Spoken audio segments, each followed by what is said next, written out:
He was once the #1 player in the world in Prophecy Online, a game many called a scam.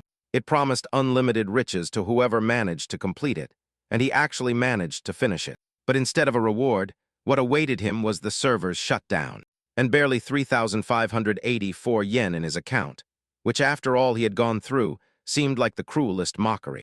It seemed like everything was over, but a week later the world begins to change. Monsters appear in reality and right before his eyes. A familiar message from that same game pops up. What was once just a virtual mechanic becomes part of the real world.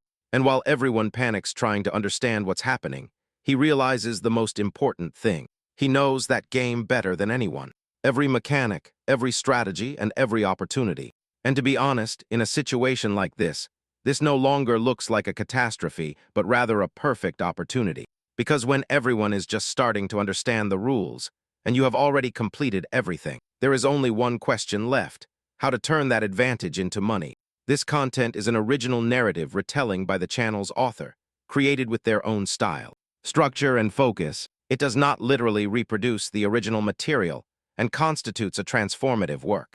No one expects Rian, a broke part-timer, to become the key to humanity's survival. It all begins when he flees his harsh reality by immersing himself in Prophecy Online, a full-immersion virtual reality game so realistic that you can hear, smell, and feel everything, and that promises rewards so immense they could last 1,000 years. Ray takes it as a joke until a random email names him the top-ranked tester and deposits 1,000,000 yen into his bank account. Suddenly, the scam feels like a miracle, and Ray throws himself into the game entirely, battling his way through cruel towers where pain is real and losing means your data is wiped forever.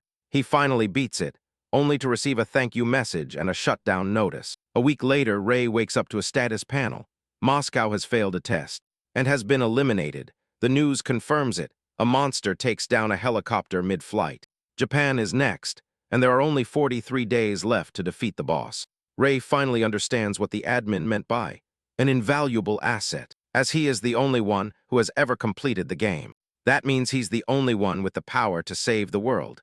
But Ray doesn't intend to become a solo hero, as he plans to turn that power into money. Ray knows that if the game had become real, the places to earn experience points would become battlegrounds. As he knows where the nearest dungeon is, Ray springs into action and runs down the street. He overhears people still talking about the news. Someone even suggests they flee, but their companion lets them know there's no escape, as buses and trains are no longer running. Suddenly, Ray bumps into a blonde guy who yells at him to stop. Ray immediately recognizes the guy as Takuo, the lone shark. Takuo tells Ray he was heading home and throws a cigarette butt in his face, telling him to turn back. Apparently, a year ago, a certain organization made public information, announcing Prophecy Online players, and that their company was willing to lend them 200,000 yen with no interest whatsoever. However, this was only for those who passed the selection, and with this money, they assured players they'd spend less time gathering funds and more time playing. Nonetheless, the company informs them that it would keep half the rewards earned from wealth. When RA sees this offer, he realizes it's a good deal, as the money comes with no interest. Moreover, RA is at ease because he only has to repay the money once he's earned enough. Without a second thought, he borrowed the money, but soon realized it was a trap. Just as he was promised, 200,000 yen was deposited into his account, but as soon as he finished spending the money, they sent him a contract with a sky-high interest rate. The company told him that he hadn't passed their selection process, and therefore, he owed 50% interest in just 10 days. Threatened and scared, he began searching for ways to pay off the debt. He even looked into credit card loans with lower interest rates to raise funds for the payment. However, every time Ray tried to pay, the company intentionally cut off contact and waited for the interest to keep piling up. When Ray could no longer repay the money, the company resorted to coercive collection methods. Now, in the present, Takuo has located him and tells him it's time for him to pay the money. Ray then reminds the guy that they refused to accept the money when he tried to pay it. Takuo laughs at Ray and tells him he's just making excuses because he doesn't want to pay his debts. Takuo then tells Ray that he needs something more from him, as he already said he was going all in on the game. Suddenly, Takuo grabs Ray and yells at him to tell him everything he knows about the game. Ray simply tells the guy to get his filthy hands off him, but Takuo is pissed off that he retains the audacity to talk to him however he pleases. Ray then tells him he's going to give him one piece of advice, or rather, demonstrate it. Out of nowhere, Ray activates a skill called Rookie's Fist, which increases his fist strength by 50%. A blue element coats his fists, and before Takuo knows what's happening, he receives a punch that sends him flying far away. He falls to the ground in pain, and Ray makes it clear that, in today's world, he is above him. With the guy barely breathing, Ray leaves him by the roadside and runs off. Meanwhile, some guys are in their car and have seen Ray use a prophecy online skill. There is a strange guy in a hoodie in the car, and judging by his demeanor, it seems he also has experience in the game. But he is surprised to encounter an experienced player so soon. The guy clearly sees that things are about to get even more interesting, because very soon, law and order will break down. Moments later, Ray arrives at the dungeon called the Goat's Sanctuary. Upon reaching the entrance, Ray notices that the dungeon looks exactly the same as in the game. However, he sees a car parked outside and realizes someone is already in the dungeon. Despite this, he enters the dungeon, and as he gets closer, he can smell blood. He reaches the dungeon lobby and finds a pile of dead monsters, and standing over them, a group of players. Surprisingly, the guy wearing a hoodie is there. Ray asks him if he was the one who killed the monsters. The guy confidently replies that he is responsible, as he explains that the monsters are called Bengal lizards.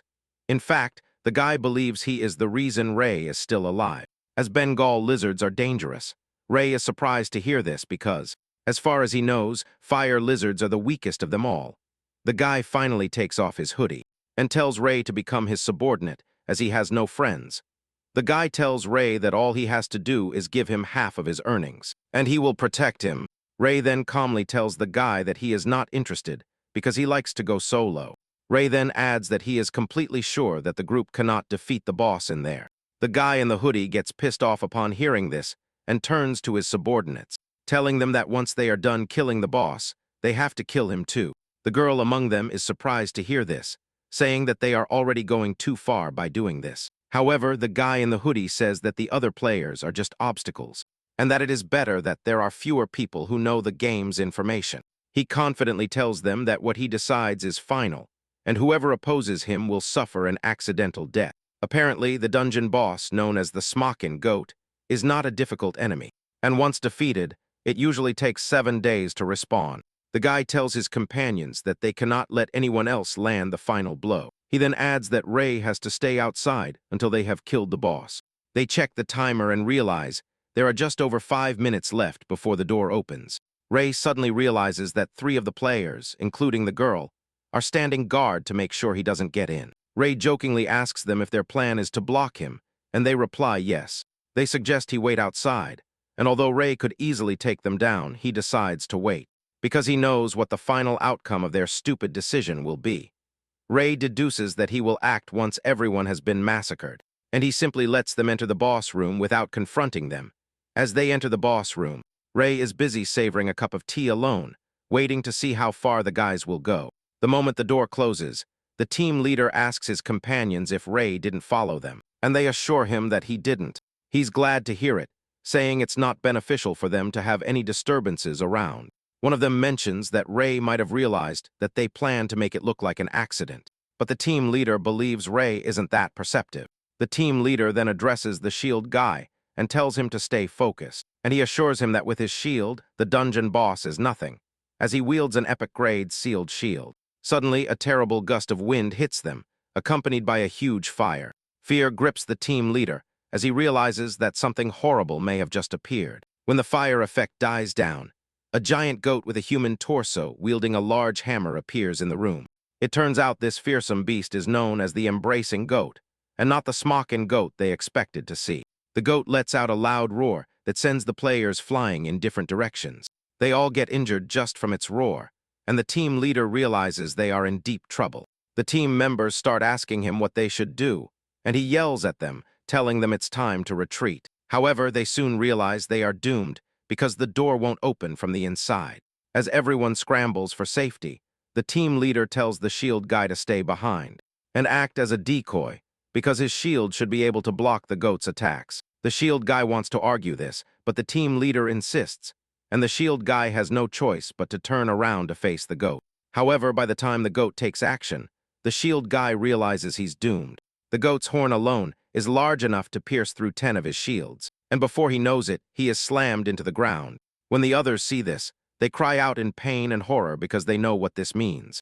The goat increases their fear by picking up the guy and his shield to chew them up like cookies. The team sees this and screams in fear, calling the goat a coward and a monster, which it obviously is. The team leader knows that something like this shouldn't have happened, because the monster they came to defeat is called the Burning Goat, which is a low-difficulty monster that even a level 1 player can defeat if they know the strategy. However, this was an updated version of the story, as the original embracing goat that appeared at the beginning of the game was said to be invincible. The guy believes that the invincible version should have been removed, as this is said to be the latest version. Suddenly, he remembers that Ray is still outside, and since they can't fix it from the inside, he believes that whoever is outside will be able to help. The guy immediately runs to the door, yelling at the top of his lungs, telling Ray to enter the boss room, assuring him that he will share the reward with him. The team leader keeps banging on the door, telling Ray to come in because he knows he can hear him.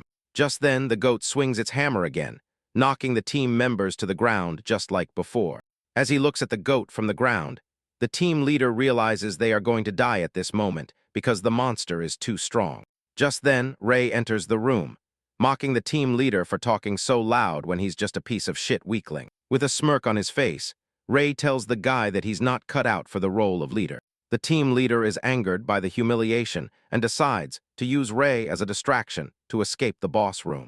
The team leader then runs towards the exit, telling his team members to run too, so that they can let Ray deal with the monster. The team members follow his orders and start running towards the entrance. But as the girl runs past Ray, he tells her to stop. He tells her that they cannot leave the room. This is confirmed when the team leader runs towards the door, trying to get out before it closes. However, he gets caught between the doors and screams in pain. The goat is angered by how noisy the guy is, and the goat approaches the team leader to crush him into nothingness with its giant hammer. It is then that the surviving members of the team realize they are doomed. They start wondering what they are supposed to do, and Ray chimes in, grabbing the sword of the dead team leader. Recognizing that he has a good sword, even if he is a weakling, Ray then turns towards the beast and tells it that the sword is enough to take it down. But the beast gets angry about this. The goat tells Ray that since he wants to die, it will grant his wish. The goat swings its hammer at Ray and destroys the ground, but by the time it realizes what's happening, Ray is already above its head. Before the goat can do anything, Ray easily slices off its horns to shame it. Ray then approaches the girl and the boy who survived with him.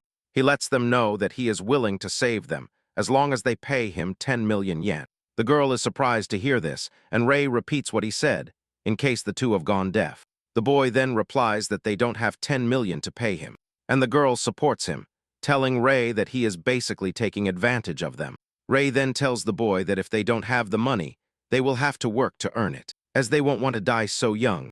Ray tells the two that they will work under his command and hand over 90% of the rewards they earn from defeating monsters. He tells them that he would have kept it all, but as a favor, he's letting them keep 10%. The two are shocked to hear this and yell at Ray for mocking them. They add that even their deceased team leader Skun only asked them for 50%. As they are unwilling to pay him, Ray tells them that he has no choice but to abandon them. Just then, the goat regains its strength and yells at Ray for cutting off its proud horns. The goat assures Ray that it will kill him in the worst way possible. The goat breathes fire at them, but Ray dodges the attack. On the other hand, the girl manages to create a barrier to block the fire, but even the side effects of the fire knock them to the ground. When everything clears, Ray is surprised that the two are still alive, but tells them he'll be waiting to see how long their luck lasts. Realizing the danger, the two quickly tell Ray that they are willing to do whatever he wants. As both of them have agreed, Ray finally decides to protect them. Ray turns to the goat and tells it that it's been a while since he defeated it, but the goat is surprised to hear this. As it doesn't remember losing to a human, even the two are surprised, and they believe Ray is talking nonsense, because even in the game, the embracing goat was never defeated before it was removed in an update. Unbeknownst to them, the game was never updated because Ray once defeated the embracing goat, and after its subsequent respawn, it transformed into the Smockin goat. The goat tries to crush Ray with its hammer. Ray easily deflects the blow, which surprises the beast. Even the two are stunned to see this, which leads them to wonder who Ray is. Ray himself knows that the goat's last attack would have meant instant death even for a veteran level 50 player, let alone a level 1 player like him. However, Ray doesn't see the goat as a threat, as long as the trick behind it is known. Ray leaps towards the goat and performs a series of confusing moves to make the goat wonder where his attack is going. Before the goat realizes it, it starts to panic because it can't land a single hit on Ray. Before he knows it, Ray lands a powerful slash on its left eye, while telling the goat that its movement patterns are exactly the same as in the game. The two who watch everything unfold are awestruck, realizing that Ray is pushing back the monster, and they cheer him on, telling him to finish the goat off. Instead of thanking their support, Ray simply tells them to shut up, and they can't believe how annoying Ray is. Ray continues to run around the goat, but at some point the goat seems to have realized and tells Ray that he has reached his limit. Just then, Ray realizes that the goat has cornered him against the wall, and the goat asks him if he has any last words. Instead of showing any sign of weakness, Ray simply tells the goat to go to hell while calling it the B word. Ray then tells the goat that it's so weak that it can't even land a hit on him. This angers the goat so much that it unleashes a powerful black fire breath. The two are shocked to see this, as they can feel how intense the fire is. Apparently, the black flame has the power to burn everything, and can even incinerate level 99 players in an instant. To make matters worse, it's an area of effect attack, so it's the Smokin goat's last and desperate stand when it finds itself cornered. The goat believes Ray has no escape, but unbeknownst to it, this is exactly what Ray has been waiting for. Ray immediately activates the beginner skill called Beginner's Luck. This increases the power of his legs by 50%, and Ray shoots out of the corner. He acknowledges that the all-burning flame is incredibly powerful, but this will leave the goat completely defenseless. Moreover, the goat's mouth is not strong compared to its biting force. Before the goat realizes it, Ray has appeared right above its head and pushes it to the ground. Given that the goat's mouth is not strong, Ray deduces that the strength of a level 1 player like him will be enough to keep it immobilized. With Ray standing on the goat's mouth, he prevents it from spewing out the black flame. To make matters worse, once the all-burning flame is activated, it cannot be stopped halfway. This means the flames will burn up the goat's insides. With a mocking tone, Ray tells the goat that he wonders if it will be able to withstand its own flames. By the time the flame has finished searing the goat's insides, Ray jumps off the goat's head to avoid the immense pressure that is about to erupt. Ray mocks the goat, saying goodbye to it, and just then, the flame finally overflows and erupts in a large fire that destroys the goat. Ray performs a superhero landing with the fire at his back, providing him with a spectacle to build aura. Moments later, the notification arrives, informing Ray that the unique boss, the embracing goat, has been defeated. All that remains of the beast is a charred body, and the two are stunned that Ray managed to defeat the boss, and that they have survived as well. The girl is impressed by the fact that Ray managed to defeat such a terrifying monster without a single scratch. Ray suddenly receives a notification telling him that he is the first player in the world to successfully defeat a unique boss. Because of this, the system informs him that he has been granted the unique title of the First Hunter. Ray is surprised to see this, as this is a system he has never seen in the game before. He starts to realize that maybe this is not the same game he knows. Thanks to the title, the system tells Ray that the damage dealt to bosses will increase by 50%. Ray is completely overwhelmed to see this, as he considers it too powerful an effect. As the first player in the world to acquire a unique title, he is granted a bonus that allows him to choose a subclass. Ray considers this a generous gesture, as he is not supposed to have this option so early in the game. The option appears shortly after, asking him if he would choose his subclass, and emotionally he replies yes. The system then informs him that once a subclass is chosen, it cannot be changed. Ray finds himself in the levitating space to choose his class, and without hesitation, he chooses a subclass known as Soulsmith. Ray smiles after obtaining the class, as he believes he is about to make a fortune. After this, he notices there are two items, a dagger and a key. The girl recognizes the key and says it's the sewer key, which grants access to a housing ground where one can easily level up and earn a lot of rewards.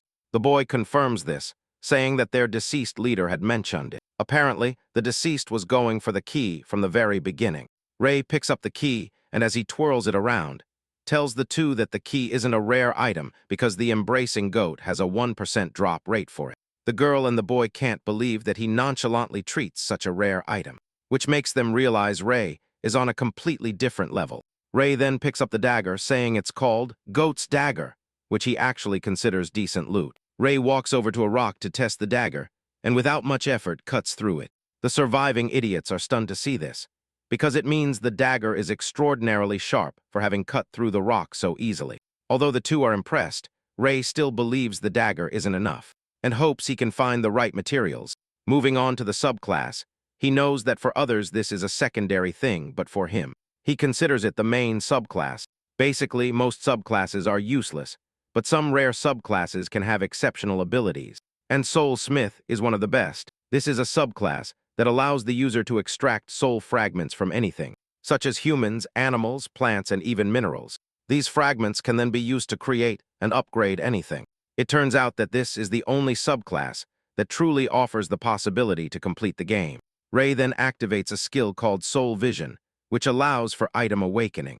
Ray uses this skill on the dagger, and notices that the required material is a soul fragment from an F-type mage. As he needs a mage for this, he deduces that the surviving girl, Rumi Sato, can serve him. Ray uses the skill to assess her status and notices that he can extract her soul fragment. But there is a condition for this, and that is he has to sign a contract with her. Moreover, Ray is informed that there will be no side effects during the extraction. Ray is a bit taken aback, because he didn't know he'd need a contract before establishing the 90% profit-sharing agreement. However, he is grateful to have found something useful. Ray then asks Rumi if she is interested in using the key to level up. Rumi and the guy get excited upon hearing this, as it's a great opportunity. But Ray pulls out a contract and tells them that any item that appears on the note belongs to him. He says he'll count them as part of their contributions to the profits. Without a second thought, the two agree to this because they believe the key will provide them with a way to survive, even if they are going to donate 90% of their earnings. Ray simply tells the two that they don't have to thank him, because the more they earn, the more profit he will make. With this, the contract with Rumi is established, thus setting the condition for soul fragment extraction. In the blink of an eye, Rumi's soul fragment is obtained, and since Ray has acquired the material he needs, he deduces that it's time to complete what he started. Ray activates the Soul Smith skill and then awakens the goat's dagger. The dagger goes through a short awakening process, and Ray receives information that the dagger's awakening has been successful. Thanks to this awakening, the dagger's attack power has increased, and the skill called Soul Slash can now be used. Rumi and her colleague are confused about what this means, and Ray shows them an example by wielding the dagger, unleashing enormous and invincible power that hits the wall behind them, destroying everything to create an opening to the outside. Rumi and her colleague fall to the ground in shock, wondering how a human like them is capable of generating such immense power. Ray, on the other hand, is not entirely impressed because he believes the dagger is still the bare minimum. In addition to this, he has a lot of modest skills at his disposal, which leads him to wonder what's next on his list. Suddenly, Rumi sees Ray staring at her, and this unleashes an overwhelming aura that terrifies her. She clutches her head in terror, believing Ray is going to kill her. But Ray simply walks past her, goes over to the corpses, and begins to perform funeral rites, which shocks Rumi. When he is finished, Ray finds a wallet full of cash, and his face lights up with excitement, because he believes that will cover his taxi fare. At this moment, Rumi and her colleague come to the conclusion that Ray is even more dangerous than the embracing goat, as he lacks morals.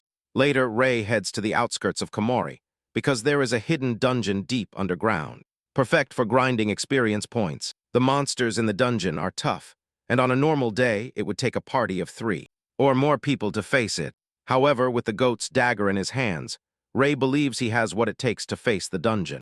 In fact, he plans to keep all the experience points for himself. Just as he descends into the dungeon, a coin flies towards him, but he easily cuts it off, and immediately prepares for combat. It turns out there are 3 guys, Koki and Rayan. Koki smiles maliciously at Ray, and tells him that he has just entered their territory and that passage is forbidden. Ray points his dagger at the guy, and asks him who decided that it was their territory. Koki mentions that the game's rule was first come, first served.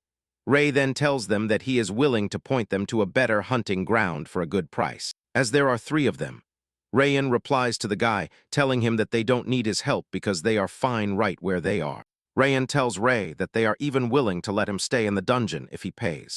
Ray immediately realizes that the trio knows how to do business. He then asks them how much they want, and Koki replies that they want 50,000 yen per hour. Koki claims that he can make that amount back by taking down the dungeon monsters. Without argument, Rei accepts the deal and pays the 50,000 yen.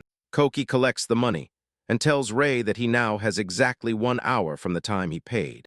Moments later, Rei heads to the wolf cave, and upon entering, he finds himself surrounded by a pack of giant wolves. The wolves are aggressive. Rei knows that they are mid-level monsters that are easy to farm for a good profit. In fact, this is the only place they appear in packs. Rei can use Soul Slash to take down the wolves in an instant. He decides to save it for now. Just then, the wolves attack and pounce on Rei. But with a swift movement, Rei tears them to pieces. After taking down the entire pack, Rei pulls out a packet of tea to quench his thirst. Suddenly, Rayan attacks him from behind, but Rei's quick reflexes allow him to dodge the blow, and he manages to block the guy's knuckle attack with his dagger. However, he loses his powdered tea in the process, and Rei slashes his dagger in a counterattack, nearly decapitating the guy. This leaves him with a small cut on his head, and Rayan admits that Rei's attack was close to landing. As the guy was able to dodge the blow, Rei easily deduces that he is used to fighting. Rei then reprimands Rayan, telling him that he and his boys love ambushing because they came right after he had just fought monsters. Rei mentions their tactics, saying he knows all about it, and the other two finally come out, saying that Rei must have realized from the start. Rei replies that he is aware of all this, because places like this are where scavengers like them like to hang out. Moreover, he found it suspicious that they were the only ones there. Rei then tells Koki that he should have set up a decoy group and truly wanted to trick him. Koki gets pissed off upon hearing this, and deep down, Rei had already realized everything the moment he saw their weapons. Rayan wears knuckle guards, and the rocket punch is basically a reckless super-speed attack. Iron Sword, on the other hand, uses high-frequency vibrations to create great cutting power for a brief moment. Rei knows that, if he didn't know, a single blow would have sent him straight to the other world. And to Koki the leader, his ring is, in fact, troublesome equipment. Koki then tries to play it cool by apologizing for surprising Rei from behind. He then suggests that they settle it with some money to shut up. He scatters a bunch of coins on the ground, and Rei gets pissed off because the guy is wasting money, which would amount to at least 10,000 yen. Koki smiles at Rei, claiming that his hand slipped, and asks if he can pick them up for him. As Rei is not stupid, he knows it's all a trap, and asks the guy if this is how you hand over money to keep someone quiet, telling him to get on his knees to pick it up. It turns out the ring he is wearing is a gadget that causes a small explosion centered on a coin. Rei immediately realizes that the guy is underestimating him because he thinks Rei doesn't know about it. Rei then tells the group that if they try to take down prey stronger than them, they won't come back alive. Koki and his friends get into a fighting stance, and Koki tells Rei that he talks too much. Despite being outnumbered, Rei then confidently tells the trio that he doesn't care how many weaklings they are, because if you count them, they're not worth a single yen. Koki gets pissed off upon hearing this and activates the coins to make them explode. Rayan also lunges forward, telling Rei that he had plans to kill him quickly earlier. But he has changed his mind. He promises to tear Rei apart limb by limb and inflict so much pain until he dies. Rayan is the first to reach Rei and throws a powerful punch, but Rei dodges it. The punch causes the ground to vibrate, and while Rei is still trying to regain his balance, Ian appears behind him, ready to take his head off. Rei manages to turn around in time to block the blow, but this immediately puts him between the two guys. Even the two of them pounce on him at the same time. Rei manages to push them back and reminds them that he paid 50,000 yen for the space, but that they have breached the contract. With a stern face and voice, Rei tells them that he will take back his 50,000 yen with interest. Koki confidently tells Rei that he will pay the interest with explosive coins, as he prepares to launch a full attack on Rei. Koki then activates a coin explosion, which launches flying coins at Rei, forcing him to flee. As he flees, Ian lunges at him, ready to take him down, but Rei blocks the blow. Surprisingly, this breaks Ian's sword, and as he continues to stare in shock, Rei nearly takes his head off. At this point, Koki begins to realize that Rei's dagger might be an epic item, but at the same time, he doesn't believe that he and his boys are going to lose to Rei. The guy launches another wave of coins at Rei, forcing Rei to run all over the room. Rei is pissed off because Koki is busy wasting coins, and suddenly Rayan appears behind Rei, ready to punch him in the head. The attack seems to hit its mark, leaving catastrophic damage on the ground. A crater is left in the ground, and Rei's dagger flies through the air. Rayan raises his hand in celebration and says that he felt the hit and that he is pretty sure Rei is dead already. As Rayan is busy celebrating, Ian is pissed off because Rei broke his sword, so he asks if there is any way to fix it. Koki boasts that no matter how good the weapon is, if the one using it is just a human, it's useless. Koki crouches down to pick up Rei's dagger and tells the team that it's time to collect the spoils of battle. Out of nowhere, Ian and Rayan are hit by the soul binding skill, which generates chains that lift them and immobilizes them. Rayan and Ian scream in pain, while Koki watches in confusion. Confused, Rei's voice is heard from behind, talking about how he has used the power of a soul blacksmith that directly squeezes the soul. With a mocking tone, Rei says that he knows the pain must be worse than dying. Rei finally appears, and Koki lunges furiously towards him, but Rei easily blocks him and tells him that he is too slow. However, Koki replies that he is not slow, as he unleashes a large amount of coins from his body, ready to finish Rei off with them. Before the coins can activate, Rei activates the soul binding skill to immobilize Koki. Koki screams in pain, demanding to know why his coin explosion did not activate. Rei tells him that he, soul banding, can seal an enemy's abilities and that, if there is a level difference, Rei says it's basically easier than twisting a baby's arm. Koki yells at Rei, demanding to know what level difference nonsense he is talking about, because he is level 7 and has been leveling up as fast as possible. Upon hearing this, Rei tells Koki that he has done quite well for a beginner, but he tightens the bonds even further. As he now has control of the situation, Rei suggests that they start negotiations again. In fact, he plans to extract a soul fragment while they are at it. He examines Rayan's fragment, which is the soul of a warrior, and the condition to obtain it is to feed it until it is full. Ian is a swordsman, and he can extract his soul fragment if he meets his sister. As for Koki, he is a mage, and to extract his soul fragment, Rei has to terrify him so much that he thinks he is going to die. When Rei sees this, he realizes that he can extract Koki's fragment right there and then. Immediately, Rei then tightens the chain around his neck, causing him so much pain that he begins to beg Rei not to kill him. Rei replies that he is talking nonsense because, in reality, he needs him alive. Rei pulls out his dagger and this scares Koki, who asks Rei what he means by that.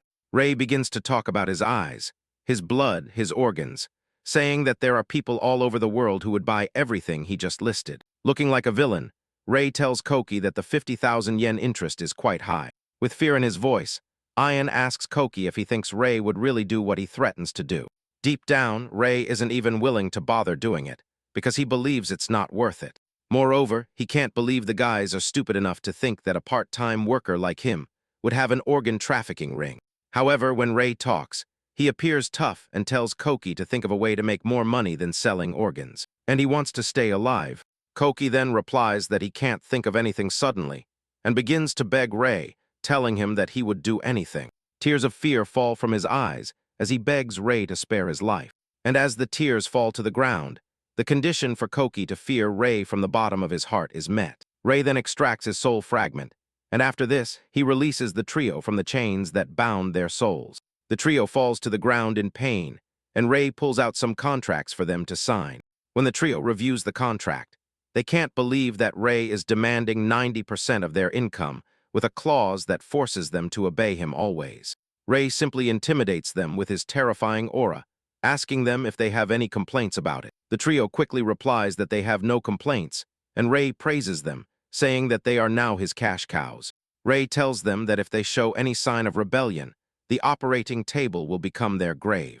Rei then adds that he would like them to bring him to the person backing them. Koki is surprised to hear this and asks Rei how he knows. Rei replies that their equipment is not something weaklings could prepare on their own, and because of that, he is pretty sure that someone is pulling the strings behind the scenes. Realizing that Rei has found out, Koki falls to his knees, begging him not to let him go that path, because if it is discovered that he has sided with someone other than his boss, he will be killed. Rei kicks the guy in the face and asks him what scares him more, his boss, or an organ transplant without anesthesia. Ian gets up and runs away, saying that he doesn't even want any of that. Rei simply grabs the guy with the soul binding restriction, telling him that he cannot escape. Seeing his friend suspended in the air with the possibility of dying, Koki and Rayan immediately agree to cooperate. Ray then tells them that he is going to confiscate all their weapons and money. It turns out Ray is pretty sure that no one can harm him now, and his confidence is justified, as he is currently a level 36 player with impressive stats. Elsewhere in a circus, a guy Roku is seen beating up another. Meanwhile, there is a group of guys locked up in a cell. Roku seems absolutely delighted as he beats up the innocent guy, claiming that he is useless.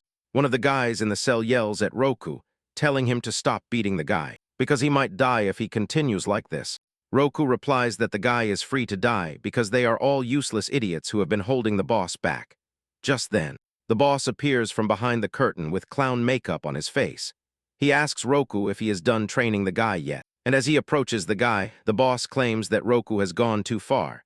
He tells Roku that there could be repercussions if he breaks the guy's bones.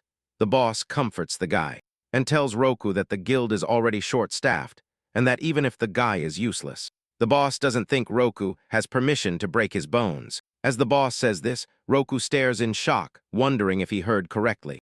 Roku then apologizes, and the guy they are beating up thanks the boss, saying that next time he will do the job properly. Suddenly, the boss pulls out a whip and hits the guy with it. He hits him in the mouth, while telling Roku that this is how you are supposed to train animals. The boss claims that the whip is very effective because the flesh can be torn, but the bones will not break at all. The boss is in the middle of beating the guy when Koki and his friends appear and tell the boss that they are back. The boss immediately realizes something is wrong because the trio shouldn't have returned so quickly. Koki struggles to speak as he tells the boss that they are in a bad state and that continuing the mission will be difficult while he is busy explaining himself. The boss realizes that he is not wearing his ring and immediately asks him where the ring is because he considers it more valuable than his own life at that moment. Koki starts to freak out and explains to his boss that the ring was taken by a monster who is ridiculously strong. The boss is not willing to listen to his excuses and hits him with the whip, yelling at him for being an idiot. The boss is frustrated because he has a bunch of useless trash working for him when they are supposed to be giving their all. Although Rayan and Koki say it, they know that everyone is quitting because of his power harassment. The boss then tells Roku to bring his favorite pet, Johnny. Moments later, a terrifying white tiger named Johnny enters the room and heads towards where Koki is. It is then that Koki realizes he is about to die and starts screaming, asking the boss if he is really trying to kill him, even though he has always been loyal to his orders. The boss ignores his plea and tells Johnny to enjoy a nice, fresh meal. The tiger lunges at Koki, ready to tear him apart, but Ray reappears on the scene and kicks the tiger so hard that it passes out. Koki crawls on the ground trying to get to safety, while the boss watches his tiger roll away. Ray then tells the boss that he is not willing to stand by and watch that guy kill his precious source of income. Koki flashes a wide smile, realizing that Ray has arrived on the scene and that he is now, to some extent, safe.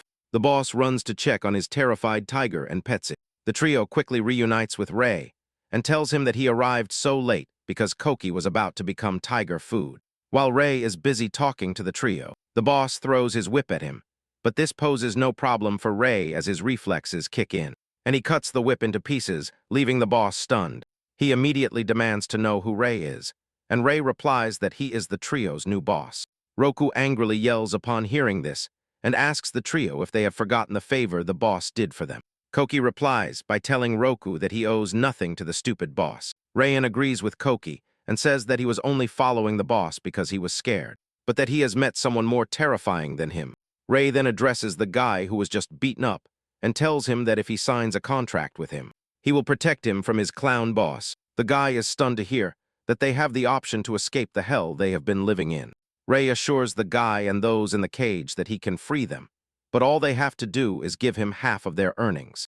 In addition to this, he will give them information on how they can beat the game instead of staying at a shabby circus. When Koki and his friends hear this, they start to protest, reminding Ray that he is taking 90% from them. Ray simply replies that he takes 90% because they tried to kill him.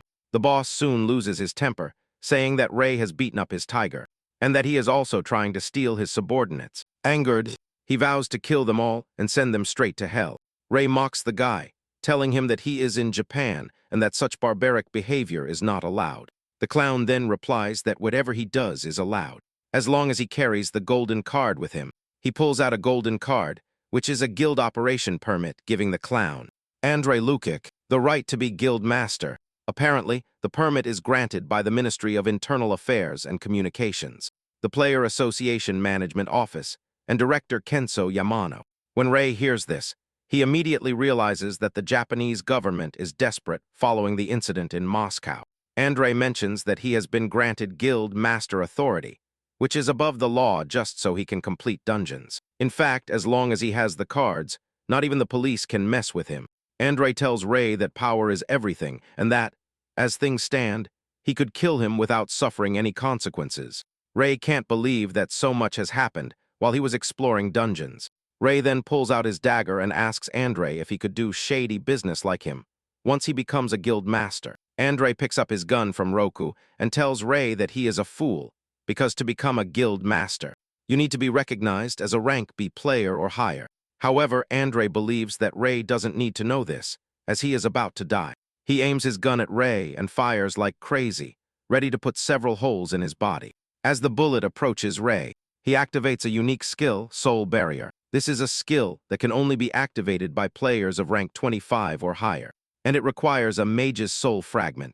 The barrier activates immediately, and as Rei sees it, he realizes that he is in deep trouble. Apparently, Russia used nuclear missiles in the Moscow ice test, but they still couldn't get past it. Rei asks Andre if he knows why so many players don't use firearms to clear dungeons. As he says this, Rei continues to advance towards Andre with the barrier. Andre panics, yelling at Rei to stay away from him as he desperately fires his gun, hoping it will break the barrier. Before he knows it, the barrier immobilizes him against the wall, forcing him to drop the gun in his hand. Andre struggles to breathe as the barrier forcefully pins him against the wall. Rei only releases him when he has almost crushed all his internal organs. By the time the barrier is withdrawn, Andre is already coughing blood and collapses to the ground. As Rei lets him know that guns are useless for clearing dungeons, because skills will always overpower weapons. When the guys in the cell see this, they are all in shock, as they did not expect their leader to be defeated so easily. Rei then asks them, one last time, whether they are going to sign a contract with him or not. Rei lets them know that, as a bonus for signing a contract with him, he will let them do whatever they want with Andre. As soon as they hear this, they become even more interested and agitated, because they have many scores to settle with Andre that need settling. Andre then tells Rei that what he is doing is illegal, but Roku urges him to calm down. Rei then replies that he really doesn't care, at the same time reminding him that it was he who yelled power is everything a few moments ago. Before the clown realizes it, everyone else has been freed, and he watches as they stand before him, ready to beat him up. Rei, on the other hand, is glad that he has managed to gather a bunch of cash cows. He decides that he will continue to milk them. Easy money. He then decides not to do anything yet until more people show up, impatient for judgment. At this point, there is approximately 1 month left until the trial, and Rei believes that he is still on track. Sometime later, Rei decides to visit the Player Association headquarters, the rank certification examination room. On his way to headquarters, he overhears some guys discussing the latest news. Apparently, if a player has rank B or higher, they can get scouts from famous guilds to offer them a high salary. In fact, it is said that they will earn an annual income of several million yen. One of them then mentions that only 1% of players in the country are rank B, and that only 9 people in Japan are rank A. Apparently, it has been 2 weeks since the game became a reality, and many people have tried to win the initial prize of 100 million yen set by the Japanese government. But the result was catastrophic. It was then that the Player Association made affiliation mandatory, and one cannot undertake trials nor earn rewards unless they join the association. Due to the interest this generates, Rei wants to be a part of it. Meanwhile, a strange person is watching Rei from above, and Rei soon gets the feeling that something is wrong. Suddenly, a sign falls from above, aimed directly at Rei, but he dodges it. Everyone is shocked to see this, and suddenly, an annoying voice calls Rei by his name. That annoying voice turns out to be Taco, the lone shark guy. He jumps down to challenge Rei, asking him if he thinks he has escaped his debts. Rei then asks Taco if he is also here to take the rank certification exam. Rei reminds him that he was defeated in one punch by a novice last time, and that trying to take the exam would be a complete waste of time. Taco confidently tells Rei not to see him as the same person he was before, because he is now the strongest professional esper. Rei laughs heartily upon hearing this, and tells Taco that he has chosen a profession that is usually chosen by amateurs who know nothing.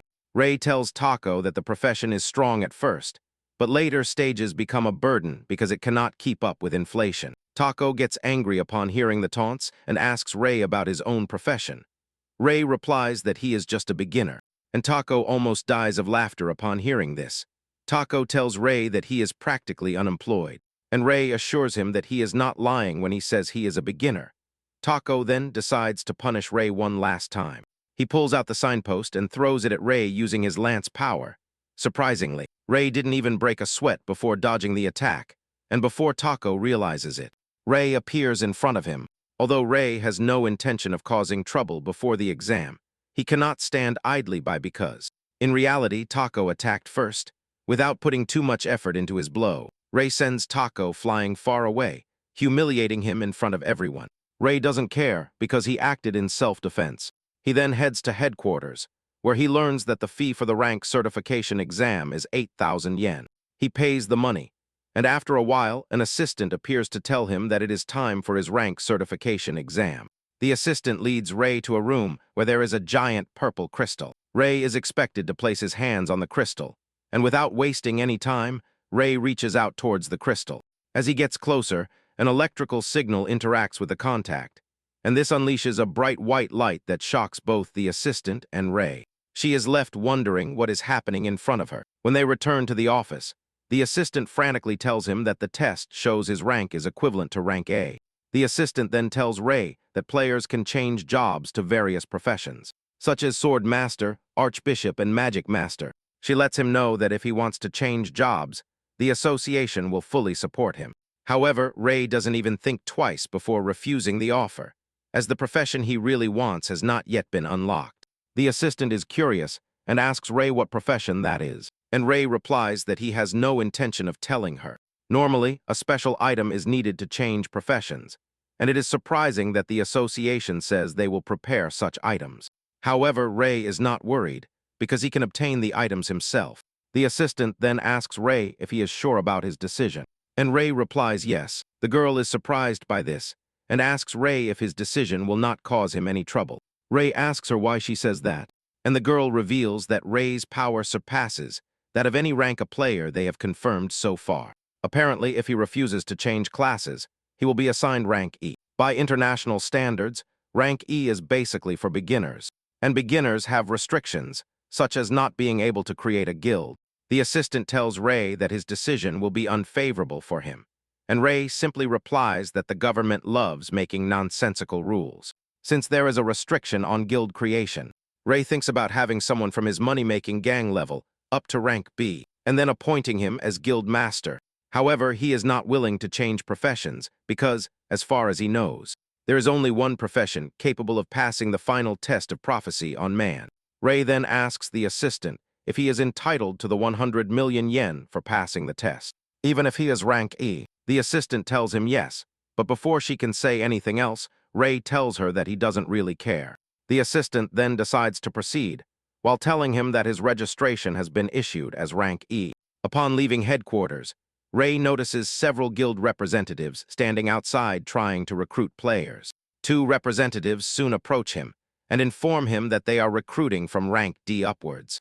Rei simply replies that he is rank E, and the two immediately step back. Rei then realizes that rank E players are treated like lepers. Basically, this does not bother Rei because he does not even intend to follow the others, so he doesn't care. Meanwhile, he is being watched by a strange representative who seems to know what he is capable of. Without wasting any time, the representative approaches Rei to introduce himself. He reveals that he belongs to the rooms of the girl Genesis, and that his name is Sato Shinji.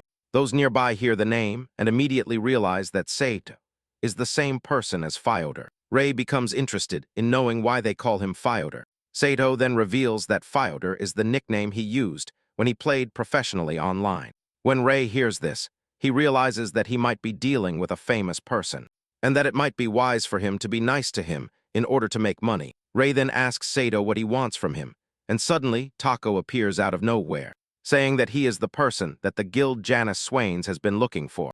Taco starts spouting nonsense about how expensive he is because he is rank B, and Rei can't believe that such a weak guy like Tako is rank B. Sato tries to act nonchalant, asking Tako who he is, while making sure to avoid trouble. Believing Sato to be weak, Tako oversteps his bounds and grabs his tie, asking if he should show him how strong he is. Sato soon gets tired of his nonsense and knocks Tako to the ground. Sato's playful and kind face immediately turns dangerous as he tells Tako that he is busy having fun as the hour of destruction approaches. Sato finally lets the guy go, telling him that he doesn't have time for him. Tako leaves in shame once again, and Sato apologizes for the disturbance. However, Rei is not angry because he knows how annoying Tako is. The two then head to a cafe to talk, and Rei asks Sato why he is meeting with someone of his rank. Like him, Sato urges Rei to stop being modest, as he is only rank E because he refused to change jobs. When Rei hears this, he realizes that Sato has obtained information from the player association. As this is personal information, Sato reveals that his guild is cooperating with the association in various activities because Japan's destruction is imminent, and they cannot afford to be picky. However, he lets Rei know that all of this is quite expensive. Sato tells Rei if he joins Janus Swings, they will pay him the same amount as the information fee they paid to the association. When he reveals the amount, which is 10 million yen, it almost gives him heatstroke. At the same time, he realizes that that kind of money could have moved his former self, but not someone like his current self. Rei then replies to the guy, telling him that he has no intention of joining a guild. When Sato hears this, he realizes that such a small amount will not move Rei due to the kind of person he is. Sato then tells Rei that they can share the information they have compiled with him, as the guild is cooperating with government agencies and foreign guilds to create the world's best wiki. He mentions that this requires special access conditions, but assures him that they will offer him a maximum authority level. After hearing all that Sato has to say, Rei asks him if they have data on players who have completed the game. Sato laughs upon hearing this and says that no one has been able to complete the game. This only angers Rei, and an overwhelming aura emanates from his body. Before he tells Sato that he is not interested, fear takes over Sato, and he trembles as he hands Rei his contact card, telling him to contact him if ever. He changes his mind. He adds that he will take care of the drink bill and quickly walks away to pay the bill. On his way to the bar, Sato realizes that he gave in so easily because he was scared. He realizes that all his instincts were screaming at him not to anger Rei, because he is a damn monster. Suddenly, Rei taps him from behind, and Sato's soul almost leaves his body. Rei then gives him his contact information and tells him that he can contact him if he needs help, adding that he might accept depending on the amount they offer. Sato takes the contact information and thanks Rei, but when Rei leaves, Sato is left wondering what kind of monster he is. Shortly after, Sato returns to the Janus Swings Guild headquarters and heads to the Guild Master's office. The Guild Master, Tsukino Yamagata, a red-haired woman, welcomes him and asks him how the meeting with the supposedly strongest went. Sato has no choice but to tell the Guild Master that Rei is truly a monster. In fact, Sato lets her know that Rei is the first person who scared him just by talking to him. The Guild Master hears this and decides to unleash her aura, asking Sato who seemed stronger between her and Rei. Sato begins to stammer, and when the Guild Master sees how much Sato hesitates to answer the question, she already has her answer. Sato then apologizes for his behavior, but the Guild Master lets him know that there is no need to apologize, because her job is to convey the information she has gathered with her own eyes, without hiding anything. The Guild Master also adds that she is ranked last among the 10 Transcendents, and it is not surprising that there are people stronger than her. When the 10 Transcendents are mentioned, they are considered the top 10 players in Prophecy Online, who received the reward after finding themselves in a world where the game has become reality. Basically, Transcendents are strong individuals who possess immense power. In fact, their existence can influence the balance of power between nations.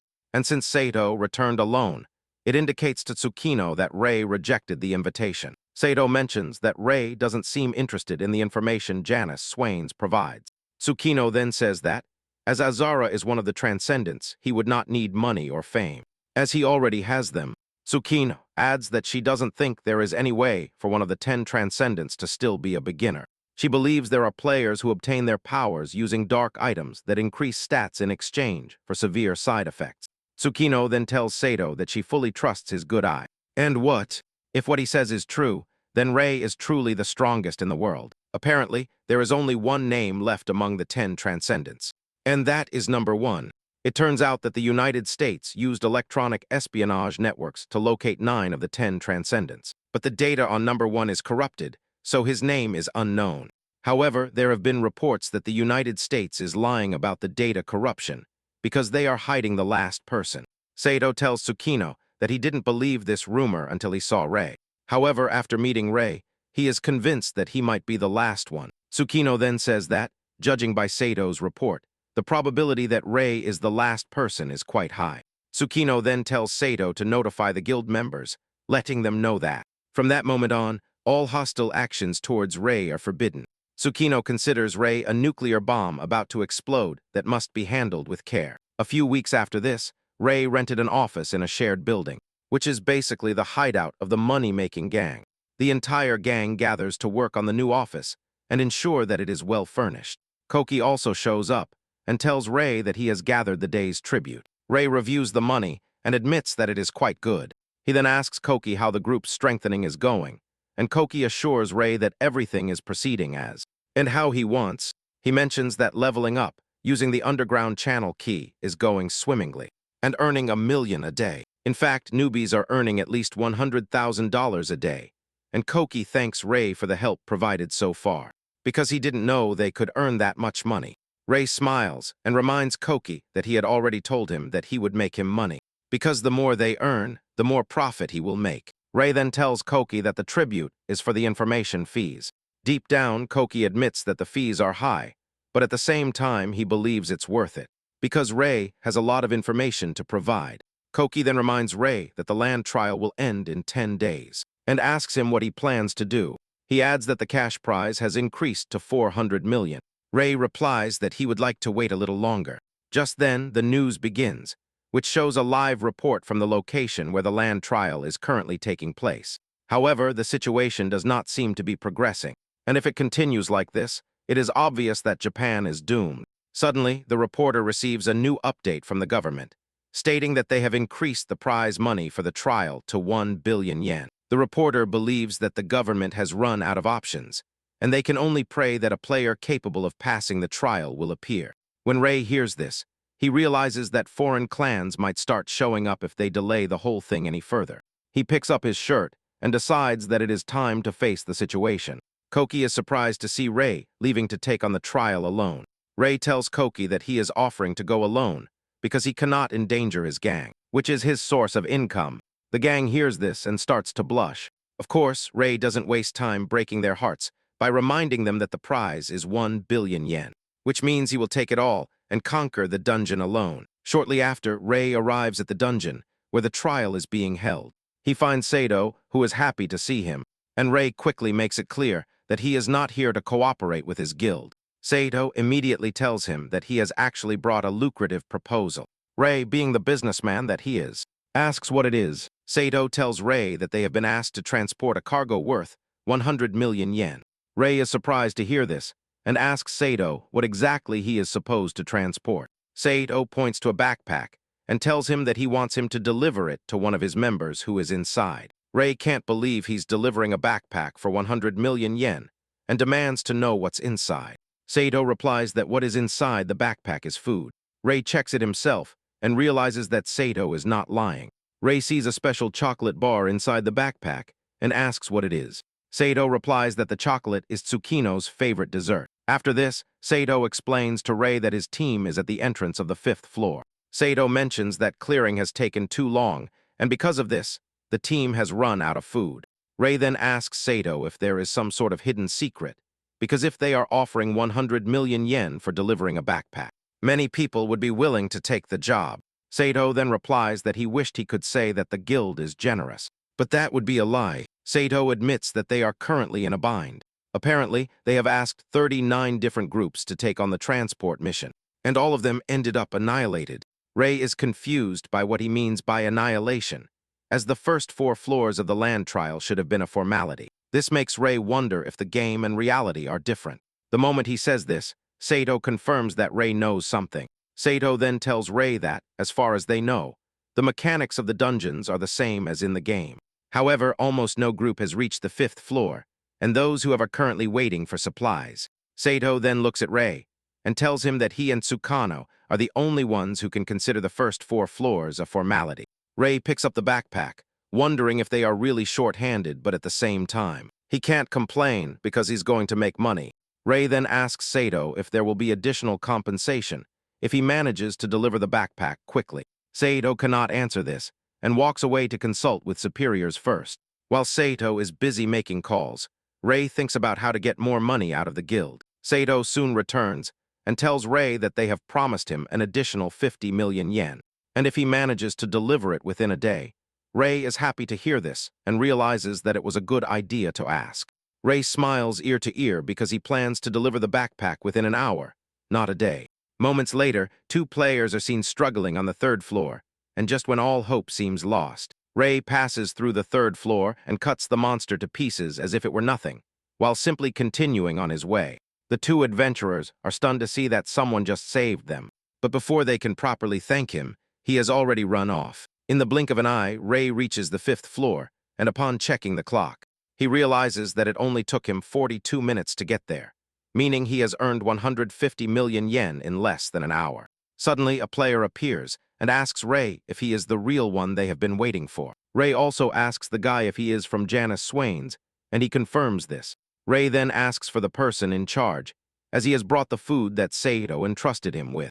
As he has fulfilled his end of the bargain, Rei suggests that they pay him immediately. Just then, the guy tells him that he is the person in charge, and as soon as he came out, his payment had already been transferred. Apparently, the money had already been sent, because Sato had assured them that Rei could not fail.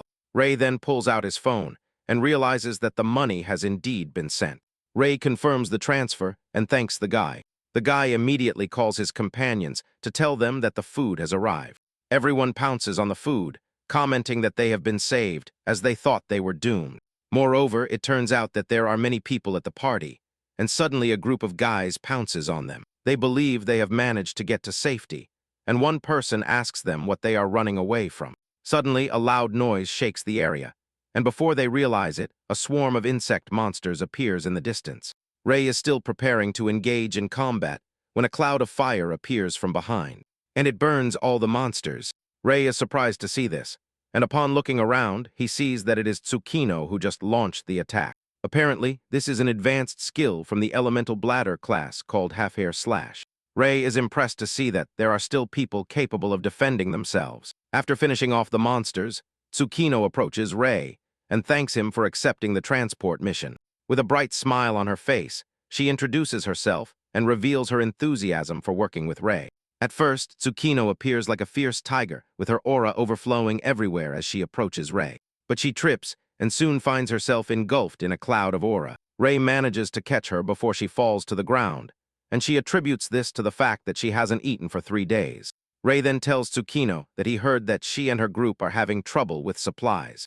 In the background, the rest of the group are already fighting over the food that Rei just brought, which proves that he is right. Later, Rei and Tsukino sit down to talk, and Rei asks Tsukino if she is the strongest in the group, and she confirms it. However, she confesses that she is the weakest of the 10 transcendents. When Rei hears this, he mocks the name, saying that it is a most shameful name. Tsukino gets up from her seat, saying that she doesn't want to be called that either. But in her day, the best players in the game used to be called the Transcendents. When Rei hears that they are the top 10 strongest, he asks who determined that ranking. Tsukino mentions that it was revealed by an investigation from an American intelligence agency. However, one person is missing from the list, and that is player number 1. Apparently, the 10 received a reward from the game operators.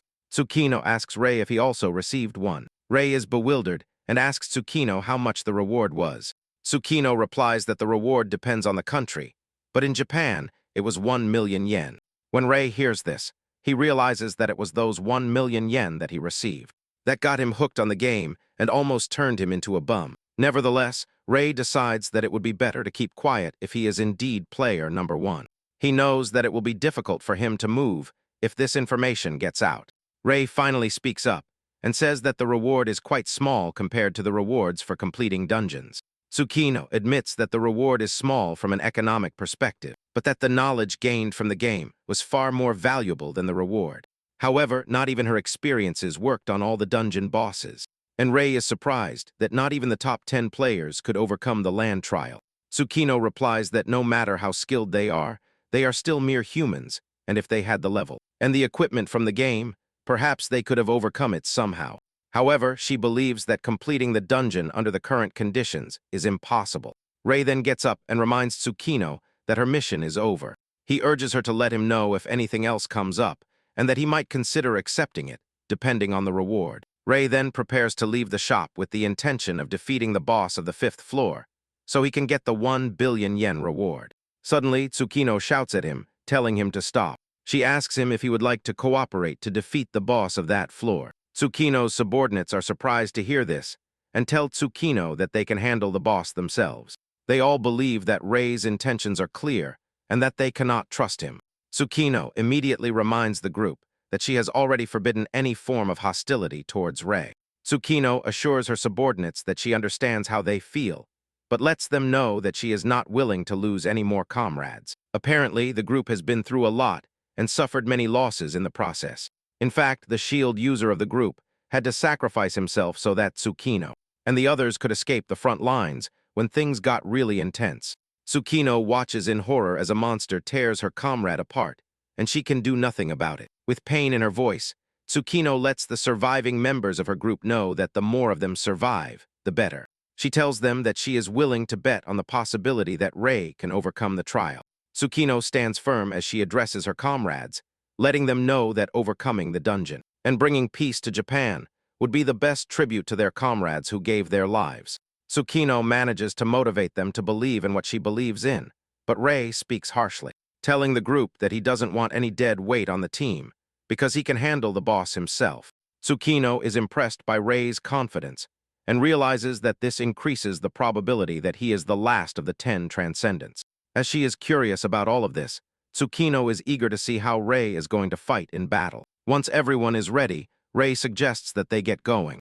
As they leave the shop, Tsukino reminds Rei that he said he would accept a job depending on the reward. Tsukino then tells Rei that they would like to join the battle against the boss. As soon as Rei hears this, he realizes that another business opportunity is about to present itself. Rei then turns to Tsukino and asks if she isn't looking for the reward for killing the boss. And Tsukino replies that she is aware that they are a burden. Since this is the case, she wants Rei to consider the reward as compensation for the trouble they have caused him. Upon hearing this, Rei immediately negotiates his price, saying that he will need 10 million yen per person. He mentions that the first half will be paid up front, and that, no matter what happens in the battle, it will be between them. Rei says those are his conditions, and since there is no guarantee that they will come out alive, he tells them that the reward will be split among the survivors. After hearing everything, Tsukino tells Rei that she finds the deal agreeable. Meanwhile, most of the group is not happy with Tsukino's decision to join Rei in fighting the boss. While they are busy arguing, Rei is thinking about the amount of money he can make. Moments later, the group runs into a horde of monsters, and just like before, Rei is about to finish them off. But Tsukino offers to take care of it. She brings the chocolate bar to her mouth and comments on how angry she gets whenever someone interrupts her meal. She unleashes the skill, Infernal Cyclone, which consumes all the monsters at once, leaving Rei impressed. The members of the group also praise her, saying that this is usual for Tsukino. Once the monsters are eliminated, Tsukino swallows the chocolate bar and tells Rei that it's time to go. Rei can't believe that Tsukino finished the huge pile of snacks in just 10 minutes. Rei then pulls out his phone, saying that he has confirmed the advance payment, and that it is finally time to face Japan's first trial. In order to conquer it, as they make their way through the dungeon, one of Tsukino's group members, a bald guy, disparages Rei's efforts, saying that he is disappointed that he doesn't have any flashy skills. He mentions that he is only using physical attacks when he was expecting something really cool from him. However, Tsukino opens his eyes to the reality of the situation, telling him to look at the monsters that Rei is defeating. Tsukino explains that the monsters do not have any external wounds, meaning he is killing them in one hit. The guy finally realizes that Rei is a skilled fighter. Tsukino can also see that Rei's movements are overwhelmingly precise, as if he doesn't even need to use complex techniques. A while later, they arrive at the entrance to the boss room on the 5th floor. The bald guy from before says that he has a bad feeling about this whole thing, but Tsukino cheers the team up, telling them that it's time to face the challenge so they can avenge their fallen heroes. Tsukino even reveals her decision to give it her all from the start, and the whole group supports her. They enter the room and encounter a spider boss standing imposingly in the room. The fire users in the group, including Tsukino, go all out from the start, launching powerful attacks against the spider boss. This leaves a large cloud of fire, making some of the group members believe they have won. But they quickly correct their delusion. When the fire dissipates, the spider boss emerges with no damage to its body. Upon seeing this, Tsukino is surprised, as insect-type monsters are supposed to be vulnerable to fire. She then mentions that they are right that the spider is weak to fire, but the power attack is not actually enough. Suddenly, the spider hits them with its webs, forcing them all to start running to dodge them. Tsukino urges her subordinates not to get caught in the sticky webs, because if that happens, it will be difficult for them to escape on their own. At this point, the group members realize that the situation is worse than they thought. Two members get distracted and are almost caught by the web. Perora intervenes to save their lives, grabbing them at the last moment. The two thank him for saving them, but he tells them that they have no reason to thank him, because if any of them die, the reward will be reduced by 10 million, and he is not kidding about his money. However, he urges them not to give in, because it is still stressful for him to go back and forth saving them. In fact, he suggests that they start paying him 1 million each time he saves their lives. And the two yell at Ray, because he is already practicing pure extortion. Deep down, Ray knows that if he deliberately prolongs the battle, he could make a fortune from the 1 million per person ransom fee.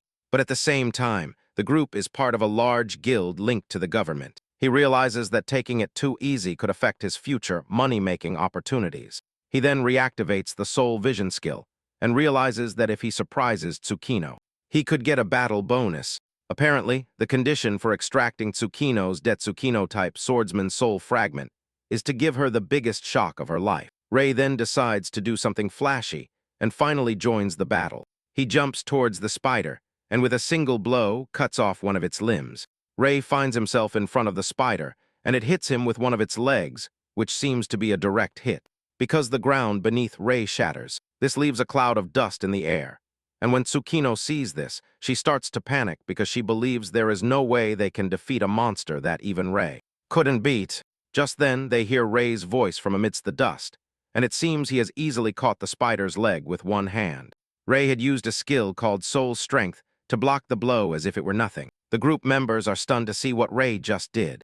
Ray grabs the spider's leg and throws it far away, causing it to fall on its back. Ray runs towards the spider, and it turns out that by flipping it over, Ray has exposed its weak point. Ray immediately lands a clean cut in its abdomen to finish it off. When the group members see this, they start celebrating that they have defeated the spider. But Ray lets them know that they have actually misunderstood everything. He lets them know that they have not defeated the monster, because this is just the beginning. Suddenly, a large amount of substance shoots out from the spider's belly, and it immediately regenerates all the missing limbs and internal organs. As if that weren't enough, the spider monster has become much larger than before. This is nothing new for Ray, because he knows that this is the spider's second form, and its aggressiveness is much greater than in its first form. When the group hears this, they start to panic, because even its first form was already too difficult for them to handle. Ray lets the guys know that they are having trouble fighting the spider, because they are a bunch of weaklings. Ray takes charge of the fight again and activates the soul net, flying around the monster to immobilize it with it. Once the spider is immobilized, Ray activates the soul incineration formation, which can only be activated by a rank 40 or higher player. This skill also consumes a mage's soul fragment, a fire user's soul fragment, and a warrior's soul fragment to activate. The moment Tsukino sees Ray reactivate the soul array skill, she tells her group members to get away, because she can feel something really dangerous coming their way. Everyone immediately rushes to safety, and the spider is engulfed in a huge flame, an overwhelming one that leaves even Tsukino in shock. She realizes that the firepower that Ray just unleashed is several dozen times more powerful than her maximum firepower. However, the question remains whether they managed to kill the monster, but only Ray can answer this. Without asking Ray for his opinion, the group members take it for granted that the monster has been defeated. Suddenly, they see a giant gem where the spider was before. The group members are impressed, as they have seen rare items in the past, but this is the biggest one they have ever seen. However, Ray tells the group to get out of the way, and they immediately start criticizing Rei, saying that he is trying to keep all the loot for himself. They soon realize they are doomed when the fire subsides, revealing that the gem they were gazing at was the spider. Apparently, this is the spider's final form, and its body is covered in crystal. Instead of being scared, Rei sees the spider as a source of income, because if they manage to defeat the monster, it will bring them a huge sum.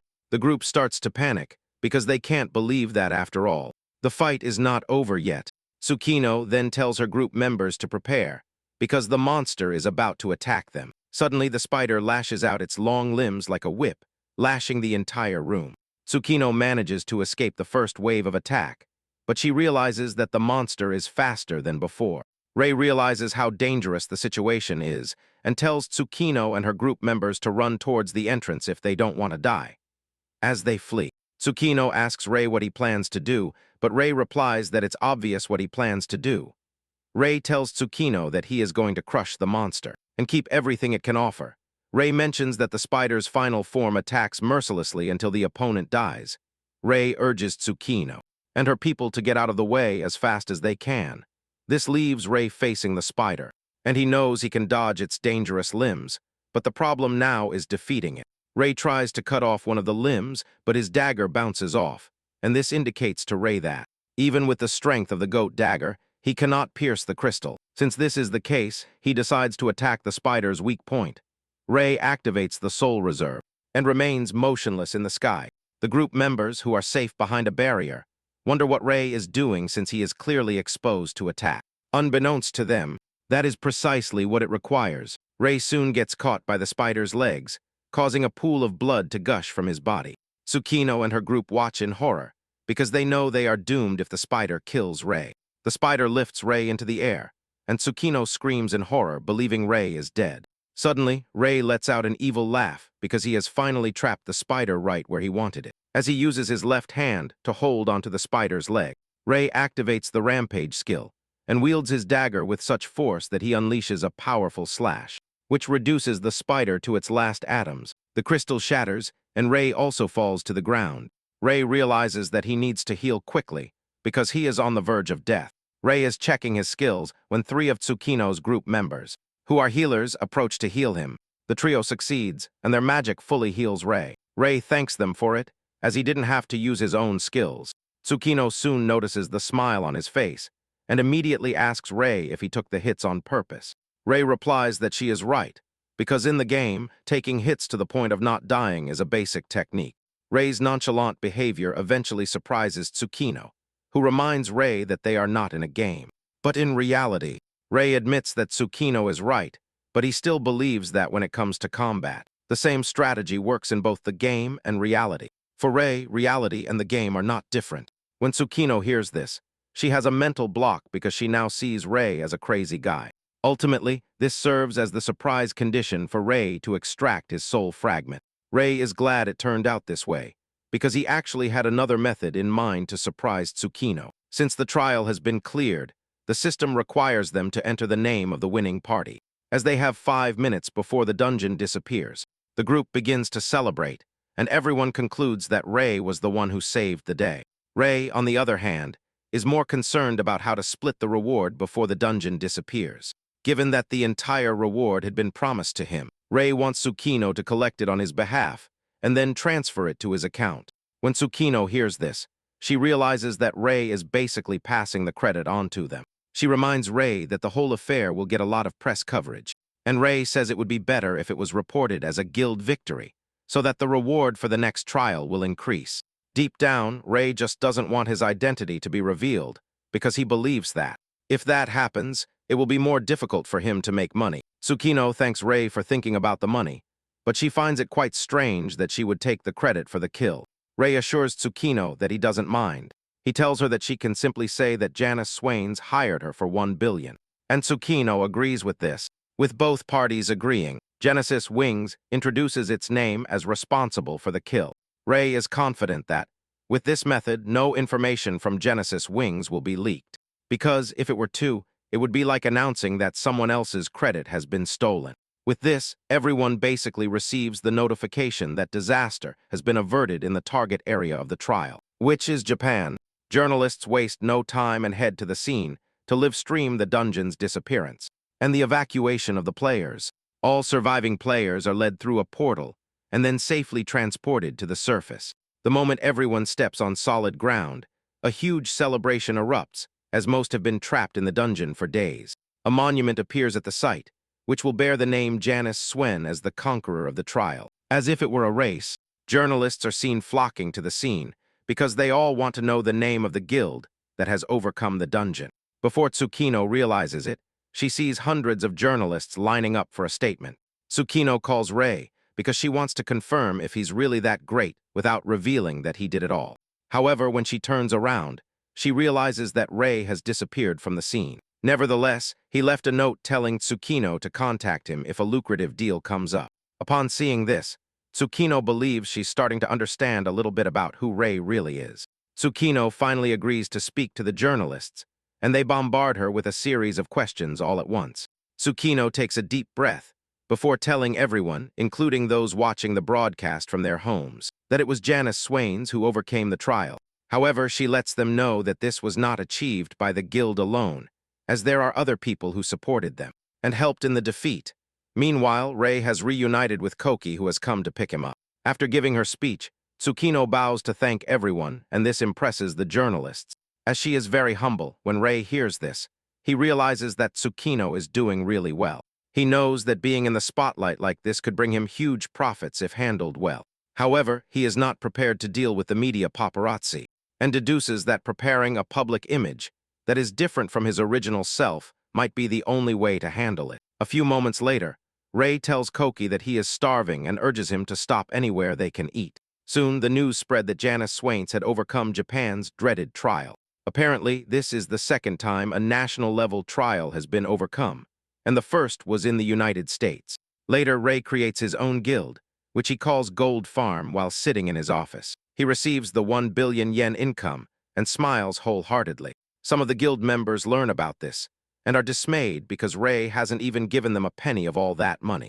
Moreover, Rei is making them do a bunch of menial jobs, like wrapping coins in paper.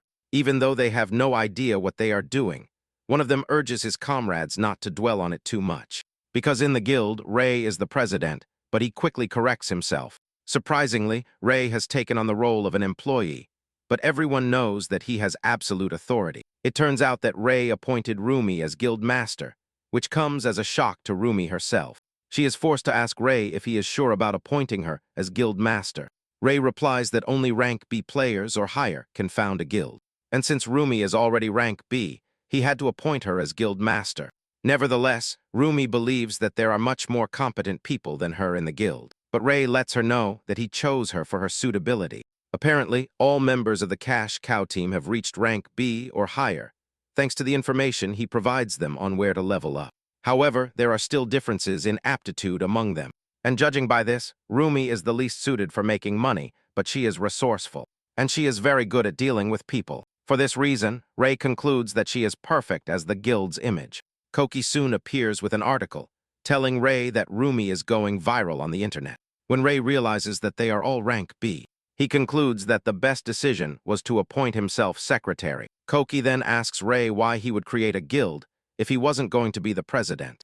Given that he is quite strong, Rei reveals that the main reason he created the guild is to receive commissions for completing trials. He mentions that, apart from large-scale trials that target nations or continents, there are also smaller trials targeting areas such as towns or prefectures, and since only guilds officially recognized by the state can take on trials, he has no choice but to found one. Koki and Rumi are stunned by this, as they would not have known if Rei hadn't explained it to them.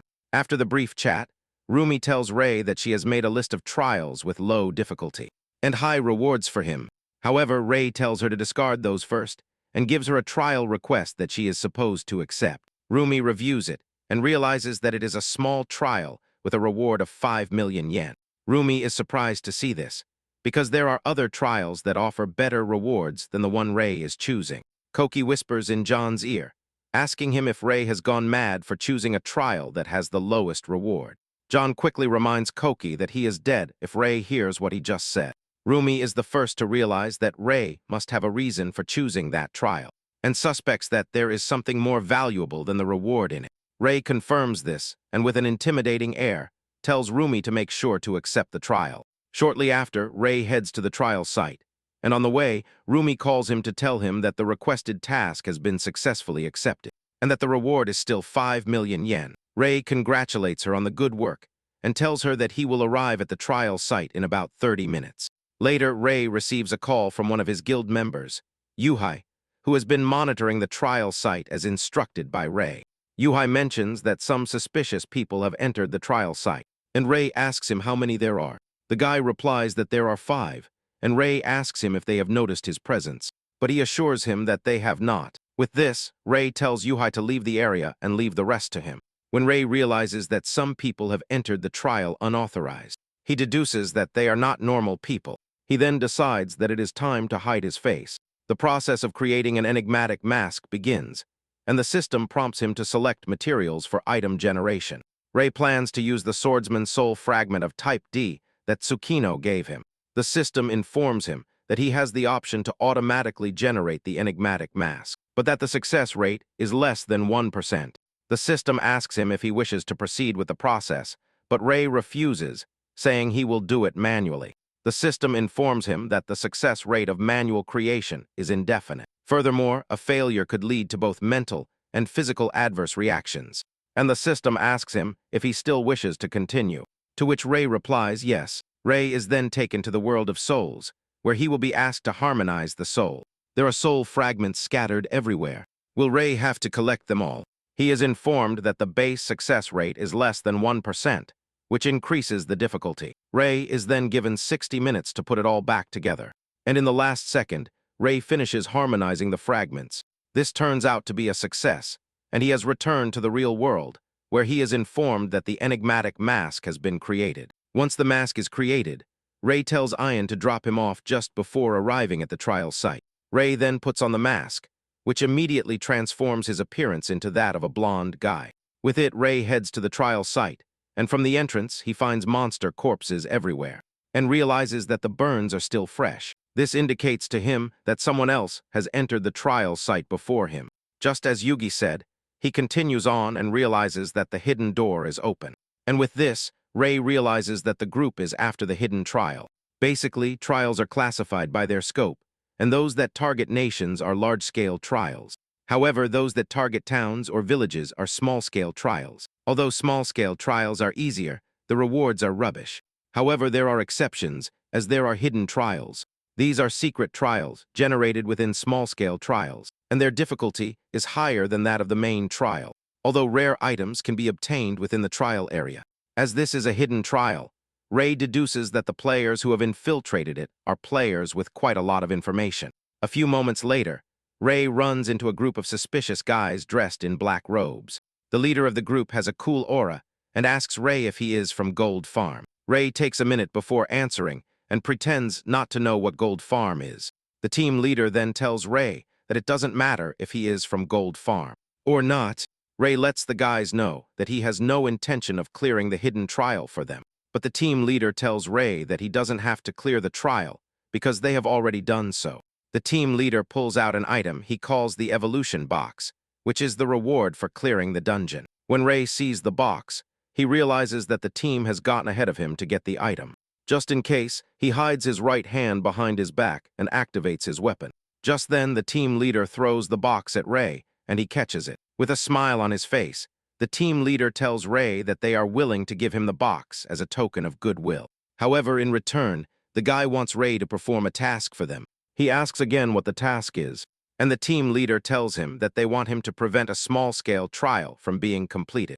And the guy assures Rei that he can use any method he sees fit. The team leader, Rich, says that it is clear that Rei is a capable player, and that eliminating the group trying to complete the trial should not be a problem for him. When Rei hears this, he immediately starts to wonder why they would want to prevent a trial from being completed. Rei finally responds to the request, saying that he realizes that they are from the Dark Guild. He realizes that the group is trying to do the same thing that happened in Argentina. Apparently, 2 weeks ago, one of the cities in Argentina, Mendoza, failed an easy trial, and it was destroyed. However, the problem was what happened a week before this. It turns out that companies based in Mendoza were affected by a massive short-selling spree. When Rumi and Ray saw this, she mentioned that it was as if Mendoza's downfall had been predicted in advance. It turns out that the culprit was rumored to be a dark guild, but Ray didn't know that they already had their sights set on Japan too. Reg then tells Ray that they will let him imagine why they have given him the mission. But the important thing is whether he is interested in accepting it or not. Ray flatly replies no, and tells Reg that the whole assignment is tempting, but that if he wanted to destroy a city, he would rather sell it short himself, as it would be more profitable. Reg expresses his disappointment and tells Ray to return the box, but tells him that they will also charge him interest for lending it to him temporarily. Ray is bewildered to hear this, and Reg confirms that the interest is his life. Rick and the rest of the team pull out a syringe containing a dark liquid and tell Ray that his options are to cooperate with them or die. Ray shows no sign of weakness as he draws his sword and asks Ray and his team if they think they can win. Rick replies that perhaps they wouldn't win under normal circumstances, but he reminds Ray that they have just cleared the hidden trial, so it would be disastrous for Ray to underestimate them. Rig and his team then inject the contents of the syringe and tell him that they are going to show him that players' skills are useless against the Dark Guild. The moment the contents of the syringe enter their bodies, they start to move strangely, and Ray realizes that the team has injected themselves with a doping item. This makes Ray wonder if something like this existed in the game. However, he realizes that there are no changes to their bodies, but since he doesn't know what the syringe contained, he doesn't even know what to expect. Nevertheless, he realizes that there is something strange about the box he is holding, but decides to play along.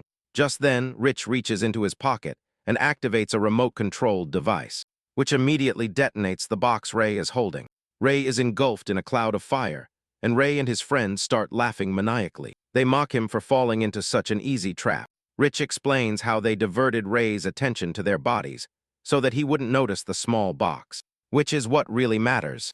Although the plan went perfectly, Ray says it's a shame he won't get a pawn. Rich then heads towards the explosion site, but to everyone's horror, there is no one there. Out of nowhere, all of Red's men are taken out in an instant. They cry out in pain, and Red reacts to this with a blast of fire coming from his hand. In an attempt to reach Red, he ends up flying some of his comrades through the air. By the time everything calms down, Red is already behind him with a dagger at his neck. Red then immobilizes Red with the soul-binding technique, causing the guy to scream in pain. Ray is surprised to see that Ray is unharmed, despite being caught in the explosion. Ray smiles as he tells Ray that he is not a fool, because he actually knows the weight of the evolution box. Ray mentions that he knew from the beginning that the box contained explosives. Ray is surprised to hear this, and asks Ray why he took the box on purpose if he knew something was wrong. Ray indifferently replies that Ray is underestimating high-level players too much. Ray says that an explosive that fits in a small box is nothing to him, but he lets Ray and his gang know that he is going to take all their money as compensation. Ray pulls out his phone to make a call, and Ray starts to panic, believing that Ray is trying to call the police. Ray laughs at this, saying that the person he is calling is more important. It turns out that Ray called Rumi and asks her to locate the area in Japan where the stock short selling is concentrated.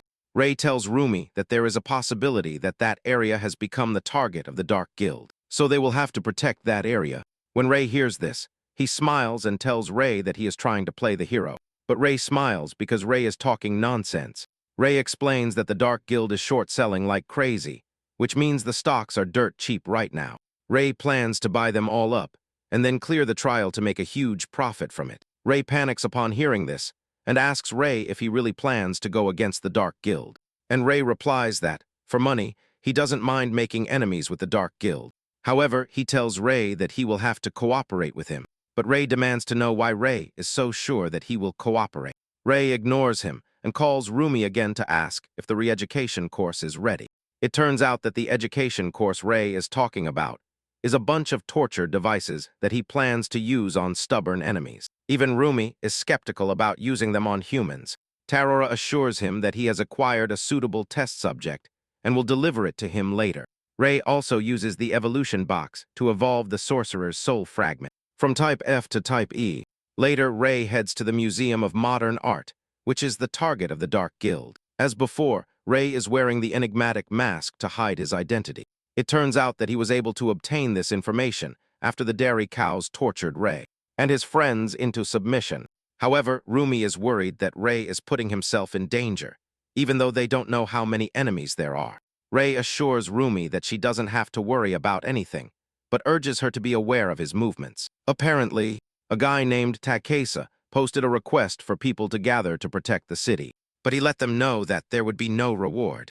He sets the meeting place at the square in front of City Hall. Now that people have gathered, he asks those willing to participate in the museum trial to assemble. Rei is surprised that so many people have gathered to protect the city. Even though no reward is offered, thanks to the number of people present, Rei realizes that it would be easy for the Dark Guild to sneak in a spy, and deduces that finding the spy before everything begins is the best strategy. Once they are ready, Takesa tells those present to get going, but urges them to shout for help if a strong enemy appears, because their main forces will undoubtedly come to their aid. When Rei realizes that no strategy is being employed, he deduces that he will have the opportunity to act as he pleases. At the same time, it turns out that he has discovered who the spy is, because among the 107 participating players, everyone present is a spy, except for Rei himself, meaning the other 106 players are after him. Upon entering the museum room, Rei realizes that he is already surrounded by a group of players, who clearly have hostile intentions towards him. Those close to him are each holding a can of flammable gas, and as soon as they think they have him cornered, they throw the contents of their cans, causing a large fire with the intention of roasting Rei. However, Rei jumps into the air to dodge the fire, and while in the air, he realizes that the other group of enemies is armed with swords and similar weapons. With this information, Rei knows how to deal with them properly. He charges at them and takes out a few with his incredible prowess. He is disappointed that they are charging at him from the start without any strategy. Takesa soon appears in the distance asking Rei what happened, while Rei is still trying to explain to him that he was suddenly attacked by the group. Takesa himself throws a punch at Rei. Surprisingly, he is holding a hidden knife in his hand that he plans to use against Rei, but Rei easily catches it. Takesa is shocked to see this, because Rei has basically projected a lot of force at that moment. Realizing that Rei could be dangerous, he jumps backward and Rei breaks the knife, reprimanding Takesa for attacking him with a weapon that isn't even an in-game item. With Takesa back with the rest of the squad, Rei asks them if they are all minions of the Dark Guild. Takesa smiles maliciously upon hearing this and tells Rei that, since he already knows everything, there is no need to resort to tricks again. Surprisingly, two members of the group express their surprise at learning that Takesa works with the Dark Guild, as they only came on an assignment to protect the place from an environmentalist organization. Takesa smiles nervously and says that this is an environmental protection initiative under the auspices of the Dark Guild. He feigns ignorance and says he forgot to mention it, but then he asks Rei to join them. Takesa claims that his job is not to kill him, but to protect the trial. Takesa says it would be fine if they could avoid fighting and assures Rei that he will talk to his superiors to get him paid a daily wage of 100,000 yen. When the rest of the group hears this, they protest the decision, reminding Takesa that they only get paid 30,000 yen. Rei, on the other hand, is surprised that the Dark Guild is willing to pay such a huge amount of money, and knows that his former self would have accepted the money without a second thought. However, he is now a different person and tells Takesa that he will have to refuse the offer. This angers Takesa, and tells Rei that he has to die to motivate the group. Takesa promises to give 100,000 yen to whoever lands the first strike on whoever delivers the finishing blow, and to the MVP of the battle. This works very well as the group charges at Rei in an attempt to kill him. Rei smiles because he knows they are all rushing to their deaths with barely effort. He takes them all down. Suddenly, Takesa lunges at him. Rei meets him halfway with a knee strike to the face. Rei then jumps over him and activates the soul bind ability to immobilize him. Rei then looks back and sees the two from before, begging him to spare their lives. Rei decides not to touch them, because they know nothing about the Dark Guild and moreover, they seem like easily manipulated people. Rei then takes out his phone to call Rumi and tells her that he has secured a big harvest, as he has just secured at least 100 new sources of income for the army. However, Rei says that the group leader, who is Takesa, will have to undergo the re-education course. Suddenly, a sword imbued with a dark aura flies towards Rei, but he manages to dodge the blow. He looks up and sees the culprit standing by the balcony. Warren smiles, saying that the guy has finally decided to show himself. The guy is also wearing a mask and asks Rei when he noticed his presence. Rei replies that he knew from the beginning. He easily realized that those who attacked him first were weak, and that they were decoys. Rei sensed that the guy in the mask was the only one radiating a different aura, even though he was trying hard to contain his power. The new guy is surprised to hear all this and finally understands why he couldn't find any openings to attack Rei. Nevertheless, he is curious to see if Rei can withstand his recurrent attacks. He lunges at Rei and starts hitting him like crazy. But no matter how fast his movements are, Rei is still able to keep up with him with his dagger. The guy then starts talking to Rei as if he knew him, telling him that he has become stronger since the game. Rei replies in a familiar tone, telling the guy that he has become stronger than he was in the game. As the fight continues, Rei manages to cut the guy's mask to get a good look at his true face. Rei is not entirely surprised, as he already suspected that this was his game counterpart. Yudo also greets Rei, telling him that he is sad that they have to meet again in this way. As he now has to kill him, Rei takes off his mask to reveal his true face and asks Yudo if he really thinks he can kill him. Yudo assumes a fighting stance and activates a skill called Dual Blader. As he lunges towards Rei, he activates another skill, the over-acceleration, with the intention of ramming into Rei. He manages to get the better of Rei and slashes his left shoulder, forcing Rei to quickly readjust while praising Yudo, because he is still very fast. However, Rei still doesn't believe that Yudo has what it takes to face him. Rei then activates the Soul Eye skill to assess Yudo's strength. He realizes that Yudo is currently a level 38 player, and his stats are also quite impressive. Thanks to this, he is able to easily follow Yudo's movements, and when Yudo tries to attack him from behind, Rei blocks it with ease. Yudo is stunned, and as he is still trying to compose himself, Rei launches a counterattack by kicking him in the face, which sends him flying straight into a wall. Yudo groans in pain, and Rei lets him know that his speed is decent, but his sword lacks power. Rei tells him that attacks like that won't even scratch him. Rei then activates the Soul Bind to prevent Yudo from moving, which leaves him stunned. Yudo is surprised that the skill works, as he believes that he and Rei should be at the same level. However, Rei lets him know that the level difference is indeed overwhelming. Rei then urges Yudo to leave the Dark Guild and join him to make money. Given that he is an exceptional player, Rei lets Yudo know that with his skills, he can really make a lot of money. Yudo hesitates and replies that he cannot. Rei asks him why he cannot join him. Yudo replies that he cannot say. Rei decides to reinforce the soul bind to cause him pain in order to force him to talk. Yudo screams in pain, but still lets Rei know that he cannot speak, because if he does, something will happen. Without even finishing his sentence, Rei already realizes that there is something, then he asks him about his brother, Isasi, but Yudo struggles to answer. Everything starts to clear up for Rei, and he asks Yudo if Isasi is being held hostage. Yudo admits that Rei has figured him out, and this only confirms Rei's theory that there is more to the story. In the past, Prophecy Online was known for its excessive difficulty, which made players flee the game. While low-difficulty areas were manageable, hardly anyone dared to take on the higher difficulty dungeons. It was rare to find comrades who shared the same outlook, and among these comrades are Yudo and his brother Isasi. Although in his current state he can take on bosses alone. It was he and the brothers who fought bosses. However, as the gap in their abilities grew, they stopped adventuring together. But they kept in touch through chat, however. Rei never thought he would meet Yudo the way he just did. After freeing him from the soul binds, Rei asks him where Isasi is, and Yudo confesses that he doesn't know, because they haven't even told him where Isasi is being held. Just then, Yudo remembers that Rei's subclass is Soul Forger. He begs Rei to help him use this ability to find his brother. Rei replies that, in fact, he is using Soul Forger in real life, but reminds Yudo that they are no longer in a game, but in real life. Rei confesses that, in real life, he only acts for money. Yudo immediately offers him everything in his wallet just to save his brother.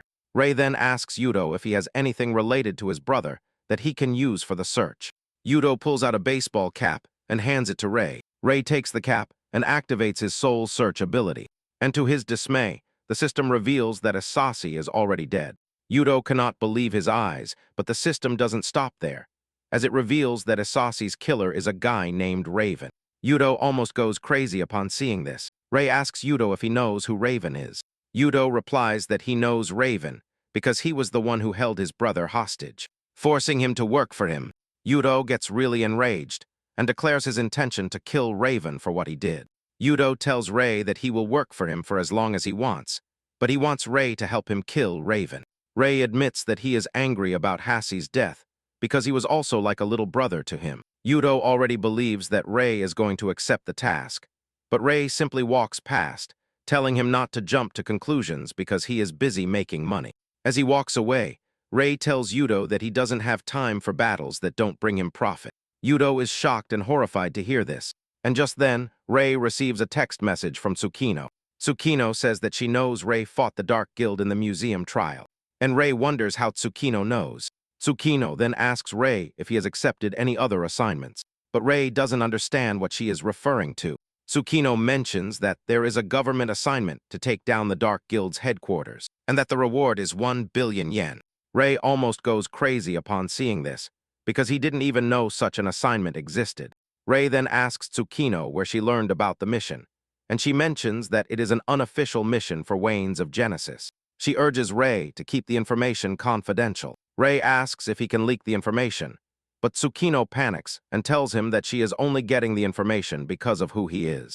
Tsukino reveals that the Dark Guild's headquarters has assets worth over 10 billion yen. But what? If they are successful, they can simply report that there was nothing inside, and the government will turn a blind eye. Rei then turns to Yudo and asks him if Raven is at the Dark Guild's headquarters.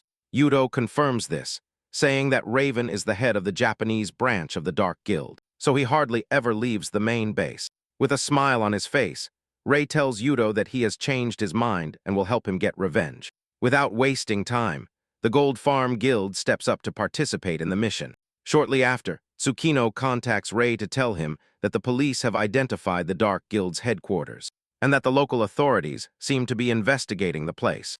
However, Rei lets her know that he already knew this, as he was conducting his own investigation. Tsukino then urges Rei to cooperate with the investigation if he finds himself in the area. As if the Dark Guild resists, the police will not be able to handle it as usual. Rei asks Tsukino about the reward and demands 100,000 yen for each guild member he captures. He will also receive 100,000 yen for protecting each agent. Tsukino is surprised upon hearing this, but assures Rei that she will negotiate with the government and that even if they don't accept, Genesis Wing will cover the expenses. Rei smiles happily upon hearing this and tells Tsukino that the deal is done. After finishing sending the message to Tsukino, Rei tells Yudo that the police have discovered the Dark Guild's base, and Yudo suggests that they finish it once and for all.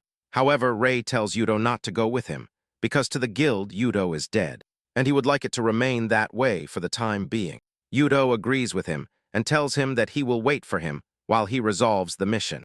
As Rei leaves, Yudo urges him to be careful, as the Dark Guild will have filled the building with traps, knowing that the police are about to arrive. Moments later, Rei arrives at the scene and without hesitation crosses the police cordon. One of the detectives tries to stop him, claiming that the building is cordoned off due to a gas leak. Pharaoh lets him know that he is there to assist Janice S. Wings with the investigation. As soon as he hears this, the guy apologizes and escorts Rei to the operations table, where the detective chief is outlining the operation plan. When the detective chief is informed of Rei's presence, he is not pleased, because he believes that players have no business in police investigations. The detective chief speaks rudely to Rei, telling him not to attempt anything because he is only there on the orders of his superiors. The man and his men then prepare to storm the building, but Rei urges them not to attempt to enter the building. However, no one pays him any mind, and the result is a large explosion on the upper floor of the building.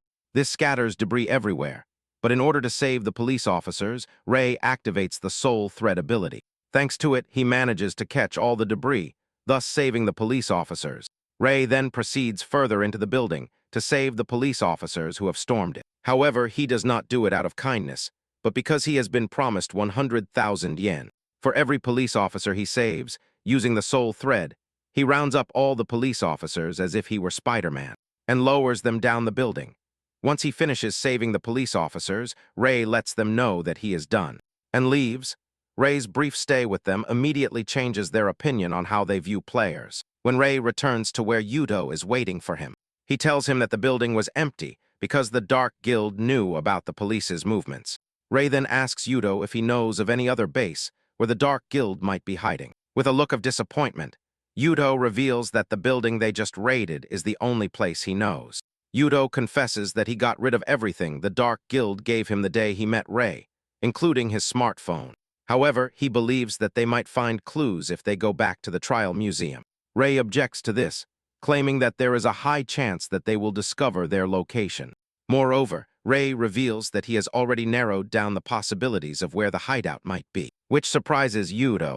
Rei explains that, in a situation where the police are conducting a large operation, it would be difficult to secure a proper office or warehouse. He mentions that they would want to relocate to a place where there are no cameras, and that is a secluded area. With this, Yudo believes that an abandoned dungeon with scarce rewards might be the answer.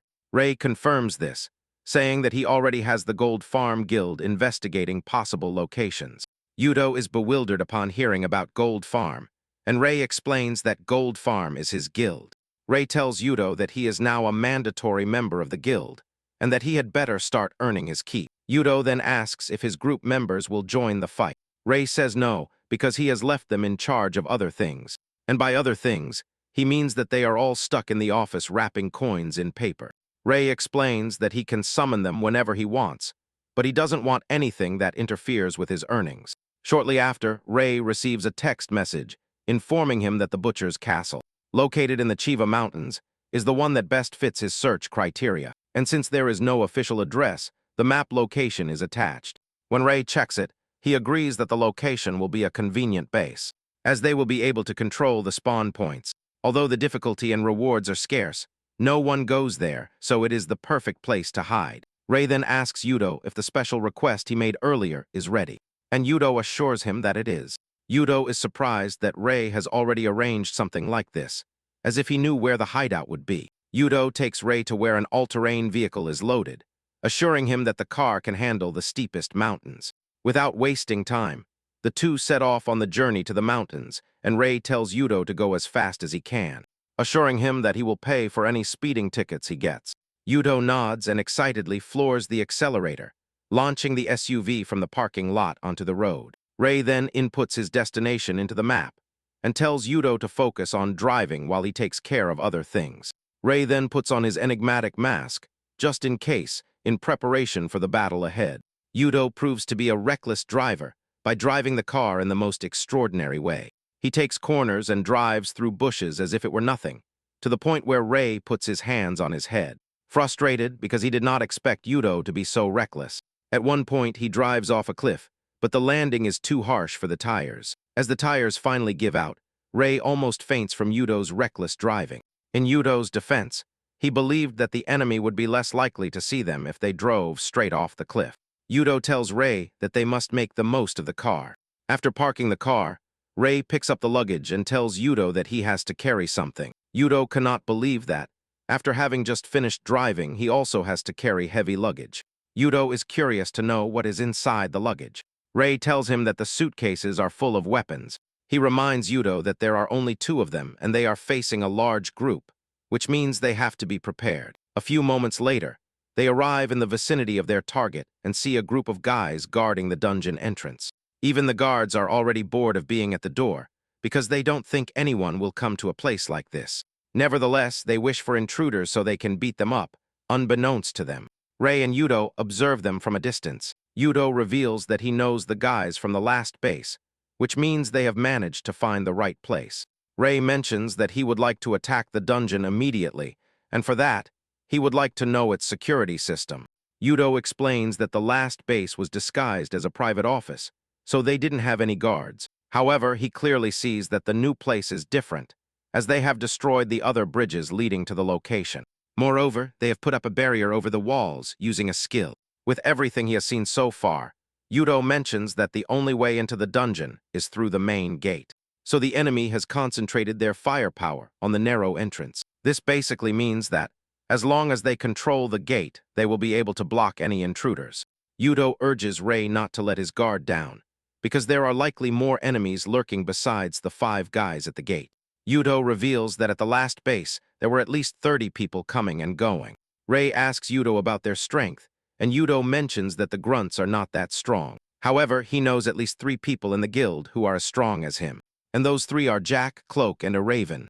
Yudo mentions that normal players stand no chance against these three. When Rei hears this, he smiles because he is ready for some fun.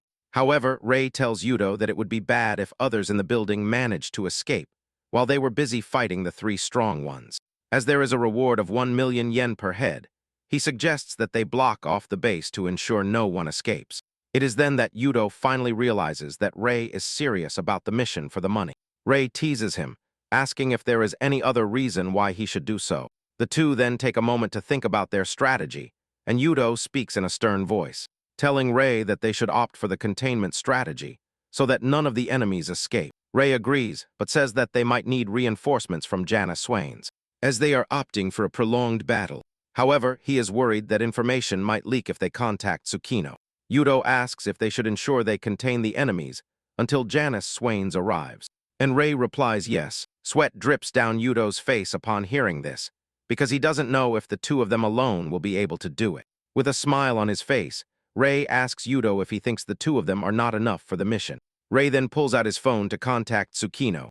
In the message he wants to send her, he says that they have located the enemy base and are carrying out a containment. Rei wants Tsukino to send suitable people for the strategy as soon as she receives the message. Rei then urges Tsukino to only send trusted players if she believes there are spies in her guild.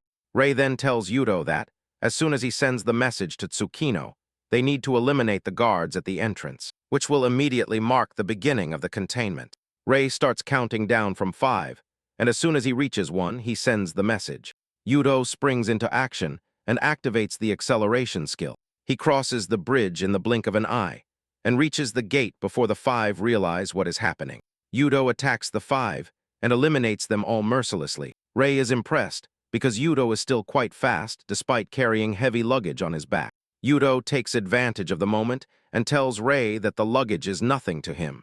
Once they manage to access the building, Rei suggests that they prepare everything before the fight. Rei opens his luggage and starts taking out the contents, which are wrapped coins. He scatters the coins everywhere and tells Yudo that everything is ready, which means they just have to wait for the enemies to come out. The security cameras soon detect their presence, and they alert the soldiers inside the house. The soldiers waste no time and come running towards Rei and Yudo. Instead of seeing humans, Rei only sees money running towards him. He smiles as he tells Yudo that it is time for them to get the money. Once the soldiers are in the middle of the courtyard, Rei activates the coin explosion, which causes a large and devastating explosion, leaving the enemies trapped in the thick smoke. As they try to get their bearings in the smoke, Rei goes after them and starts taking them out one by one. In the blink of an eye, he realizes that he has taken out a lot of people and smiles, because that means a lot of money for him. He admits that this could be better than some trials in terms of earnings. Yudo also takes care of the other side of the courtyard, tearing apart enemies like they were toys. Suddenly, he sees an enemy lunging at Rei, but Rei doesn't even move. Realizing that Rei won't move in time, Yudo jumps to decapitate the enemy, thus saving Rei. Yudo reprimands Rei for not moving, even though he realized that the enemy was charging at him. In his defense, Rei says that he cannot reveal all his tricks in front of a surveillance camera. Moreover, he tells Yudo to stop saying his name, because even though the camera has no audio capture function, Rei believes that they could still lip-read them.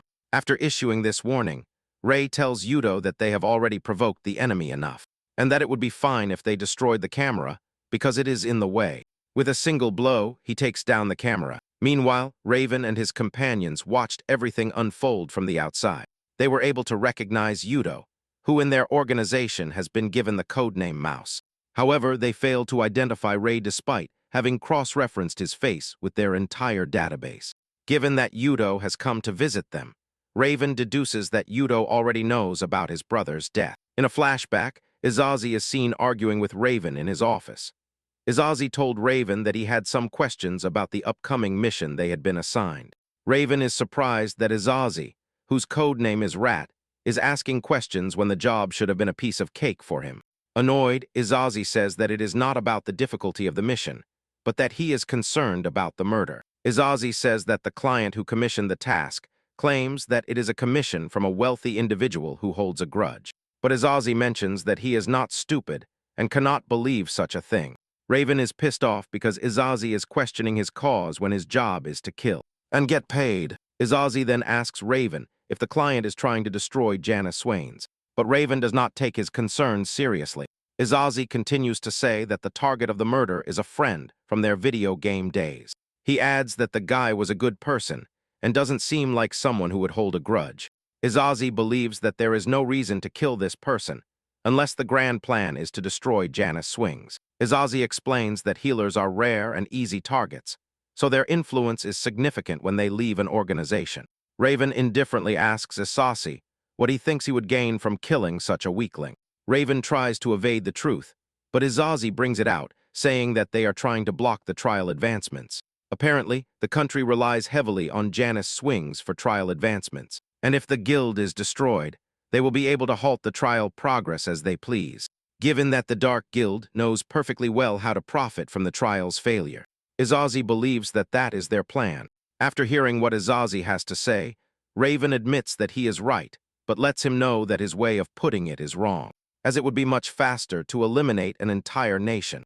Raven says that this can only be achieved if the Genesis wings disappear. When Izazi realizes that the Dark Guild is trying to trigger another national trial, he expresses his concern about it, but Raven tells him that it is none of his business.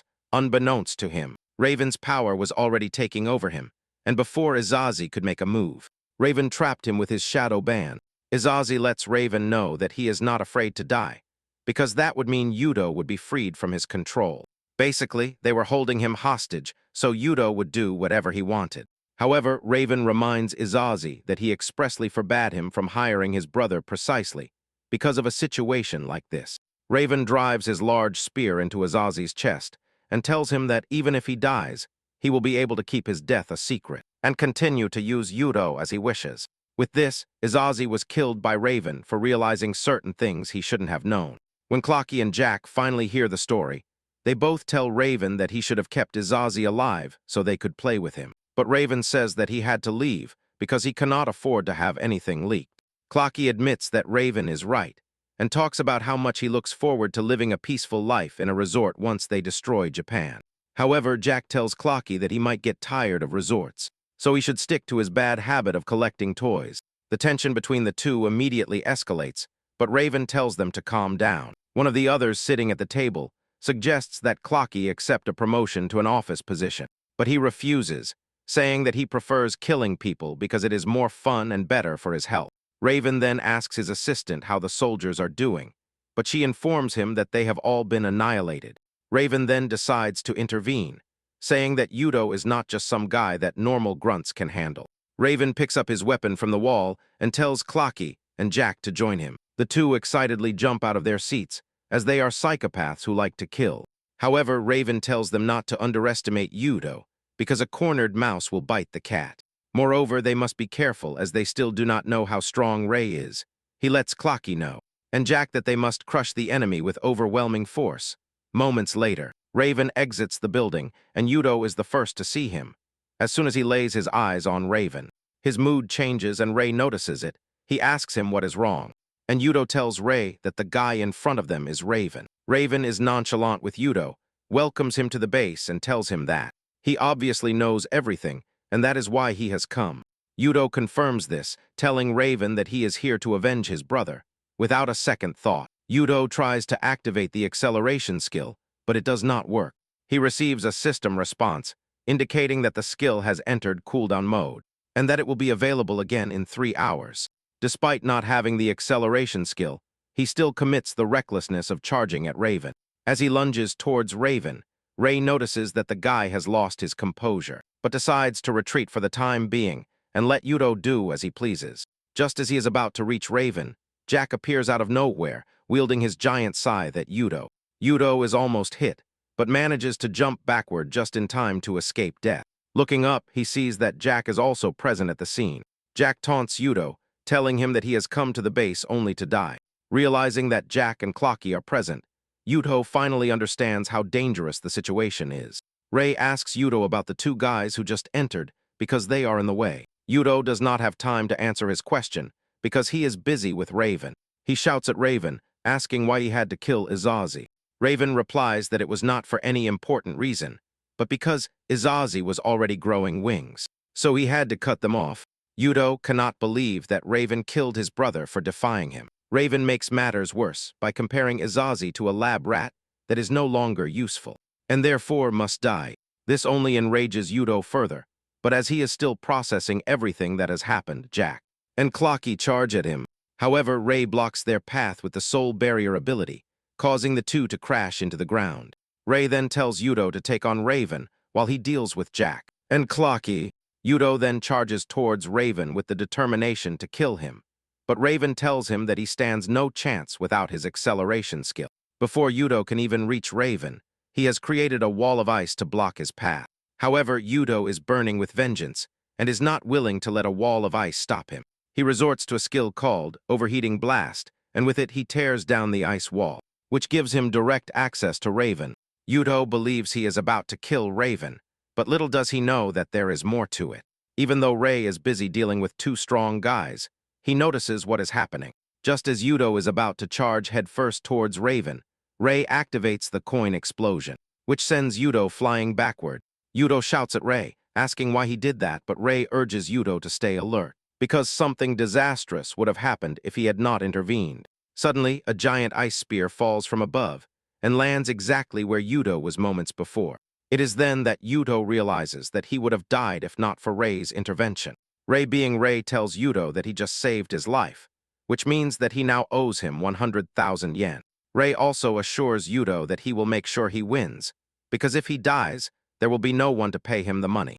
Raven is curious about Ray and asks him if he was the one who interfered with the guild during the mansion trial and the museum trial. Ray plays dumb and tells Raven that he has no idea what he is talking about. As Raven asks him, Ray realizes that the guild has not yet discovered his identity, nor the fact that he is affiliated with Gold Farm. Raven then asks Ray why he is risking his life for Yudo. He replies casually that he is doing it for the money.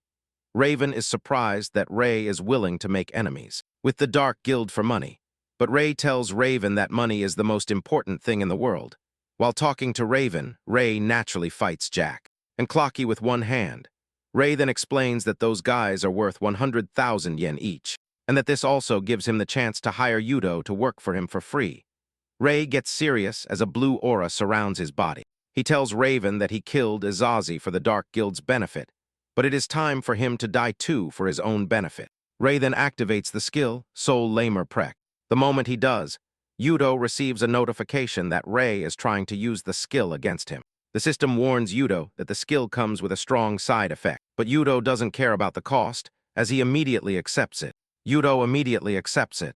The system indicates that the cooldown times for all his skills have been reset, and an overwhelming aura emanates from Yudo's body. The system informs Yudo that Ray has temporarily granted him power. With a smile on his face, Ray tells Yudo to get to work, and Yudo activates his acceleration skill.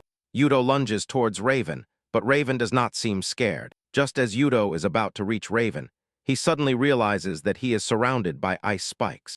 He manages to escape there thanks to his acceleration skill. Raven then reminds Yudo that he is the one who knows his movements best.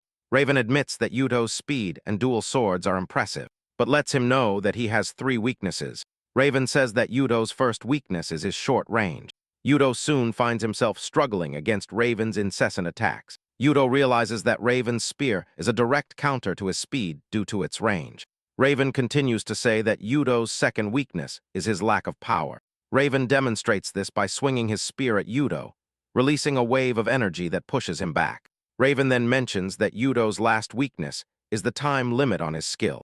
Raven continues to make things difficult for Yudo by creating ice spears everywhere, while telling him that he has victory assured as long as he can last longer than his acceleration skill. Yudo admits that he has no chance of defeating Raven with his strength, but it turns out he has a plan in mind. Raven senses it but mocks Yudo, telling him that whatever he does, he can anticipate all his moves. At the same time, Yudo knows Raven's skills very well and knows that he only has to be careful of one. The inverse recoil. This is a skill that amplifies the strength of an attack and returns it to the opponent. Yudo knows that if Ray's power has given him a boost, this also means that the recoil will be greater. Yudo realizes that he only has one option left, to break through before Raven can activate the skill. So Yudo makes another bold move to corner Raven. Raven is surprised to see him, leading him to wonder what kind of boost is driving him. Even Yudo admits that he does not know. which goes to show how incredible Rei's power is. Just as Yudo is about to reach Raven, Raven activates the inverse recoil skill and strikes Yudo in the chest. Yudo is sent flying into the wall, and as he spits blood, Raven mocks him, telling him that he is going to send him to the afterlife just like he did with Izazi. Just then, Rei's dagger flies towards Raven from behind. He barely manages to dodge it, but it slashes his face before embedding itself in the wall. Raven shouts at Rei, telling him not to interfere because his turn is coming too. However, Raven did not know that the dagger Rei had thrown was aimed at Yudo. Before he turned around, Yudo had already pulled the dagger out of the wall. Yudo plunges the dagger into Raven's chest, as he tells him that he learned to use daggers from Rei. Raven spits blood before finally falling to the ground. Seeing Raven on the ground, Yudo breaks into a wide smile as he talks about how he managed to avenge his little brother. Images of his brother and the moments they spent together flash through his mind as he says this. Once his mission of revenge is complete, the effect of the soul Lemmibreg skill also comes to an end. The system then indicates to Yudo that his health has decreased due to the recoil. Yudo quietly reveals that he would have liked to kill Raven with his own moves. Just as he is about to fall to the ground, Rei catches him and tells him that the skill he used was his own power, not his skill. Yudo then asks about Jack and Clocky. Rei assures Yudo that those two are nothing to him, because he has already dealt with them. Rei points to the two, and just as he said, he has defeated them to the point of submission. A few minutes earlier, Jack and Clocky had expressed their displeasure at the confidence with which Rei turned his back on them. It was then that Rei finally turned to see how the two were doing, because he had completely forgotten that he was fighting them. Just at that moment, Jack activates a spatial skill called Aura of Death, which gives him the opportunity to unleash an attack skill. Clocky, being the cunning old man he is, also attacks Rei from behind. Clocky taunts Rei, asking if he can dodge in midair without anything to stand on. Surprisingly, Clocky's attack misses, and the dagger pierces Jack instead. Before Clocky realizes what is happening, Rei appears behind him with a knife to his throat, and tells him that he is an idiot for having thrown his weapon. Rei then cuts his throat as well. And when Yudo hears the story, he realizes that Rei was too strong for the two of them. Yudo then asks Rei to let him rest for a while, because he will not be able to move for some time. Rei assures Yudo that he knows, and that he should take his time. Suddenly, a guy with a bulldozer in his hand appears, expressing his surprise at the fact that Yudo has defeated Raven. As soon as Rei sees the guy, he realizes that the Dark Guild's reinforcements have arrived earlier than those they were expecting from Wanes of Genesis. Behind the new guy are a group of Dark Guild members, but the only thing Rei sees is money. As he gets into a fighting stance, Rei admits that the dungeon is paying more than he expected. Moments later, Rei has finished off all the reinforcements and is disappointed that they are not even strong. However, he is happy that even the weakest member of the Dark Guild has the same reward. Shortly after, the Wanes of Genesis finally arrive at the scene, and Rei removes his mask. As he is on familiar ground, Tsukino praises Rei for the good job, saying that she is impressed that he alone and Yudo were able to isolate the Dark Guild's base. Rei assures Tsukino that it is nothing, and Tsukino asks about Yudo. Rei indifferently points to where Yudo is lying, and when Tsukino turns to see how he is, she realizes that the boy is severely injured, which goes to show how intense the battle was. Next, the healer attends to Yudo, while Tsukino tells Rei that the Wings of Justice will now help to close the base. A guy wearing a backward baseball cap suggests that, instead of opting for closing the base, they should simply storm it and finish off the Dark Guild, as they are all criminals. The bald guy also agrees with the one with the cap, saying that they have the numbers and strength needed to finish off the Dark Guild in one fell swoop. However, Tsukino rejects their suggestion, reminding them that Rei is in charge of the operation, and that disobeying his orders is strictly forbidden. Just then, a red-haired woman, or else Yori from the guild, tells the bald guy and everyone else to fall in line and follow Tsukino's orders. An argument ensues between the two, and Rei intervenes, telling them that the enemy's strength lies in their numbers. Rei says that they should limit themselves to fighting in the courtyard if they want to prevent the enemy from taking advantage of their numerical superiority. Rei tells the two guys that they are free to charge in if they do not agree with him, but he assures them that he will not be held responsible for their deaths. The two then decide to ask if there is anyone who agrees with their plan, but to their dismay, no one is willing to go against Rei's words. Rei analyzes the situation and approaches Yudo, telling him to keep an eye on the two. Once this is settled, They are ordered to send the captured prisoners to the guild. The guild then begins to feast and have fun in the courtyard while waiting for the Dark Guild members to come out. 3 hours later, none of them have appeared, and Ray says that they must have found out that reinforcements are coming. Nevertheless, Ray says that they can actually let them starve, and that, when they are finally desperate enough to break the siege, the team will annihilate them, while the allies enjoy a good meal outside. The enemies inside the house are trapped and starving. A few moments later, Tsukino tells the team that their break time may soon come to an end, because two suspicious individuals are heading their way. The bald guy believes that the two are just scouts and not fighters, but Ray disagrees. He explains that, in player versus player combat, quality truly outweighs quantity. With this, he lets them know that 2 skilled fighters are more problematic than 100 weaklings. Ray asks Yuto if he has any idea who these 2 are. Yuto mentions that the 2 are undoubtedly high-ranking officials, stronger than Raven. Basically, there are 3 of them, with the codenames Gamma, Beta, and Alpha. However, besides knowing that they are strong, Ray says that he does not know much about them. Tsukino shows Yuto some images of the 2, sent by the reconnaissance team, but Yuto confesses that he does not know if it is them, because he has never seen them before. However, judging by the situation, he is convinced that it is Beta and Gamma. When Ray hears this, he deduces that there is someone else hidden in the castle and that they are probably planning a pincer attack. Tsukino then lays out the plan, saying that she will take care of one, while Ray takes care of another, and the last one will be handled by everyone else. Yuto urges the group to be careful, because he has only encountered Alpha once, but he can definitively say that there is no one as evil as him. Ray then asks Tsukino if the reward for the stronger enemies is higher, but Tsukino replies no, reminding him that the reward per person is fixed. Ray is disappointed to hear this, because he believes that, with this, it is much more profitable to take down weaker enemies. Once everyone reaches an agreement, they prepare for the attack of the 2 approaching enemies. Suddenly, the group notices that the animals in the area are running for safety, which is quite strange. Tsukino is the first to notice that something is wrong and shouts at the group to retreat.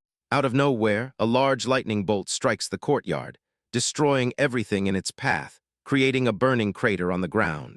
Although Tsukino had warned them, some were caught by the lightning due to its immense destructive power. The injured are immediately attended to by the medical team. Gamma and Beta finally appear, and they are disappointed that the group was not annihilated by the powerful lightning bolt. As soon as Tsukino sees them, she concludes that the 2 are quite dangerous, and that dealing with them will not be easy. Yuto suggests that he take care of the guy wielding 2 weapons, but Tsukino tells him not to worry.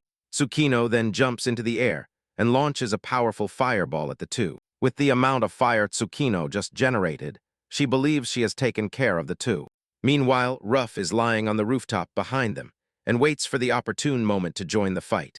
As Tsukino continues to boast about how destructive her fire is, the guy with the wit sword lunges at her through the fire. He jumps towards Tsukino with the intention of beheading her, but Tsukino manages to block the attack at the last moment. The dual-wielding guy also lunges at Tsukino, intending to catch her off guard, but Iori arrives just in time to block the guy. The dual-wielding fighter is surprised that there are such skilled fighters in the group. Tsukino knows that she would have died, and thanks Iori for arriving just in time to save her. The white-clad guy laughs at Tsukino and tells her that she would have died if not for Iori's intervention. The guy taunts Tsukino by saying that the Transcendentes are nothing but a bunch of weaklings. He says that they might be able to face monsters, but they actually lack real combat experience. However, Tsukino smiles at the guy and tells him not to underestimate the 10 Transcendent, because when it comes to combat experience, they are far above people like him. The guy then leaps backward and tells Tsukino that she is mistaken. He makes it clear to her that the combat experience he is referring to revolves around killing people, not monsters. The guy takes a deep breath before activating a strange skill. Tsukino has no idea what is coming, and before she knows it, she receives a strange attack that the guy has launched from his disgusting mouth. Tsukino screams in pain and falls to her knees as she wonders what it is that just hit her. Before she realizes it, she notices that her vision is already blurring, and it is then that the system informs her that she has been poisoned. The healers panic as they see their guild master in such a state, and quickly get to work to heal her, but this only makes things worse. Tsukino screams in pain as the poison spreads throughout her body. The healers are left in shock as they witness this, and the guy who poisoned her tells the healers that their powers are useless. because there is no healer strong enough to cure his poison. When Tsukino hears this, it only motivates her further to fight, and she tells the guy that she has to end the fight before the poison spreads. Tsukino unleashes another wave of destructive flames at the guy, but he easily dodges them. He leaps over the fire and lunges at Tsukino, telling her that she only has flashy moves because she is used to fighting only monsters. The guy approaches Tsukino with the intention of striking her, but Tsukino dodges him and returns the favor with a counterattack. Another fireball erupts, but the guy dodges it just like before, while confidently telling Tsukino that her attempts are futile. He mentions that he has a skill that negates fire, but unbeknownst to him, another team member has used the fire as a cover to get behind him. Before he knows it, the guy hits him with a hammer, knocking him to the ground.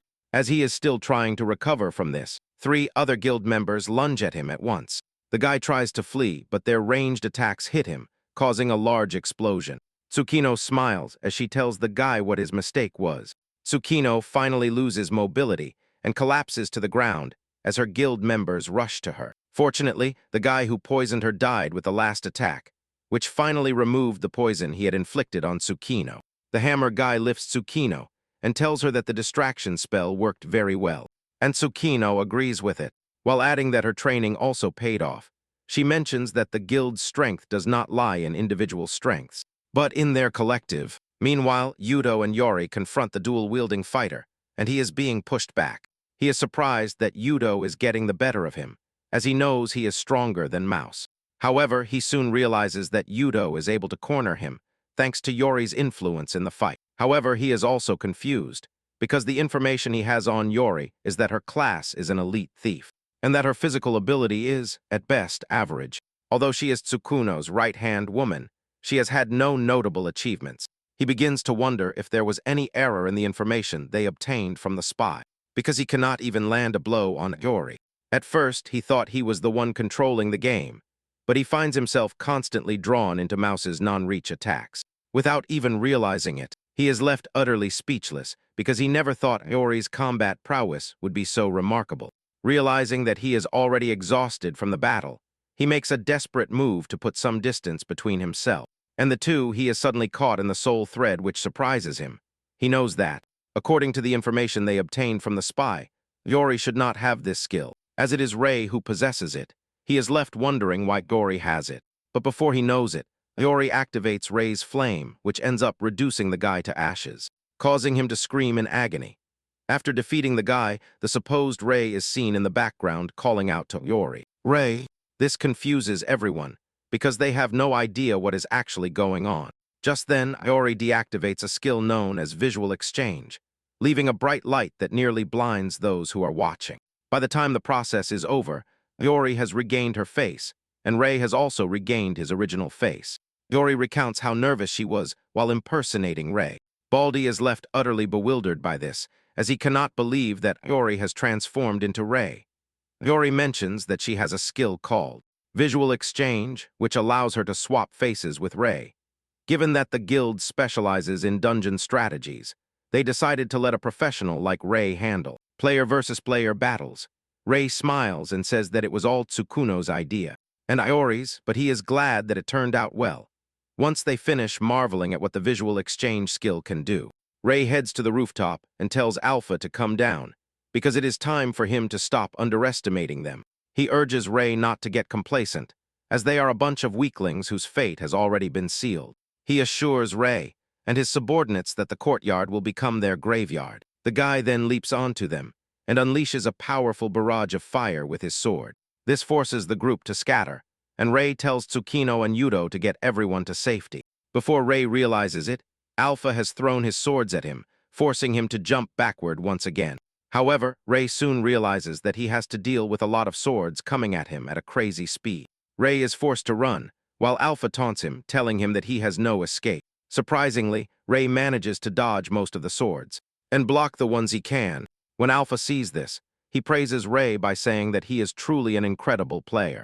Meanwhile, Tsukino and the others are mind-blown by Alpha's multiple arms, which are what allow him to wield a multitude of swords at once. Rei, on the other hand, is no rookie, and knows that Alpha is capable of this thanks to the Berserker spirits. The invincible hands, This is a skill that attacks the opponent with the arms of a spiritual duplicate, and due to its sheer power, it quickly drains stamina. Rei then asks Tsukino to cover his back, to ensure that the enemy healers are unable to assist Alpha. Tsukino nods and tells her ranged combat team to aim for the castle. When Alpha realizes that Rei and his team plan to drag him into a war of attrition, he tells Rei that his plan is futile.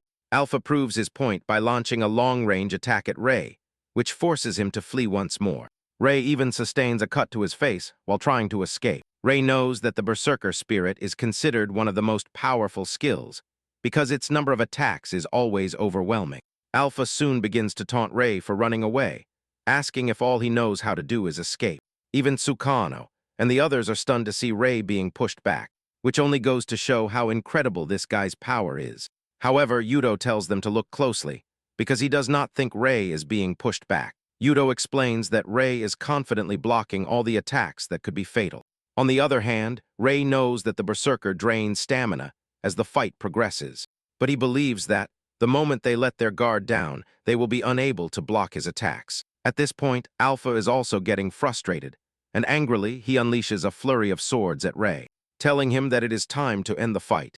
To ensure that Rei stands no chance, Alpha overcharges the spirits and unleashes at least 100 swords at Rei at once. With the swords heading towards him, Rei decides to leap into the air. Most of the attacks hit the ground, causing devastating damage. But Rei does something even more outlandish. While in midair, he activates a skill called Soul Serpent, and a giant serpent appears, which he rides on. Rei cheerfully tells the serpent that it has a lot of food it can eat. But Alpha does not believe that the serpent stands any chance against him. Alpha launches his swords at Rei once again, but the healers rush to assist Rei. However, they soon become dismayed as they realize that the healing cannot keep up because Alpha is dealing too much damage. Alpha seizes this opportunity to boast about the spirit's power, while telling Rei that he stands no chance against him without a main class. Tsukino then notices that Rei's health has not decreased and tells the healing team to carry on. Suddenly, Alpha realizes that he might be at a disadvantage, because out of nowhere, the single initial serpent has multiplied to a terrifying number. Rei maliciously smiles at Alpha and tells him that he is the one who provided the food for the serpents to multiply. Rei then tells the serpents that their main dish is Alpha, while pointing at him to ensure that he is not mistaken for anyone else. Alpha cannot believe that Rei just referred to him as food, and this angers him. Angrily, he unleashes a new skill to create a spiritual territory, with the determination to make Rei regret the words he has spoken. This generates multiple attack points that eliminate all the other serpents. Before converging, Enrake is standing on the last serpent. Rei realizes that Alpha has just used a skill that increases speed and the power of arm generation at the cost of reducing the range. But this is a fighting style that quickly tires out. With this type of short burst attack, Rei believes Alpha will not be able to last long enough to defeat the serpents. Out of nowhere, a spear flies towards Rei from behind, but Yudo steps in to stop the attack, and he looks genuinely angry as he does so. Yudo looks at the culprits of the surprise attack, and it turns out to be the bald guy and the hat guy from earlier. Yudo immediately goes after them in a rage, telling them that they have finally shown their true colors, and that it is time for them to be punished. They attempt to flee. Tarora catches up to them and takes both of them out of commission, as Rei watches Yudo deal with the traitors. Alpha tries to sneak up on him, but Rei easily dodges the surprise attack. As Alpha did not expect Rei to dodge the blow, he is left vulnerable to an attack, and Rei seizes the opportunity. Rei launches a counterattack, plunging his dagger into Alpha's chest, leaving him stunned. Alpha falls to the ground, and as he bleeds out, he begins to ask Rei how he was able to block the last attack when it was supposed to be the perfect surprise attack. Rei quickly corrects his mistake, telling him that the attack is anything but perfect, because he knew from the beginning that the bald guy and the hat guy were spies. Alpha spits blood as he asks Rei if he really thinks he can survive after turning the Dark Guild against him, and Rei brings Alpha's attention to the reality of the situation. He reminds him that with him, Gamma, and Beta out of commission, the Dark Guild's main forces have been mostly eliminated. Rei shamelessly reveals that what's left is to enjoy the loot they left behind. Once the enemies are defeated, they take count, and since it is 1 million yen per person, they obtain 452 million yen for the 452 defeated people. Rei also packs up all the treasure found inside the building, and they transport it to Gold Farm's headquarters. He congratulates Tsukino on a job well done and tells her that she can keep whatever is left in the castle. Tsukino cannot believe that Rei is serious after taking even the smallest treasure that could be found in the building. Rui tries to comfort her, saying that he has found a strange white powder that was left behind. But Tsukino quickly tells him that she is not interested in his white powder trash. Later, Rui is in the office, when Rumi tells him that the government's reward has been transferred. Rui is relieved to hear this, and Rumi adds that, in recognition of their work, the government has assigned an assistant to the guild. Rei is not entirely pleased with this, because he does not want the government to monitor his every move. Rumi is not surprised, because she already expected Rei to say this. Rumi then drops the subject, and asks Rei how they are supposed to sell the treasures they have acquired from the Dark Guild. One of the guild members suggests that they sell them in a precious metals exchange, but Rumi tells him that that is impossible, as the treasure was obtained from bad guys. Moments later, a strange woman enters the office and asks for Rei. Rei asks her disdainfully who she is, and the woman is surprised that Rei does not recognize her. She reminds Rei that she was the assistant he met during the rank certification exam. Rei lets her know that he is not interested in remembering things that do not bring him money. She tries to play it cool and finally introduces herself as Misaki Sakuma. It was after she introduced herself that Rumi explained to Rei that she was the girl at the reception desk for the rank exam. After explaining it to him like he was a child, Rei finally gets an idea of who she is and asks Misaki if she is here to make him money. Misaki nervously replies yes, and tells Rei that the Japanese government has assigned her as his assistant. Basically, she is a free assistant that he can use as he wishes, as she will save him labor costs. Rei lets Misaki know that he does not need her, because he already has more than enough staff. He points to the dairy cows and tells Misaki that he already has a lot of free labor.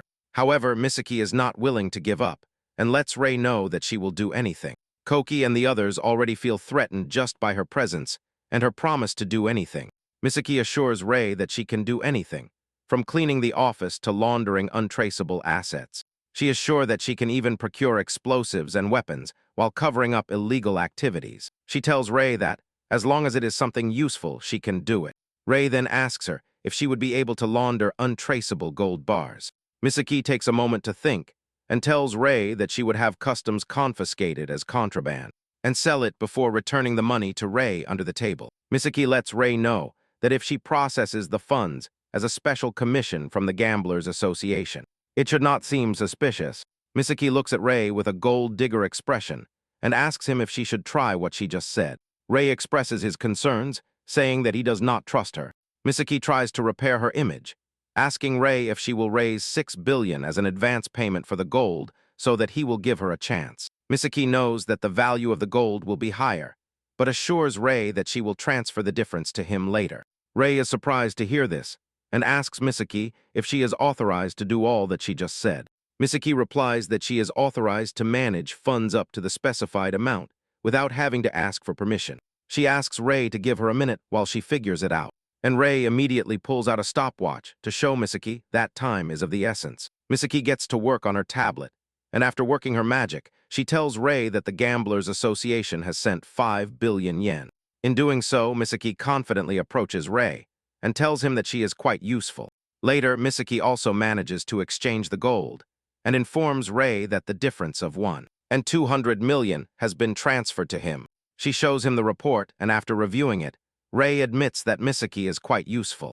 Rei then tells her that he has a question for her before officially inviting her to join the guild.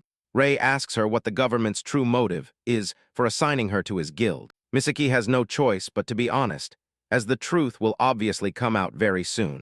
She mentions that the government is trying to counter foreign recruitment. Apparently, countries all over the world are recruiting talented lawyers. Once he understands the situation, Rei tells Misaki that if she cannot make money in Japan, she will undoubtedly go to another country. To prevent this, Rei asks Misaki to do her best to ensure that he makes as much money as possible. Misaki nervously smiles as she assures Rei that she will. Moments later, Rumi drops a mountain of files on Misaki's desk for her to sort through. She also tells her to handle the mission selection for the 3rd week of the month. Without complaint, Misaki accepts the tasks. One of the guild members mentions how efficient Rumi is at assigning tasks, and Rei reveals that that was the reason he chose her as the guild master in the first place. Suddenly, Misaki notices something strange, and Rei asks her what the problem is. She tells him that she was reviewing the mission database, but not a single new mission has been added in the past 4 days. She mentions that there is usually some fluctuation in the appearance of missions, but she finds it strange that there are none. Even Rei is surprised to hear this, and tells Misaki to quickly confirm with the government. Misaki follows Rei's instructions and takes out her magic staff. Misaki then activates a long-distance telepathy skill, which sends an intense energy into the sky, emitting waves that Misaki connects to. Once she gets a response, she tells Rei that the Player Association, the Geospatial Information Authority, and the Cabinet Office have responded. Apparently, there have been no new missions in Japan for the past 4 days. In fact, the same is happening in all other countries. When Rei hears this, he tells Misaki that this is the prelude to a large-scale mission. He immediately tells Masaki to prioritize claiming all the high-reward missions that are currently available, because it is possible that for a while, he will not see any regular missions. Shortly after, everyone receives the notification of a new large-scale mission called the Waterfall Trial. The deadline to complete it is 90 days, and they must defeat the boss within that time, or all of Asia will be destroyed. When the Gold Farm Guild sees this, Rooney asks Rei what the plan is, and Rei suggests that, in the meantime, they should continue tackling the smaller missions.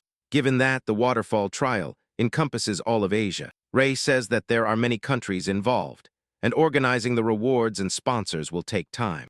Rei tells the guild that they will put the mission on hold until they have organized the rewards. Moreover, Rei says that continental missions occur simultaneously all over the world, and that, depending on the quantity, the guild might abandon Asia to focus on other locations. Rumi is surprised to hear this and reminds Rei that if they abandon her, Japan will perish, which leads her to ask Rei if he is willing to let that happen. Rei maliciously replies that it all depends on the reward. Rei then tells Misaki to begin preparations for accepting the large-scale missions, since they will be competing with guilds from all over the world. He adds that they should start selecting potential partners, as the guild does not have enough members to tackle a trial. Although Janice Swain's is not a bad option, he still believes that there will be cheaper guilds willing to cooperate. A week later, Misaki appears and tells Rei that the mission details have been released, and that the reward is 70 billion yen. Apparently, the mission took place in 5 different locations: America, Africa, Europe, Asia, and Australia. Apparently, out of all of them, only Asia and Australia are open to private contracts. Rei is impressed by the reward and tells Misaki that getting the contract will depend on reputation. As the reward is already fixed, Misaki lets Rei know that, in reality, it was a good decision to partner with Janice Swain's, as having Tsukino, who is one of the 10 transcendent, is a great advantage. Although, to be fair, they were also the cheapest option available. Gold Farm will take 70%, while Janice Swain will take 30%. Rei then asks Misaki if she thinks the guild will be able to get at least one of these contracts, and Misaki replies that it is difficult to say. She explains that, in terms of completed missions, both Janice Swain and Gold Farm rank around 100th globally. In terms of numbers, they are considered mid-tier compared to Chinese clans and American ones. Apparently, most large clans focus on volume, taking on low-level missions at once. On the other hand, Goldfarb and Janice Swain focus on elite members rather than numbers. Misaki then mentions that the identity of the number 1 player is still unknown, but there are rumors that an unknown player in Thailand has completed a national-level mission. However, the international meeting to decide who gets the contract is in 2 weeks, and Misaki assures Rei that, until then, they will gather information and prepare. 2 weeks later, in the International Conference Hall, Rei and his subordinate appear for the final auction. Misaki tells Rei that there are currently only 4 teams left, and Rei is surprised that there are not more than 4. Misaki explains that initially more than 10 guilds showed interest, but they could not gather enough members. It is well known that, for large-scale missions, the number of capable players is limited. Tsukino agrees, saying that it was quite difficult for them to gather volunteers. Tsukino asks Rei how many people Gold Farm will bring, and he reveals that he is going to include all members of his guild in the mission. Rei then asks Misaki if they have any chance against the assembled teams. Apparently, Black Webojul and Black Dragon are competing against them. Misaki mentions that Bojul is an internationally renowned guild, and they have declared that they will take over the Australian mission. However, when it comes to the Asian mission, they will compete one-on-one with Black Dragon.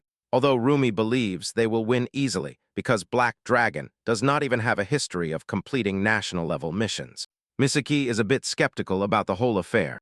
Moments later, they announce that Blau Bojel has secured the Australian mission, and the presenter informs everyone that they will move on to the Asian continent mission. The presenter mentions that the hall will first hear the presentation from the Japanese team. Tsukino then stands up to represent the team, and all the members wish her luck. After explaining why the Gold Fund Guild of Genesis Wanes should get the trial, Tsukino steps down from the stage and receives a thunderous applause. Misaki and Rei smile at each other because they believe they have an advantage, as the audience's reaction is quite good. However, Rei is worried about how Black Dragon will present their case. Moments later, the leader of the Black Dragon Guild, Dragon King, stands up to present his case. The first thing he does is criticize Tsukuno's presentation, calling it extremely boring, and he shamelessly tells the committee that he has something more interesting to tell them, to prevent them from falling asleep. The guy then points to Tsukuno's guild healers, saying that they are all weak points of the team. This surprises the healers, and the guy continues by mentioning the research they supposedly conducted. He mentions that more than 70% of the group's defeats are related to healers. Therefore, the guy believes it would be better to get rid of the healers. The Dragon King says that healers and other fragile classes have no place in the team because his group is made up of Master Swordsmen, Master Staff users, and Master Fist users. He claims that these are all classes that can protect themselves by using the aura surrounding their bodies. Basically, as long as they have the aura, they cannot be harmed, which means there is no need to resort to healers. The Dragon King confidently claims that his group has no weak points, and adds that this was the same strategy they used to overcome difficult missions during their time in Prophecy Online. He admits that they have no experience with the waterfall trial, but believes it can be overcome using the same methods. The atmosphere in the room immediately livens up. Wara lets his team know that they are finished. Tsukino intervenes and tells Rei that she does not believe a group without healers will be able to conquer a continental-level mission. She asks for Rei's opinion, and Rei replies that it depends on the mission. Rei admits that, when it comes to the Abyss trial, the Black Dragon's strategy might be, indeed, the best approach. However, he makes it clear to Tsukino that that strategy is totally wrong for the waterfall trial, because it will undoubtedly annihilate them. Tsukino is surprised when Rei says this, and wonders why he said that. Once the Dragon King finishes his presentation, the presenter informs everyone that a review meeting will be held, and that the results will be announced shortly. Rumi nervously asks Rei if he thinks they will get the mission, as they seem to be the best team to carry it out. Rei replies that he cannot be sure, but he is confident that, whatever happens, the outcome cannot be bad for them. Just then the Dragon King approaches them to taunt them, calling Rei and his team losers. He tells Rei and his team that he did not think they would show up. While consoling them for their defeat, Tsukino shouts at the guy, reminding him that the results have not been announced yet. However, the Dragon King lets Tsukino know that the results had already been decided even before the meeting. Rei nonchalantly asks the Dragon King if he has bribed the board, and the latter smiles without giving a definitive answer.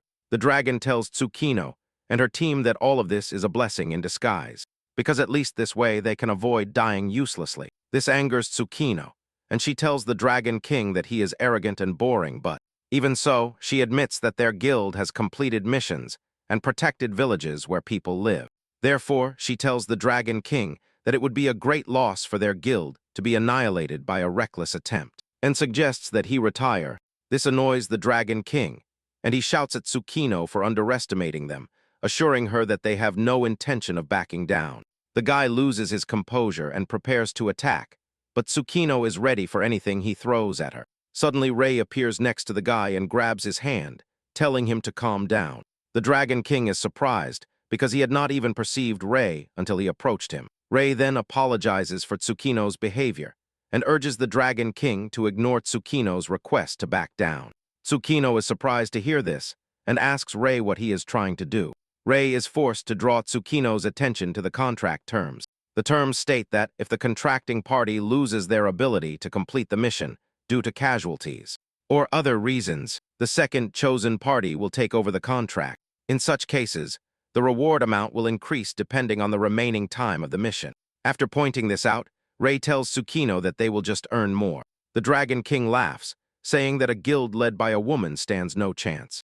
The The Dragon King taunts Rei by telling him that the committee has already made a decision, and that his guild will keep the contract. He then taunts Rei by telling him that he should have let his guild win Nara so that he could see them annihilated. Just then, it is announced that a decision has been made, just as expected.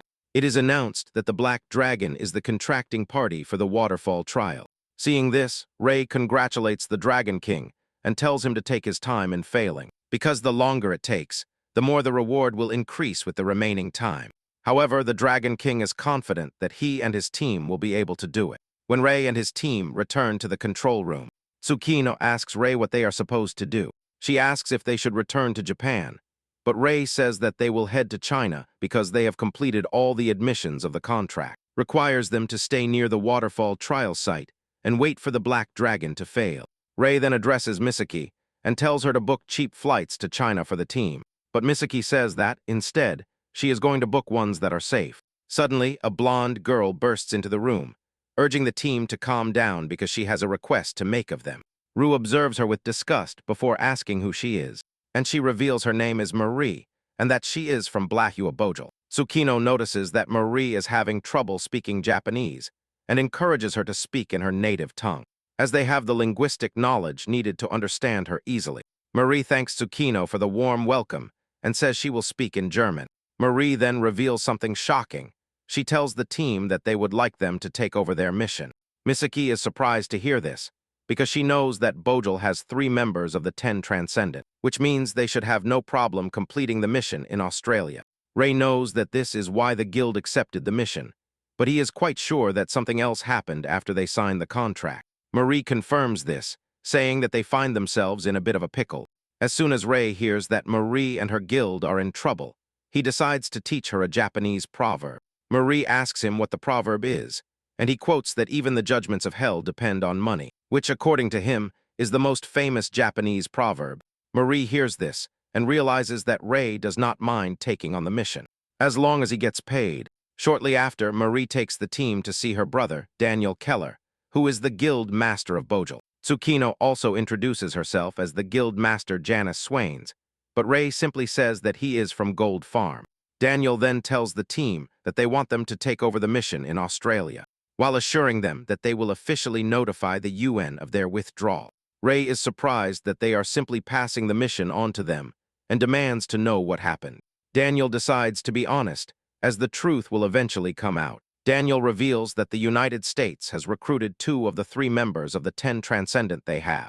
Daniel says that he had always heard that the United States recruited players for money, but he cannot believe that they took 2 of his players just as they took on the Australian mission. Rei is impressed that Daniel was able to realize that 1 high-level player is not enough for the mission. Daniel confirms this, saying that he believes at least 2 members of the 10 Transcendent are needed for the mission. He talks about how they are unwilling to risk valuable resources, and Rei concludes that the guy is quite cautious. However, Rei has no reason to complain, as he will earn billions in rewards. Rei says that the mission is feasible and asks Tsukino for her opinion. Tsukino expresses her concern, saying that they cannot participate because the members of Janice Swains are afraid of continental-level dungeons. She reveals that even for the Earth trial, they had to beg them to protect Japan, to which they reluctantly agreed. Tsukino apologizes to the people of Australia, but lets Daniel know that they cannot release their members for missions outside of Asia. Rei, on the other hand, tells Daniel that his guild, Gold Farm, will participate in the mission, but that they do not have enough people for a continental-level trial. He mentions that, when it comes to the Australian mission, which is the desert trial, the number of participants is crucial.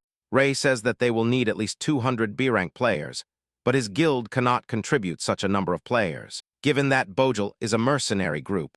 Ryul asks Daniel if he would be willing to lend them about 150 players in exchange for 10% of the reward. Daniel replies that they do not simply lend players, as they always include commanders to manage risks, oversee withdrawals, and have support staff for logistics. After all his explanations, Daniel asks if she is saying that it is impossible, but Daniel says that they will need at least 200 million yen to mobilize a decent force for a joint operation. Rei indifferently replies that it is too expensive, while stating that Daniel is trying to extort them. Rumi cannot believe that Rei is talking about extortion, when he only gave Janice Swains 30% when partnering with them. Daniel continues to say that missions cost money, but Ray does not believe it. He believes that equipment is self-funded and that salaries come from between 10% and 30% of the rewards. In a stern voice, Ruel tells Daniel that, in reality, he does not need a large army. Marie then addresses her brother and tells him that Kizura and her team do not even need expensive equipment, as they are strong enough. Given that this is the case, she believes that keeping 20% of the reward will be profitable.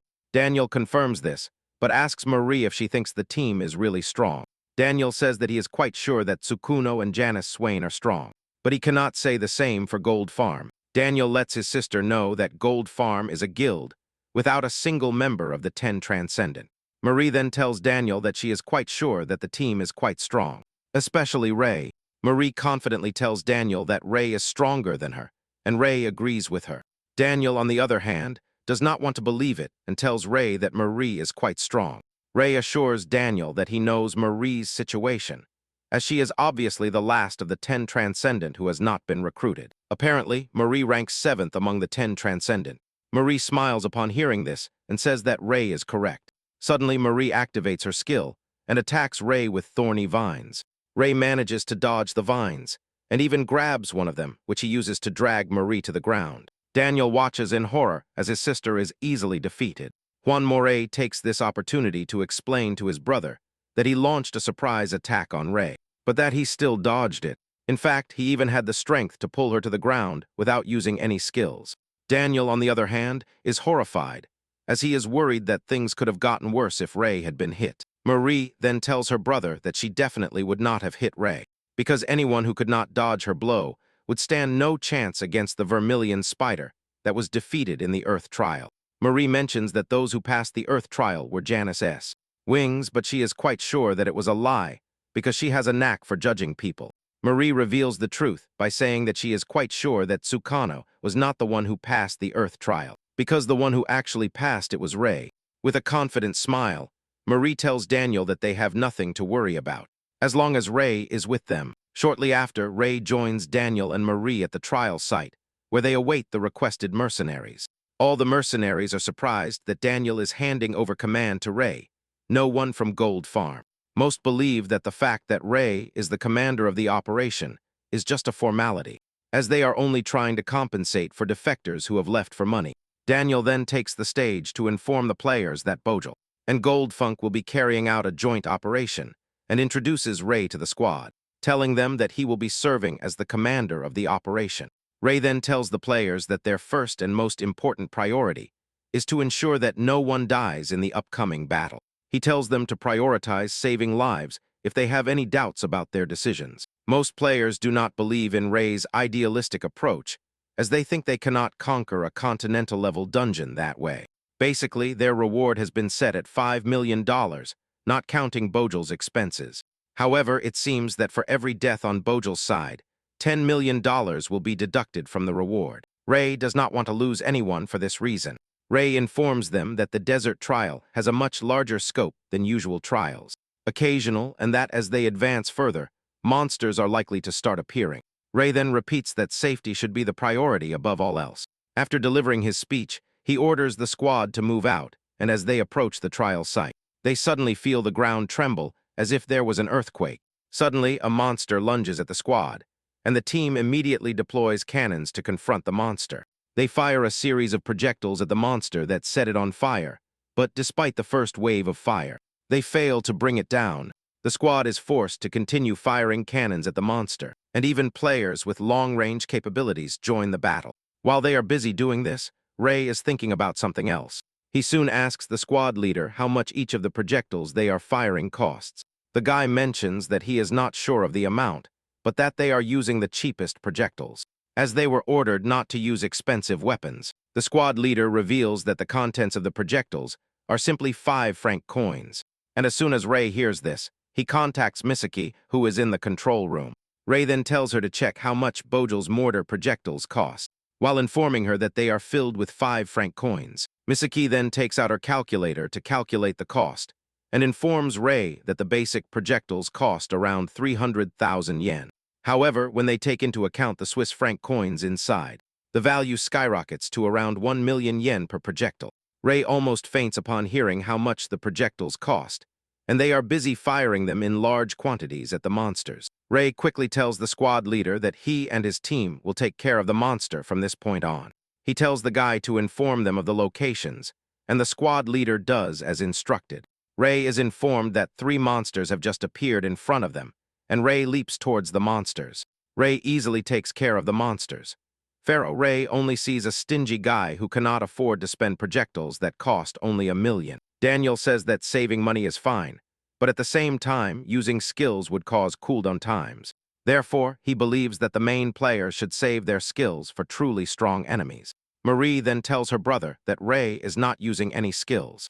Daniel is surprised to hear this, because he cannot believe that he has defeated such large monsters without any skills. Marie then reminds her brother that she had already told him that Ra is quite strong. Suddenly, Daniel realizes that a monster is approaching Ra from behind, and it is possible that he will not be able to react because it is already very close.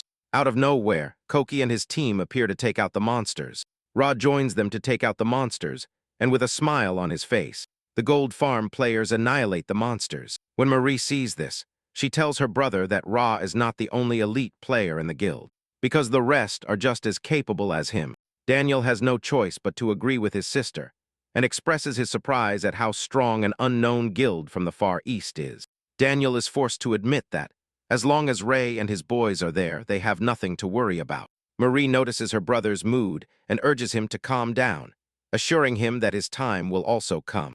As the desert trial has just begun, as they continue to advance, the squad realizes that they are already approaching the test body. The squad leader reveals that the Sandstorm combat team is ready, and that it is time for them to prepare to enter. Given that they are about to enter a terrifying sandstorm, Daniel shouts instructions to the team, telling them to get into the entry formation just as they have trained. Ray warns them that, from this point on, the lack of visibility will mean that the instructions will not be entirely detailed. Ray tells the Gold Farm players to protect the Bojal Guild members, because he does not want a single one of them to die. Ray adds that the team must keep their eyes peeled, as with the players' defense stats. The sandstorm should not do too much damage to them. With the instructions already given, Ray and his team are the first to dive into the sandstorm. The Bojal players are stunned to see that they are about to enter such a terrifying sandstorm, but the squad leader motivates them by saying that if a small guild from the Far East is not afraid, they have no right to be either. With this, the team begins their advance into the sandstorm, and soon they realize that the inside is really dark. Even though they maintain a straight line formation, 2 stragglers end up separating from the main group. Suddenly, they run into a terrifying monster. They yell to the group to form up for combat, but it is then that the 2 stragglers realize that they are completely alone. Although they are scared, they come to the conclusion that they have no choice but to fight. The 2 run in opposite directions to try and reach the monster from its weak point. One throws iron needles at the monster to try and block its vision, while the other charges at it with a sword, with the intention of cutting off its head. However, the monster notices their plan and unleashes a blow with its hand at the guy attacking it, sending him flying far away. And his friend yells at him asking if he's okay, even though he's bleeding.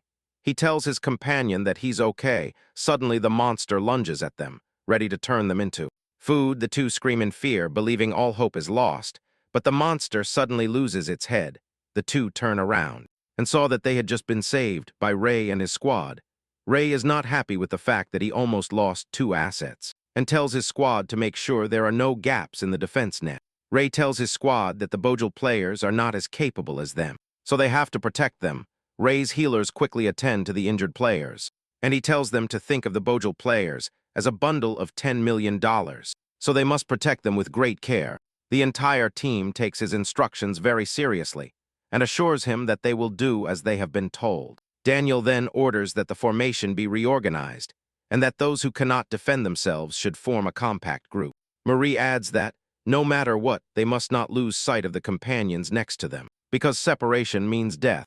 With this, the squad continues to advance, and in a short time they realize that they have almost made it through the sandstorm. Although it is tough and exhausting, they manage to push through. Moments later, they arrive at the test body, which is a mana pillar, but it has a protective barrier as defense. In the middle of the body lies the test sun, which is considered indestructible as long as the defense holds. The yellow sun notices their arrival, and with a malicious smile, welcomes them as foolish challengers who have come to die. The yellow sun's terrifying aura alone terrifies the Bojul players. However, Marie tells them to calm down, because the sun will not attack them always. And when they do not enter the barrier, which is its domain, she adds that there are 3 pillars on the outskirts, and that, by attacking them, they can weaken the sun. To sweeten the deal further, they can attack the pillars from the outside, but these are extremely durable, so they will need a lot of manpower to weaken them. Ray tells the team that he will take care of the core, while they attack the outer pillars with maximum firepower within budget. As the pillars will not counterattack, the team is more than happy to dive into the mission. Ray assures them that the pillars are like punching bags, but they have to attack them until they turn red, and they must keep them in that state. Just then, Marisa approaches Ray and asks if she can join the fight against the core instead of hitting the pillars. Marie tells Ray that she would like to try her team's original plan against the core to see if it works on a continental scale trial. Ray rejects the offer, claiming that the calculations have already shown that, even with all of Bojul's firepower, the damage dealt to the pillars is barely enough. Therefore, Ray believes that if a class player leaves the pillars, the color might not remain stable. Marie then smiles at Ray and tells him to take her place instead. This annoys Ray, who points his dagger at Marie and demands 10 billion yen, as he is the one giving the orders for the operation. He reminds Marie that, if she does not obey his orders, she will have to pay a fine of 10 billion yen. Ray assures Marie that, as long as she can pay the 10 billion, she is free to join the fight. But he makes it clear that he will not be the one to guarantee her life. Marie is surprised that Ray is willing to take such a huge amount from her allowance. But Ray really does not care. Once all the squads are ready to attack the pillar, Ray gives them the green light to do so. Shortly after, the pillars turn red, one after another, and Ray orders Gold Farm's main assault team to stop attacking the pillar, because once it stabilizes, they will proceed with their strategy. Yudo and the others comply with the order. As Marie tries to convince her brother of what she told him, Daniel tries to argue with Marie, but Marie directly threatens him by surrounding him with vines, ready to strangle him. With this, Daniel realizes that his sister is very serious. He then approaches Ray and tells him that he has to ask him for a favor. Ray asks him what it is, and Daniel tells Ray that he would like Bojul to handle the boss. Ray is surprised to hear this, because the main reason Daniel hired Gold Farm was that they decided it was not possible. Daniel then says that they called Ray and Gold Farm because failure is not an option. As if they fail, having a backup plan guarantees that they can fight with peace of mind. Ray sighs in disappointment and asks Daniel if he is implying that they are the backup plan. Ray then reminds Daniel that what he is about to do is a breach of contract, which carries a penalty of 10 billion. Rue asks him if he can pay the fine, and Daniel assures him that he is aware of the penalty. Rue then tells Daniel that he must keep in mind that, regardless of who defeats the boss, the reward distribution will not change. Rue lets Daniel know that he will only lose 10 billion, in addition to taking unnecessary risks. Daniel seems very disappointed, as he tells Rue that he is aware that there is no financial benefit. Just as he is about to mention why he is taking the risk, Marie appears behind him, and her voice makes his hair stand on end. He quickly changes what he was going to say, claiming that Bojul is a large-scale guild, and world-renowned, that needs to gain experience in overcoming continental-level trials. Daniel tells Ray that the Bojul team has considerable experience, and that they will be beneficial to the organization in the future. Marie then intervenes and tells Daniel not to complicate things, because their job as players is to face high-difficulty trials. She claims that they will not back down just because the game has become a reality. Marie asks Ray if he understands her analogy. Ray says no, although he does not really care as long as they pay the fine. Daniel then tells Ray that he has already transferred the funds to his account, and as soon as Ray reconfirms the payment, he tells Marie to proceed without interference. Daniel tells Ray that he will have to take care of the pillars, as Marie is not available, and Ray assures him that he is willing to do so, while they are busy discussing. Ray uses soul eyes on Daniel, and realizes that he possesses a C-type Knight soul fragment that can be extracted if he pays an unexpected amount of 10 billion yen or more. As there is no reaction from the system, Ray realizes that the penalty does not count towards the condition. Although low-grade souls are easy to gather, he knows that C-type souls are quite valuable. Therefore, Ray vows that he will get Daniel's soul fragment no matter what.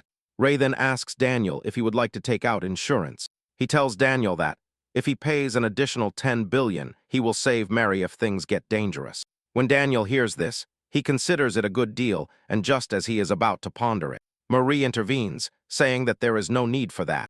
Marie tells Ray that everyone is choosing to fight of their own volition. She also believes that, as long as they cross the barrier, the enemy's attacks will not reach them. Due to the short distance separating them from the safe zone, Marie does not think it is worth paying 10 billion. Ray is not entirely happy that Marie has thwarted his plan, and tells her to do as she pleases while they take care of the pillars. Marie then tells the team to get ready, as they are about to face the boss. Daniel informs them that the enemy's core is not the sun, but the mana pillar located beneath it. Daniel explains that, while the main unit led by Marie will attack the guardian barrier pillar. Once it is destroyed, they will attack the mana pillar with the special cannon they have prepared specifically for the mission. Daniel tells the team that they must remain alert as soon as they cross the line. Once Daniel finishes giving instructions, he tells the team to enter the combat zone. Daniel then activates his skill, Knight's Intimidation, which provokes enemies, drawing their attention for a set amount of time. Daniel's skill works quite well and draws the sun's attention, causing it to launch a powerful beam at him. Daniel manages to block the beam, and his squad members break it with a water attack. Daniel is pleased that the water attribute worked quite well against the yellow sun's attack. Marie smiles as she realizes that everything is going quite well, which gives her confidence that they might actually overcome the trial. Marie gets excited and runs towards the core, with the rest of the team following behind her. They all unleash powerful attacks on the guardian pillar, and after a precise strike, they step back to see how much damage they have caused. Instead of weakening, the yellow sun becomes even more enraged and tells the team to prepare to die. The yellow sun unleashes an overwhelming beam that forces everyone to try and dodge it. However, most end up getting hit, and even Marie can feel the intensity of the attacks. Realizing that human capability alone is not enough to deal with it, she tells the team members to retreat. Marie then pulls out a knife and slits her throat, spilling a pool of blood from her neck. With the blood sacrifice, Marie manages to activate a strange skill called Blood Rose. Giant spider-like legs sprout from her back, with a crown of blood on her head, and she looks truly terrifying. The yellow sun intensifies its attack on Marie upon sensing the change in form. However, Marie easily dodges all attacks, which surprises even Yuto. He comments on how uncommon that skill is, and Ray agrees with him, saying that the true value of the skill lies in its offensive power. He explains that each of the thorns surrounding Marie has an attack power equivalent to that of a normal player skill. At this moment, all of Marie's attacks have only managed to reduce the Guardian Barrier's health to 62%. Yuto then asks Ray if Marie's skill consumes health power for other boosters, but he mentions that the skill is optimized with health energy boosting skills and status setups so that it can ensure a realistic activation duration. Ray tells Yuto that this is a strategy exclusive to a large-scale guild that can rely on other members during cooldown times. When Daniel hears everything that Ray just said, he admits that Ray is well informed, because even among players, most do not have the knowledge that Ray just mentioned. Ray casually replies to Daniel, telling him that such information exists in certain places. Given that Marie is doing the main work, Koki believes that they do not need the cannon fire. But Ray tells him that he is mistaken. He explains that the sun's attack actually increases as the barrier's health decreases. To make matters worse, the sun will reach maximum difficulty once the barrier is destroyed. He says that concentrating all firepower at that moment is the logical choice. As the battle continues, Marie manages to reduce the barrier's health to 50%. But suddenly, the ground of the domain rises to form an altar. The sun then tells the challengers to offer a sacrifice if they wish to continue. The moment it shows this information, its attacks become fiercer. Juan Murray realizes that the trial will switch to hard mode once the Guardian drops to 50% health. Despite the intensity of the attacks, Murray still believes that her mobility will save her. However, this illusion soon fades as the attacks become more intense, which leads her to wonder what is going on. She turns to check on the pillars and is surprised to see that they are still red. Realizing that things are getting worse, she decides that retreating might be the right option. But just as she is about to act, another barrier appears in the domain. The system then informs them that there must be a player on the altar if they wish to attack the Guardian Barrier. They are informed that the Guardian Barrier's health will return to 50% if there is no player on the altar. It is then that Marie realizes that they are not allowed to retreat, but she still believes that she can face the core. She lunges towards the barrier with the intention of attacking it, but she encounters a series of attacks, and even one of her spider legs even gets burned, although this caught her by surprise. Marie manages to recover and lunges at the barrier again. Even Ray is impressed by this, as getting hit usually causes panic and overwhelm, but Marie overcame it. Daniel then asks Ray if the difficulty has stabilized, and Ray replies that it will remain this way until the guardian barrier is broken. But still, it is risky. Ray then tells Daniel that he is willing to help Marie for $5 billion, and this surprises Daniel, who thought the insurance premium was $1 billion. Ray then mentions that he just raised the price, and that it will go up even more later. Daniel asks him to think about it, and tells Ray that he is going to refuse the offer because he trusts Marie. Moments later, the barrier's health remains at 49%, which is only a 1% difference from everything Marie has thrown at it so far. Marie then tells the team to push harder, but suddenly the sun unleashes a terrifying attack at her. She manages to dodge the first wave, but before she knows it, a series of attacks converge on her position. Seeing this, she realizes that she is lost, unable to dodge them. She takes a very heavy hit, and her right arm along with her left leg are torn off. Daniel screams in horror at the sight, and even the Bojal forces realize that things have gotten really bad. The squad leader yells at the team to help Marie, but they tell the guy that he has no chance if Marie cannot withstand the attacks that the sun is launching. Before they know it, the attacks intensify even further, and Marie takes very heavy hits, which causes her so much pain that she screams. It is then that Daniel finally falls to his knees, begging Ray to save Marie. Ray smiles at Daniel and tells him his price, and Daniel assures him that he will pay whatever it takes. Ray seals the deal and breaks through the barrier, as the sun awaits his arrival. Ray reaches Marie and manages to pull her out of the danger zone and bring her back to the rest of the team. Daniel yells at the healers to come to Marie's aid, and they all cast their best spells to ensure Marie is saved. Ray then tells Daniel that the injuries are not life-threatening, thanks to Marie having a resistance-focused setup. Daniel thanks Ray because if it weren't for him, Marie would have undoubtedly died. But Ray tells him there is no need to thank him, as he will be receiving $10 billion for his services. Surprisingly, Daniel resorts to the Japanese proverb that Ray told Marie the first time they met. As Daniel has agreed to pay the fees, Ray can fulfill the condition to extract his soul fragment. Suddenly, Marie starts laughing maniacally, which leads Daniel to believe that his sister has lost her mind. Marie then points at the sun, saying that it would have been absurd to be known to have lost one, or too transcendent while fighting it. Before they know it, tears begin to stream down her face as she says that it has all been meaningless. However, Daniel tries to comfort her, telling her that she fought well, so her efforts were not in vain.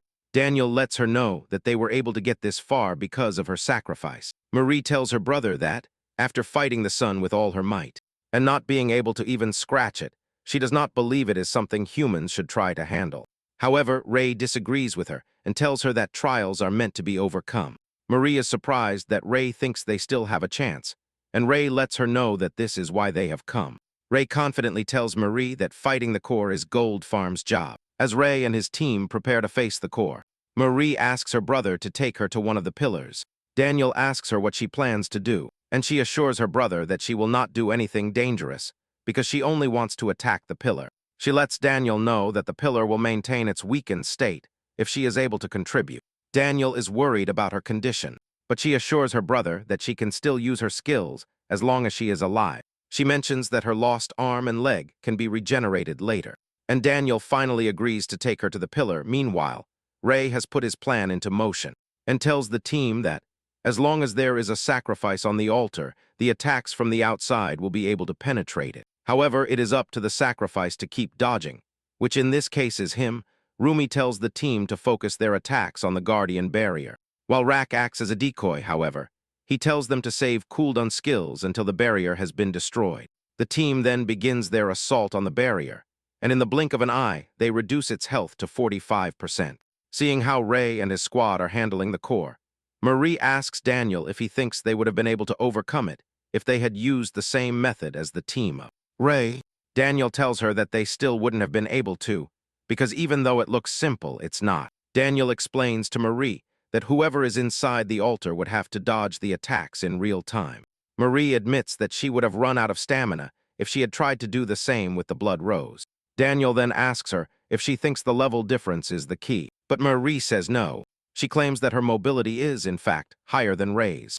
However, the ability to see and dodge countless consecutive attacks requires a level of concentration and first-class anticipation, something that only the player can develop on their own. When Daniel realizes that Ray is basically relying solely on technique, rather than skills, to do what he does, he starts to wonder if he is the last of the 10 transcendent. Marie says she does not know, but she is quite sure that Ray is on par with whoever is number 1 on the list. Moments later, they manage to reduce the barrier to 0 HP, leaving them with only the main pillar, which is the test body itself. Since the barrier is destroyed, Rumi tells the team to focus all their power on the main mana pillar. They do as they are told, and the moment their attacks hit the pillar, it causes a massive explosion, making the team wonder if they have passed the trial. Suddenly, the yellow sun turns red, and instead of looking like a clown, it looks more terrifying. To show how dangerous the core has become, the system warns them that all attacks now kill instantly. The team cannot believe what they are seeing, but Ray also prepares for the deadliest confrontation. The core then unleashes a series of attacks at Ray, and surprisingly, he does not dodge them. It turns out Ray has activated a skill that delays death for 10 seconds. Furthermore, the attacks are only aimed at killing him without harming his body. The moment the sun's rays hit him, the countdown begins. War knows that he has to pass the trial within that time frame. Ray goes for the sun and activates another skill, Soul Disaster. This grants him a dangerous level of cutting power, which he unleashes on the sun. With 3 seconds left on the clock, Ray tears apart everything that holds the core together, thus destroying the altar sun. And the system then displays the notification that the trial has been overcome. The team erupts in cheers because, after so much effort, they have finally overcome the trial. Ray also comes down to join them, admitting that he had almost failed. He is surprised that the pillar was considered the boss, and just then he receives a notification from the system, congratulating him for being the first player in the world to have successfully conquered a continental-level trial. The system then grants him the title of First Conqueror, but at the moment the system detects that he already possesses this title. The system automatically merges the titles. This results in a new title, Ancestral Conqueror, which increases damage by 100% against bosses and large-scale trials. When Ray sees this, he almost goes crazy because 100% damage is too unbalanced. He knows that everything would have depended solely on him if he had had that title during the game's era. Given that the destruction of the trial area has been prevented, the system asks them to enter the name of the guild that overcame it. Ray and Daniel enter their respective guild names as a joint effort to defeat the boss. Later, Ray visits the Bojal branch in Sydney, and after all the calculations, they tell him that he will receive 62 billion yen. However, when adding the 10 billion for saving Mary, the amount rises to 72 billion yen. Daniel then tells him to sign the contract if he has no objections. Ray smiles and says he has no objections, but he is curious to know if Daniel and his guild can pay 70 billion immediately. Daniel admits that they have lost 20 billion, and although it pains him, he is confident that it is not enough to sink them. Besides, he believes his sister's life is worth more than money. Marie reveals that the reimplanted members will take a week to stabilize, but she insists to her brother that they must work hard once she recovers. Marie then tells Ray that she has something to ask him, and Ray reluctantly tells her to go ahead. Marie mentions that the technique Ray used depended on skills and individual qualities, which makes her wonder if there is another method. Ray replies that there is undoubtedly another method, and that his own judgment revealed it to him. Marie is taken aback by this, and Ray reminds them that the trial told them to offer a sacrifice if they wish to continue. Basically, they were supposed to have a player willing to die. This player would charge the barrier, while the players with the highest damage attacked it. Ray lets them know that the altar was basically a sacrificial altar. When Daniel hears this, he shouts, saying it's too high a price. He then points out the risk, saying it's the entire continent against a single life. In fact, Ray believes they could have tied up death row inmates and thrown them onto the altar. Basically, as long as there is a sacrifice, the player's skills don't matter, which shows that the trial was indeed simple. Marie then tells Ray that carrying out such a plan in modern society would be quite a challenge. She believes that the trial tests not only the player's strength, but society itself. Daniel agrees with this, but Ray insists that it was a simple trial. However, he really doesn't care, as long as it's profitable for him. Later, Ray finds himself in the first-class section of a plane. He is impressed by the food and luxury, as it is his first time. However, Yudo wonders why the plane is not full, as Gold Farm is not the only one that could afford it. Ray believes that the plane is not full because it is a flight bound for China, a country that could be devastated by the trial. So naturally, people would not want to go. On the other hand, from what he has heard, flights to Australia are full.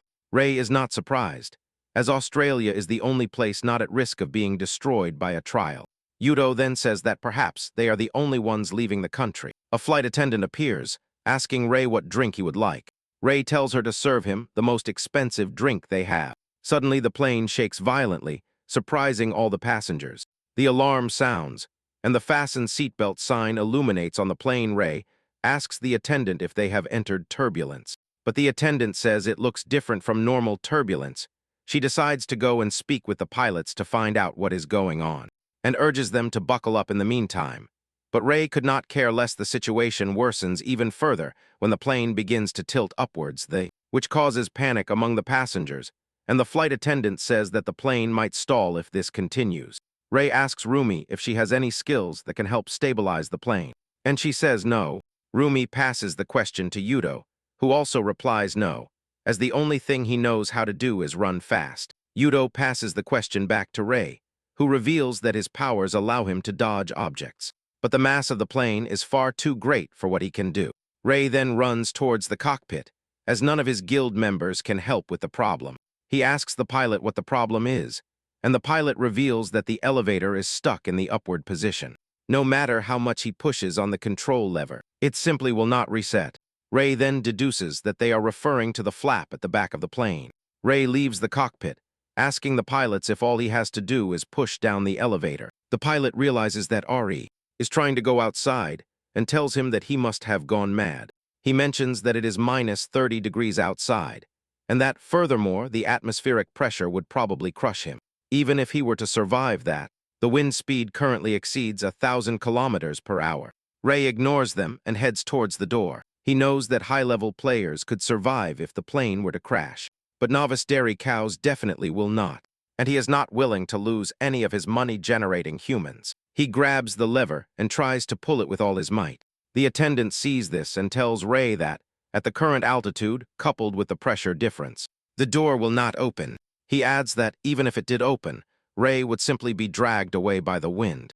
Ray ignores the guy and tells Yudo that, as soon as he gets out, he must close the door to prevent decompression. Ray then exits the plane, but uses soul thread to keep himself attached to the plane. The attendant is dumbfounded because Ray just opened a door under tens of tons of pressure with his bare hands. Once Ray reaches the affected area, he realizes how cold it is outside. Just as the pilot said, as the oxygen level is low, he realizes that he has to finish quickly. Ray manages to do so, and the plane begins to stabilize. As those inside celebrate, Ray contacts Misaki telepathically to tell her about the plane's situation. Misaki begins to panic, but he tells her to calm down while revealing that the plane has stabilized, but that he is holding the tail fin in place. Ray then asks Misaki what he should do next, and it is then that Misaki realizes that Ray went out without consulting the captain. Nevertheless, she tells him to wait while she confirms with the captain. The captain is surprised to hear Misaki's voice in his head, asking him what he should do. After obtaining the information, he relays it to Ray. Apparently, he has to destroy the elevator, as it is unresponsive to commands, which means it is better off without it. Ray is skeptical about this, but Misaki tells him that the captain has already given the green light, so there should be no problem. Ray then takes out his dagger and cuts off the plane's tail. This causes the plane to wobble violently, and as Ray returns to the plane, he tells the pilots that he has taken care of the elevator. Just as they asked, the pilots are impressed by Ray's bravery and begin to wonder if he is human. As Ray has already done his part, the captain tells his co-pilot that it is now up to them to land the plane. The captain makes an announcement and informs the passengers that the plane will be making an emergency landing. He urges them to buckle up and put on their oxygen masks as they prepare for a water landing. The captain manages to land the plane smoothly on the water, and fortunately, everyone makes it out alive as they are trapped in the life raft. Ray is thinking about fishing the most expensive fish in the water. Rumi then tells Ray that Misei has contacted her to inform her that rescue will arrive in about 2 hours. The captain is pleased that there were no casualties in the accident, but Ray does not believe it was an accident. Ray contacts Misei to ask if there is any news on the cause, and she informs him that the entire situation is still under investigation. However, it seems that planes traveling between Australia and China had devices installed to disable the elevators.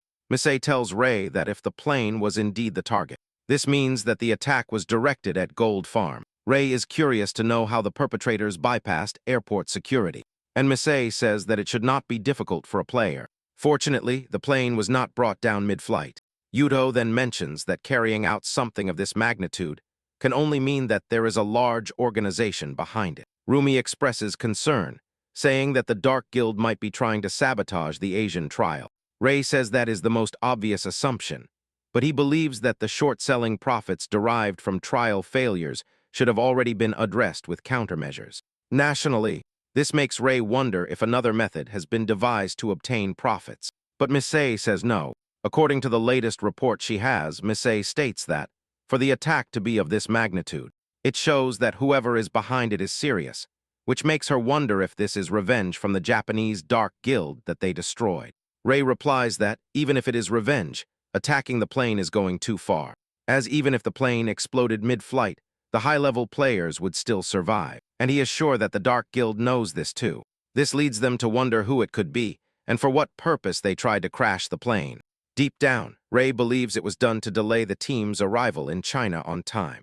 Ray then asks Misaki if they will be able to make it to the waterfall trial on time, and Misaki assures him that she will get the team there no matter what. Meanwhile, in China, journalists are seen reporting live from the trial camp. Apparently, the Black Dragon Guild has assured everyone that the trial can be overcome.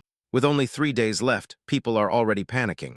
Even flights such as ships departing from Asia are fully booked, and there have been instances where a single seat has sold for 20 million yen. At the same time, civil unrest has broken out in some areas. At a Vietnam airport, a large crowd is seen attempting to board the last plane. When one of the stranded guys realizes that they cannot board the plane, he opts to destroy the aircraft, because he is not willing to let only the rich escape to the United States. It turns out that the situation has gotten out of hand, and governments around the world have been overwhelmed. At the same time, Ray and his team are still on their way to China, and he is aware of everything that is happening. In the waterfall trial, there are a total of 11 waterfalls that must be overcome before the trial can be completed. The Black Dragon is finally starting to make a move, and they are even broadcasting everything live. Before starting the trial, the dragon takes its time to introduce itself to everyone, and assures everyone that they will be able to overcome the trial within 12 hours. He encourages them to stay tuned to the live broadcast as they attempt to conquer the dungeon. Moments later, monsters begin to come down the river, and with all the style in the world. The Dragon King orders his warriors to take out the monsters. The warriors activate their auras, their swords, and other spectacular moves to easily take out the monsters. As it is the first level, with the Black Dragon taking out the monsters, the regular players who came as reinforcements are stunned. The players wonder why they are there when it seems that the Black Dragon Guild can easily handle everything. One of them then mentions that he has heard that there is a section where people are needed. Without wasting any time, they pass the first waterfall, and their path to the next waterfall opens up. They are informed that the path will close in 10 minutes, and that the next trial will begin simultaneously. Just then, chains appear for the players to use to reach the next level, with the Dragon King leading the way, and all the other players following behind him. They continue with this momentum until they reach Waterfall 9. The Dragon King addresses the viewers once again and tells them that the end of the trial is in sight. As they have reached the 9th waterfall, suddenly the live broadcast cuts out, surprising the viewers.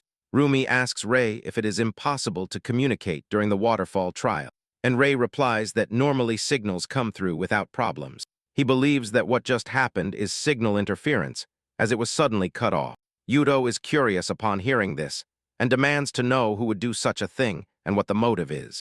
Ray replies that he can only explain why he thinks the broadcast was cut, to prevent what is about to happen inside from being revealed. Back in the trial space, it turns out that it was the Dragon King who had his men disconnect the broadcast, and as the phones are out of coverage, they are safe.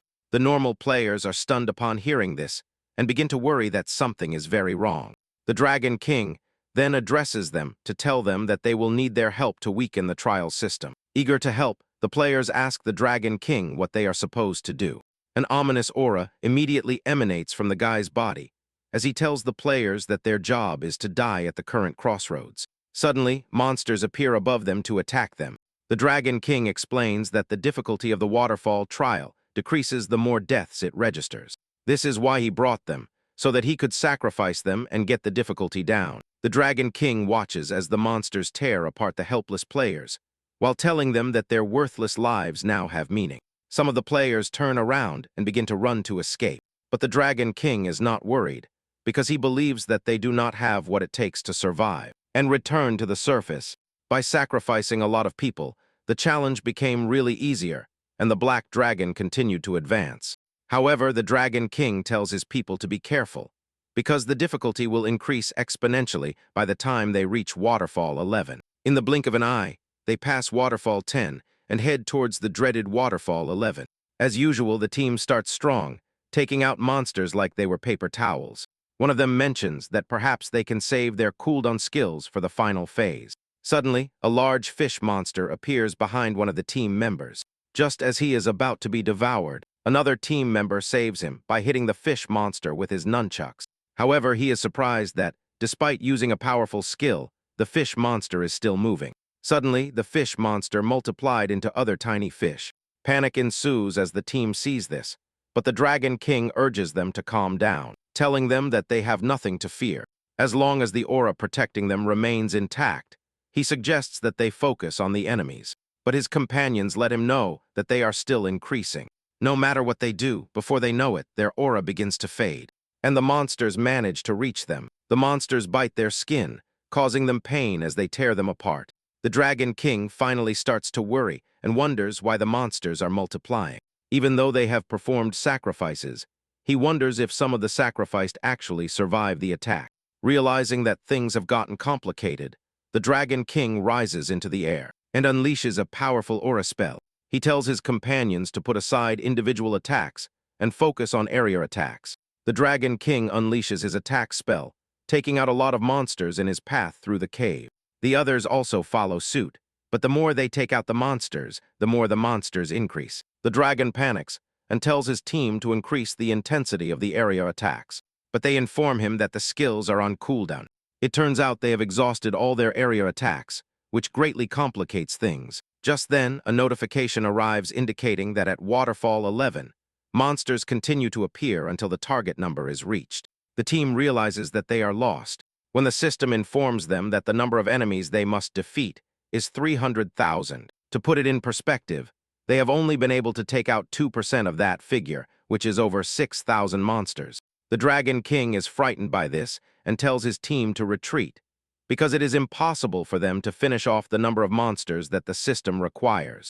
However, the monsters are not willing to let them go easily, so they chase the team and take out some of them. Shortly after, news spread that the Black Dragon had not overcome the trial, and that the leader of the Black Dragon team had disappeared. It turns out that the International Players Federation is taking the incident very seriously, because they are very angry. When Ray hears this, he is not surprised, because he already knew that the Black Dragon does not have what it takes to overcome the trial. Meanwhile, the Dragon King is seen running through the alleys of Vietnam, trying to escape, because he believes that the continent is already doomed. Out of nowhere, an attack accompanied by a golden light hits the Dragon King on the head, sending him immediately to the afterlife. The attacker turns out to be a guy dressed in golden armor that looks really dangerous and cool at the same time. The guy cultivating the aura then contacts a higher authority to inform them that he has taken care of the Dragon King, who is trying to escape. The higher authority, a white-haired guy, is surprised that the Dragon King thought he could actually escape after endangering billions of lives. The man then addresses his assistant and asks about the Japanese guild. The assistant tells him that they should arrive at the trial site within a day. However, it is reported that some members of Janus S. Wings are missing, but their core members are still available.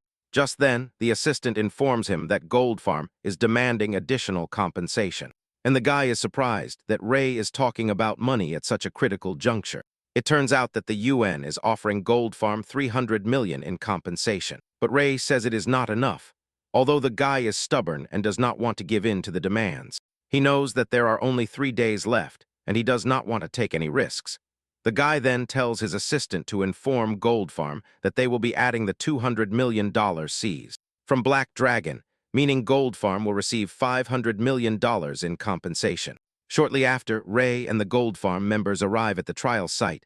Tsukino welcomes Rei and tells him how surprised she was to hear that his plane had crashed. However, she was not worried, because she knew that it was impossible for an elite squad like Gold Farm to die from something like that. Rei tells Tsukino that it was even a blessing, because this has provided him with an additional $200 million in compensation. So he doesn't even mind thanking whoever tampered with the plane. Rei then asks Tsukino about the trial, which is scheduled for the next day. But surprisingly, Tsukino wants to move it up. Apparently, there are survivors abandoned by the Black Dragon, and she wants those people rescued. Rei agrees, but tells Tsukino that he only has one condition, and that is that those who go for the rescue will work for Gold Farm. Moments later, they begin the conquest of the trial as they go through the first waterfall. Rei asks Tsukino if she is sure she wants to overcome the trial with the number of people they have, because doing so will be extremely complicated. She adds that no matter what happens, the responsibility will fall on Tsukino, and she agrees. Tsukino then asks Rei about the missing members from the Genesis halls. Rei reveals that according to Massey's report, they feared for their lives, so they fled to the United States. Rei is disappointed because a healer is one of those who fled, and to make matters worse, the blood mage they need to overcome the 11, Cascade, has also fled. Rei managed to bring a blood mage Ig from his side, but he mentions that at least 2 are needed for the trial. As they are short-staffed, he tells Tsukino that overcoming the trial will be difficult. Tsukino then reveals that she has managed to get a blood mage. Just then, a young woman, Fumika, appears and introduces herself to Rei. Fumika confesses that her mother was against her coming, but she snuck out to help. She mentions that Tsukino insisted, so she had no choice. Tsukino apologizes for forcing her into such a dangerous mission, as she believes it was her lack of leadership that caused some of the members to flee. However, Rei urges her not to blame herself, because the culprits are those who fled. Fumika agrees with Rei and suggests that they do their best with the remaining members. Rei then asks Tsukino again if they should wait a day, because, according to calculations, if half of the current survivors die, the trial will be significantly weakened.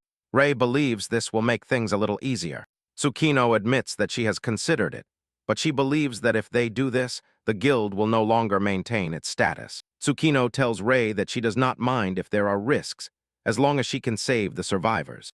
Tsukino apologizes to Rei for putting him in such a dangerous situation due to her selfishness, but Rei lets her know that he does not mind. He says that helping players is quite profitable, and if done correctly, he could even get a new source of income. While they are busy talking, the rest of the team manages to take out the monsters, thus opening the path to the next waterfall. Shortly after, they arrive at the 10th waterfall.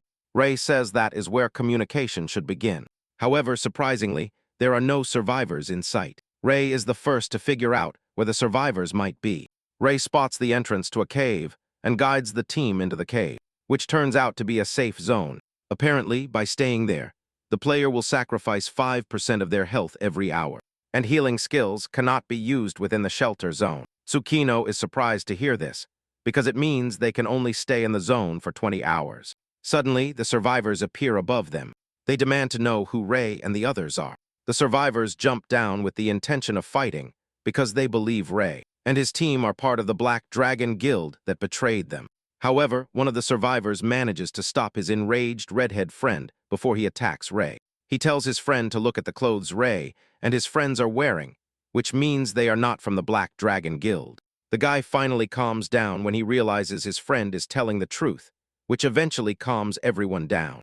The guy asks Rei if they are the rescue team, and Rei replies with a smile, assuring the guy that they will help them. However, this will only happen if they sign the contract to join his team, which is a gold mine. The redhead and the yellow-haired guy are shocked to hear this, because they do not want to believe they are hearing correctly. Rei tells them that he will teach them how to make money, but in return, they will give him half of their earnings as players. He points to his guild members, saying that they are part of his squad of dairy cows. He tells the survivors that Koki and the rest will be their superiors.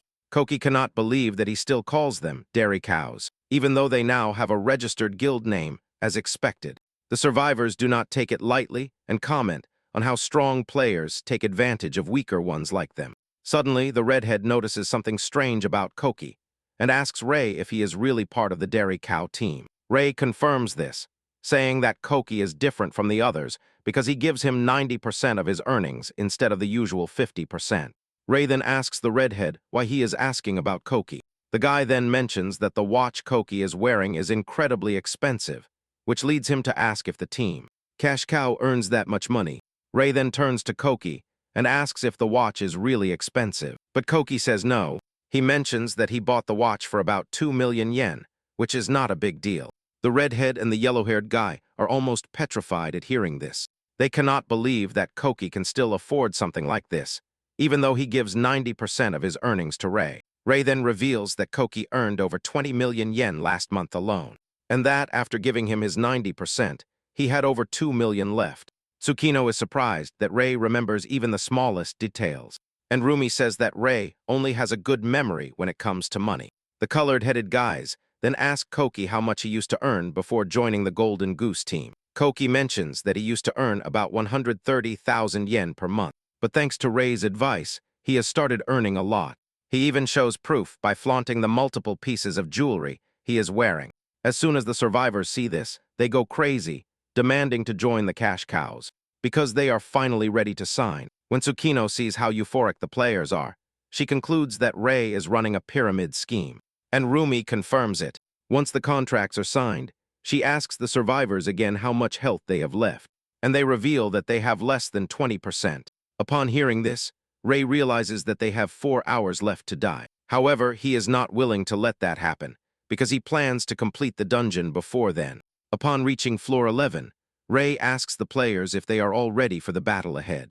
In a thunderous voice, they all reply that they are ready. As the trial begins, monsters arrive in droves from all directions and swarm the group. At first, they opt to fight the enemies one by one, but Ray soon realizes that this will not work. Ray calls out to Ig and tells him that it is his time to shine. Ig then runs onto the main stage and tells Ray to leave it to him to buy time. Ig jumps into the air, drawing a large magic circle which he uses to unleash a powerful inferno. The fire is so intense that even Tsukino is impressed. She admits that maintaining such a wide range of firepower is even beyond her capabilities. And that is where blood mages shine. Ray then mentions that Ig is fueling the flames at the cost of his own life force. So it is a profession where one risks their life. Rumi then tells the players to save skills that require cooldowns for the final waterfall trial. Everyone nods, and Ray also activates a special skill to finally join the fight. Moments later, Ig has managed to take out over 20,000 monsters, which is 6% of the required number. However, the monsters are still increasing rapidly, and even the split sharks burn as soon as they multiply. Nevertheless, they believe that if they maintain the attack formation, they will make it. The problem now is that Ig's health is already below 30%. Ray is surprised and asks if healing skills are not working. Ig assures him that healing is working, but his skill is insane, and it drains everything the healers do to help him. Before they know it, Ig's health has dropped to 10%, which is the danger zone. Just then, Fumika steps forward and tells Ig that she will take over. Fumika raises her staff and unleashes the Blood Inferno skill, incinerating the monsters while Ig recovers. At this point, they have managed to reach a completion rate of 22%. Koki and the other dairy cows are impressed because the monsters basically turn to ash the moment they appear. A few moments later, Fumika's health also drops below 30%, and Rumi asks Ray if he is ready. Ray replies that he is, and tells them that he has just finished creating the spell he wanted. A giant blue furnace appears above their heads, which is the result of the soul furnace skill. Ray then takes over from Fumika, unleashing an overwhelming amount of blue flames to consume the monsters. The moment Ray takes over, they manage to reach a completion rate of 44%. Fumika and Ig are stunned because Ray's skill is quite scary. Ray then urges them to stop attacking the monsters so that they can save their skills and their stamina. Tsukino is forced to ask him if he can maintain the skill for a long time, and he replies yes. Ray explains that the skill itself does not have much power, but if he powers it with his stats, it is enough to take out the small fish. However, the energy efficiency is terrible. Ray has to consume soul fragments to keep it active. Every time the skill is about to run out, Ray resorts to one of his soul reserves and consumes them to keep the skill active and running. After using a lot of soul fragments, He realizes that he will only be able to maintain the skill for 4 minutes. This worries him because it is still not enough. As he is not prepared to consume high-ranking soul fragments, he asks about Iji's condition. And Fumika's, Rei is informed that Iji's health has returned to 80%, and that he is eager to use the blood inferno again. Even Fumika believes she is ready to act.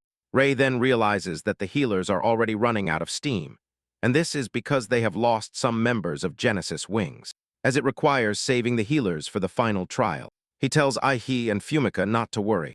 Rei then decides to use the E-type soul fragments he did not want to use before. This automatically increases the intensity of the fire, which surprises Aihi and the entire squad.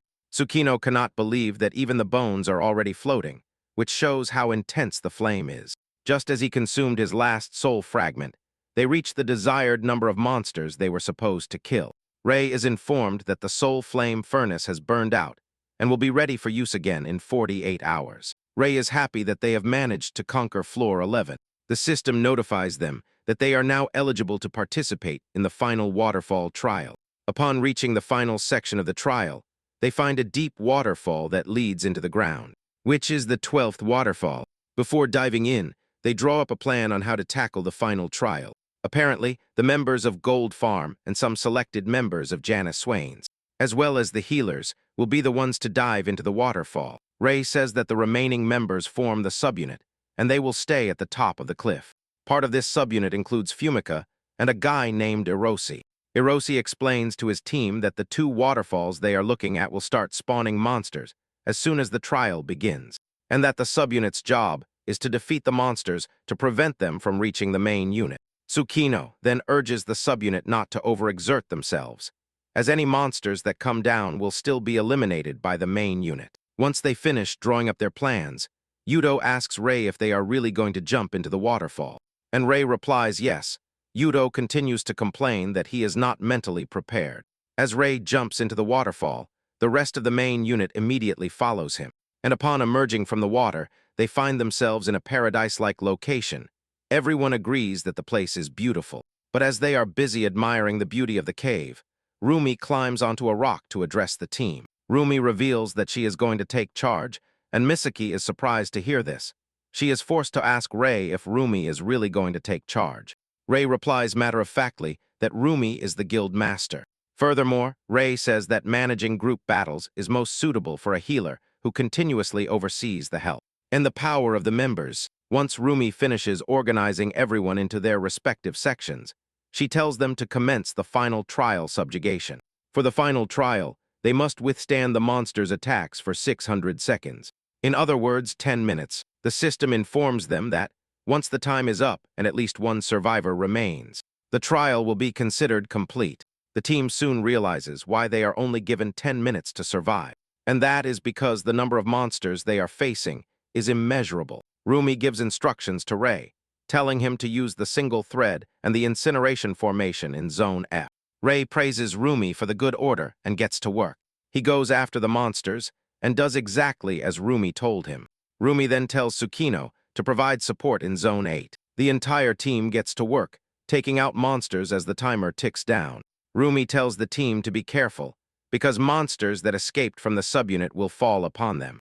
Yudo soon realizes that they are not receiving too much interference from above, and unbeknownst to them, the subunit is having a very difficult time up there. When Rei realizes that Rumi is worried about those above, he tells her not to worry about them, and to focus on her position. Rumi follows Rei's instructions and continues to give orders. She tells all players to gather in zones B and C. Rumi tells them that they will reduce the impact area and mitigate the effect of falling debris. Shortly after, one of the healers tells Rumi that she has run out of mana. Rumi is not surprised because they have accounted for everything, so she tells her to retreat. Ig continues to deal damage, and just as he is about to use the blood inferno, Rumi stops him and tells him that the healers will not be able to help him if he passes out. Ig accepts this and continues with normal attacks. Before they know it, they have passed the 9-minute mark and only have 1 minute left. With 1 minute remaining, Rumi tells the fighters to be more proactive while the healers retreat. She tells them that she will handle the healing with her continuous healing. Tsukino is surprised that Rumi is ordering the healers to stop, and Rumi shouts at Tsukino. reminding her that she is the one in charge. Rumi then continues to give instructions for the final push. She tells those with the most health power to step forward to form a wall, and they happily follow her orders.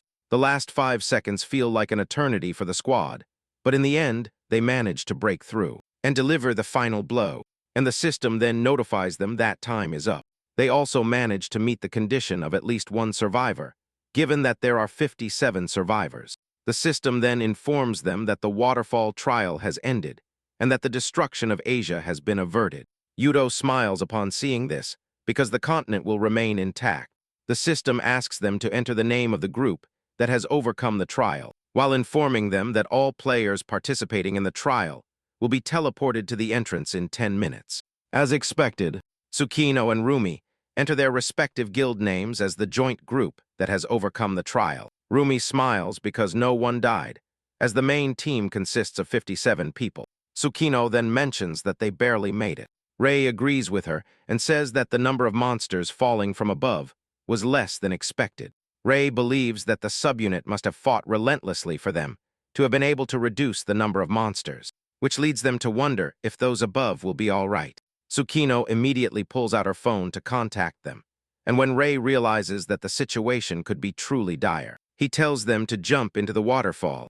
He adds that those who cannot move on their own should ask others to throw them into the water. Tsukino questions Rei's judgment, and Rumi quickly intervenes, reminding her that there are no healers upstairs, so the only place they can receive treatment is down here. Rumi adds that this is why they told the healers to save their magic power. Rei tells Tsukino to hurry, because if she waits for the automatic retreat to activate, it will be too late to save those who can be saved. Tsukino then does as she is told and orders the subunit to jump into the waterfall.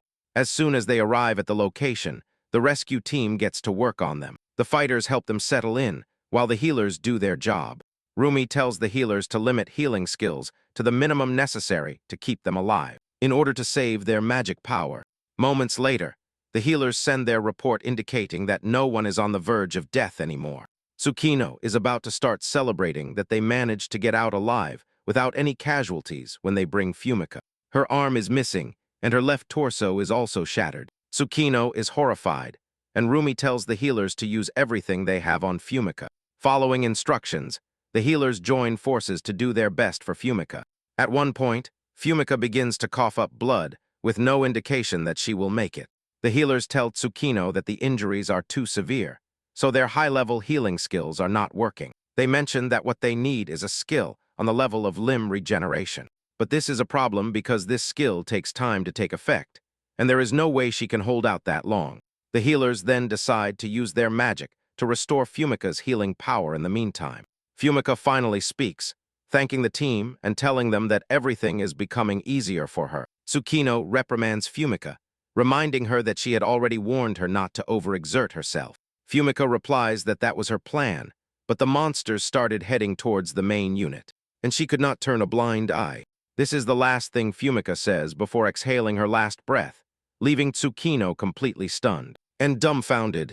The Genesis guys start yelling at Rumi, asking her why she didn't say anything. She calmly replies that that would not have changed anything, because it was those above who decided to fight recklessly. Apparently, she knew about the situation, but she thought focusing on the fight and saving as many healing skills as possible would help the situation. Just as they are about to drag her away, Tsukino intervenes and tells them to stop. Tsukino mentions that she already knew from the beginning that it would be impossible to overcome the trial without casualties. Rei also intervenes, saying that Rumi's command was impeccable, and that the only reason they had casualties was the lack of combat power. It turns out that one person from the main unit died, while 3 from the subunit died. Rei says that if they had not helped the survivors, they could have reduced the number by at least 1.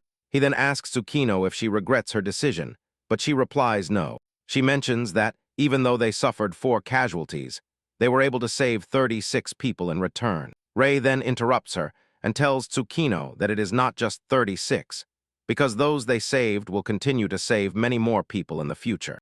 As members of his army to make money, Tsukino is surprised to hear Rei say this, and teases him, asking if he has realized the importance of helping others.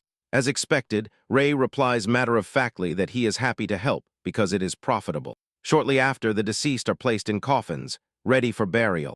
Hiroshi urges Tsukino not to blame herself too much, as the trials in the US and Europe recorded hundreds of casualties. Hiroshi believes that having overcome the trial with only 4 casualties is something to be proud of. When Tsukino finally speaks up, she says that they were able to reduce the number of casualties thanks to Gold Farm. Yori then intervenes, saying that Rumi's orders were incredible because she oversaw everything correctly. Tsukino believes Rumi is the best healer in the country. However, she is sure that it was Rei who came up with the strategy. She mentions that, during the battle, Rumi seemed to give orders even for areas that she herself could not have seen. Tsukino is quite sure that Rei had predicted all possible scenarios in advance. He had organized them and then communicated them to Rumi. Basically, this is why Rumi only needed to confirm parts of the battle situation to determine the necessary orders.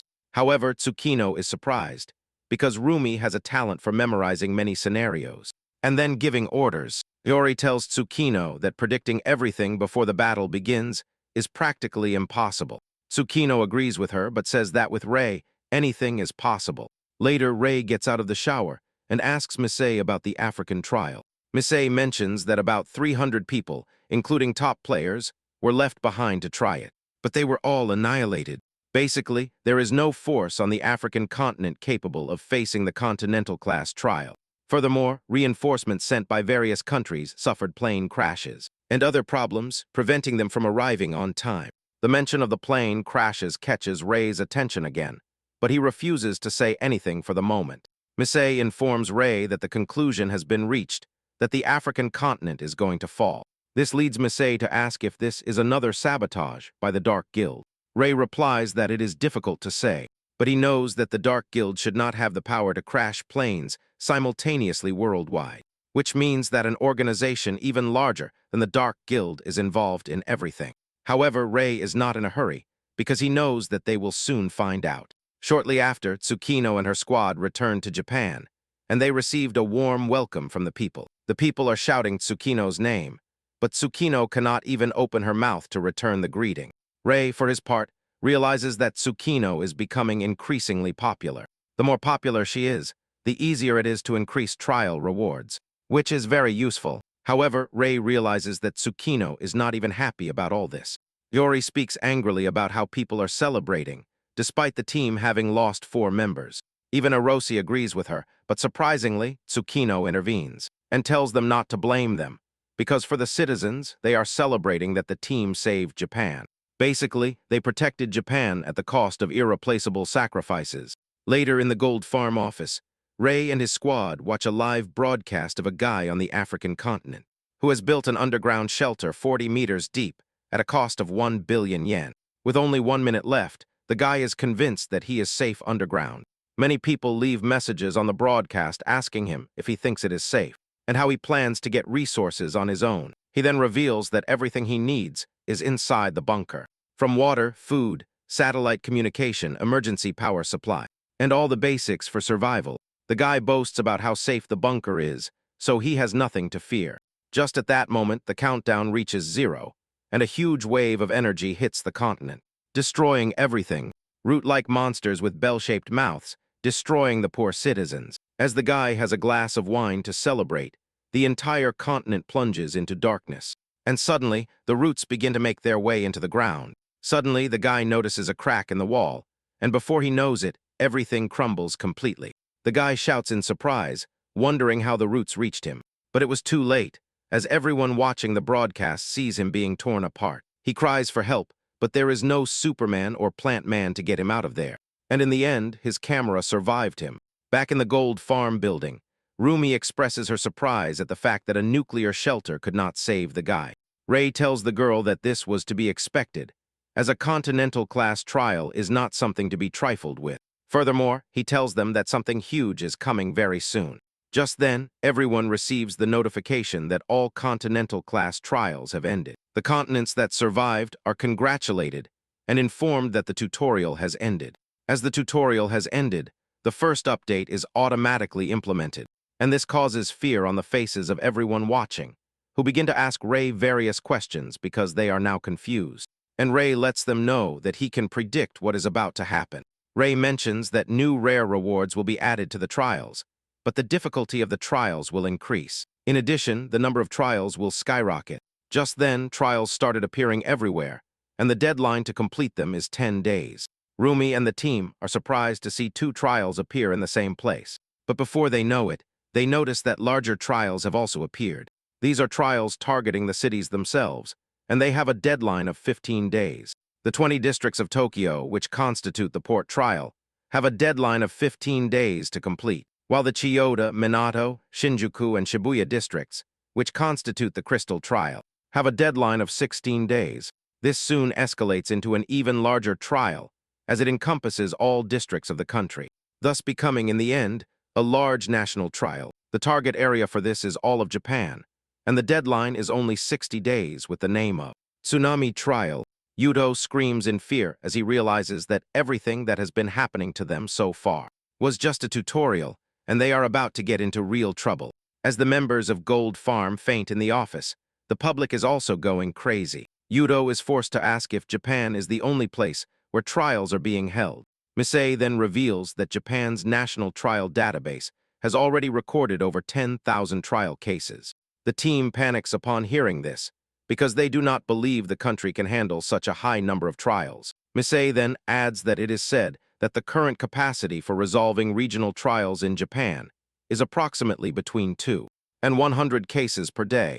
Misei believes they should be able to resolve the trials in a week if no new ones appear. However, Rei lets her know that she is mistaken, as she is making her calculations based on the pre-update situation. Rei reminds her that the system notified them that the difficulty of the trials would increase. Yudo expresses his concern about this, as they do not even know how difficult it will be, since they have no prior information. Rei then says that this type of trial also appeared in the game.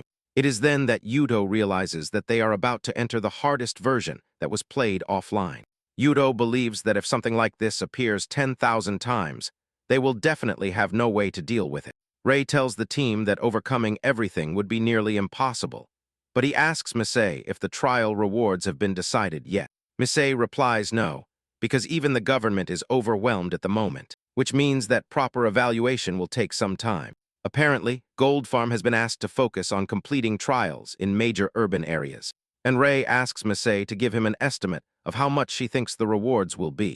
Misei explains that the reward for the previous regional trial was around 300,000 and 1 million yen, and given that the difficulty has increased this time, she believes it could be around 3 million yen. Upon hearing this, Rei concludes that 3 million is still a manageable figure. Rei then tells Misei to negotiate with the government so that it does not go below 3 million. But as always, an increase would be greatly appreciated. Misei acknowledges this, but demands to know why Rei is concerned about 3 million in these times of crisis. Rei simply replies that 3 million is a huge amount of money, and that is why. Rei also tells the team that he and Yudo will overcome the first trial together, so that they can ascertain the level of difficulty. Rei tells Rumi to gather the members and wait in the office so that they can start overcoming the trials as soon as he and Yudo determine the difficulty. Moments later, Rei and Yudo arrive at one of the trial locations. It turns out that a local guild has already entered the trial zone, and as people are worried, a guy in glasses urges them not to worry, because it is impossible for the government to let Tokyo perish. He is convinced that, if the local guild fails, a larger guild will be called upon to overcome it. Just then, those at the location see Rei and Yudo walking towards the entrance of the trial. Thanks to Rei and Yudo being at the airport during the welcome ceremony, those present recognize them, as they are sure that Yudo and Rei are expert players. People are relieved thinking that the trial will be overcome quite easily. Just as the two are about to venture further in, they are stopped by a guy who tells them that his guild, the Claws of Glory, is completing the trial at that moment. The guy shows them a sword and tells them that the government has already announced that the completion of the trial is on a first-come, first-served basis. Rei contacts Misaki to confirm this, and she informs him that the government is testing the waters with lower rewards first, as they have not yet reached an agreement on what the reward value should be. Rei then asks Misei if she knows the guild, the Claws of Glory, because he has never heard of them. Misei reveals that it is a medium-sized guild based in Naramore. Apparently, among its core members are 2 B-class players, and they also have about 40 C-class members. And the guy is surprised to hear that Rei does not know his guild, as they are supposed to be popular in the area. He then demands to know who Ray and Yudo are, and Ray replies that they are from Gold Farm. As soon as Ray says this, the guy recognizes them as the ones who overcame the continental-level trial. As he already knows who they are, Ray tells him to leave the trial to them because his team does not have the strength to face such a trial. The guy gets angry at this and says that Ray is just trying to keep the rewards for himself. He adds that there is a rumor that Gold Farm is a group of vultures greedy for money, and Ray demands to know who is spreading those lies. Yudo, for his part, cannot even deny those accusations because they are basically true. Just then, the guy receives a call from his team leader. He answers excitedly, asking how the trial is going. But what he hears is how his team leader is being torn apart. The team leader shouts on the phone in such a way that the guy is forced to pull the phone away from his ear. When Yudo and Ray hear this, they immediately realize what is happening. Ray says that the trial's difficulty is now equivalent to that of the pre-update national-level trials. The guy collapses to his knees, frustrated, and Ray asks him how long it has been since the trial began. He replies that it has been about 30 minutes, and begins to beg Ray and Yudo to save his guild members. The guy offers to pay everything he has for it, but Ray refuses the money, telling him that there is no chance of survivors. However, Ray lets him know that he can guarantee his life for 3 million wons. However, he cannot guarantee survivors inside the dungeon, with a look of horror on the guy's face. Ray and Yudo then begin their descent into the deepest part of the dungeon, taking out monsters like tissue paper as they go. Their new acquaintance is shocked to see how the two take out monsters like butter. Even trying to keep up with them as they move is a big problem. Despite being in combat, moments later they reach the boss room, and Yudo confirms that this is a small-scale regional trial. Just then, the giant door opens, and the guild leader is seen emerging outside. Our new companion runs towards him upon seeing the guild master. But suddenly, the guild master collapses to the ground. The boy watches in horror as he realizes that his guild master is already dead. With traces of blood everywhere, the trio looks up and is met with an even more gruesome sight in the boss room. All the guild members have been annihilated, and all that remains in the boss room are their mutilated bodies. Ray reevaluates the situation and realizes that they had better equipment than before. But even so, it was as if the mission was too much for a medium-sized guild. Suddenly, they are attacked from above, and the trio scatters in different directions to avoid death. The attacker is finally revealed, and it is none other than the annoying vermilion spider. Yudo is surprised to see that a national-level trial monster has appeared in what was considered a low-level dungeon. Yudo continues to ask Ray what they are supposed to do when Ray springs into action. Ray lunges towards the spider with some crazy moves, and remembers that the last time he fought the spider, he was unable to defeat it using normal skills. However, this time is different, and Ray awakens his dagger. Before activating the skill, Soul Cut. With this, Ray lands a single, powerful blow that cuts the spider in half, defeating it permanently. Thanks to his current stats, the spider is no longer a threat to Ray. The notification arrives congratulating them on completing the trial. They are informed that the destruction of the target area has also been averted. When Ray sees this, he realizes that Goldfunk will be able to handle the trials, as the difficulty is still below normal level. However, Yudo is worried that this means that the number of teams that can overcome the trials will be limited. Suddenly, Ray draws his attention to something strange, and that is the fact that the disappearance of the trial has not been announced. Just then, the notification panel shows a hidden condition that indicates that the total annihilation of a group of 30 or more people within 30 minutes of the trial's start has been met. Because of this, an additional trial has been activated. Ray is surprised to see this, and asks the new guy how many members of his guild are facing the trial. He reveals that all the guild members decided to participate in the trial, which means that he was the only one left behind to watch. Ray then realizes that they exceed 30 people. The system notifies them that they must select participants for the additional trial. Those who have not been selected will be transported out of the trial zone.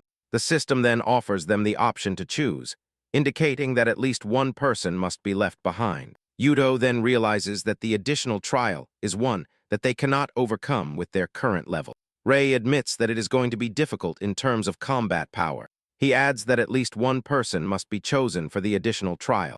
The good thing is that it does not have any drawbacks. Suddenly, the new guy notices that Ray and Yudo are staring intently. He starts shouting in fear, telling them not to use him as a scapegoat. Ray ignores him and makes the selection. The guy puts his hands on his head, terrified, But when he sees Rei's choice, he realizes that Rei has only chosen himself. As Rei will be the only one, the new guy and Yudo will be transported outside. The guy remains in shock. And Rei reminds him that he already told him that he would guarantee his life in exchange for money. And as it is about money, he never breaks his promises, while the system prepares to transport Rei to the new trial zone.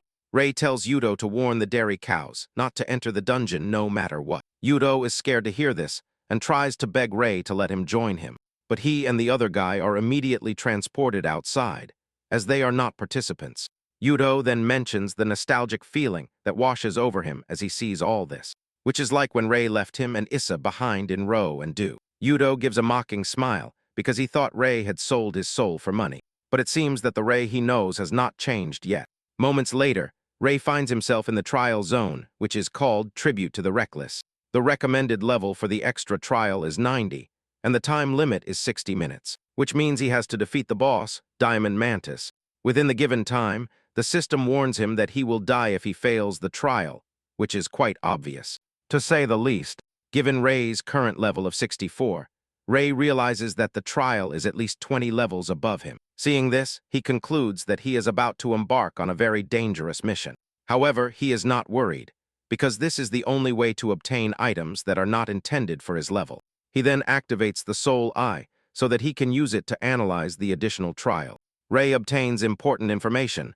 A complete soul can be extracted. Apparently, he has the option to obtain a rock soul, which is type B.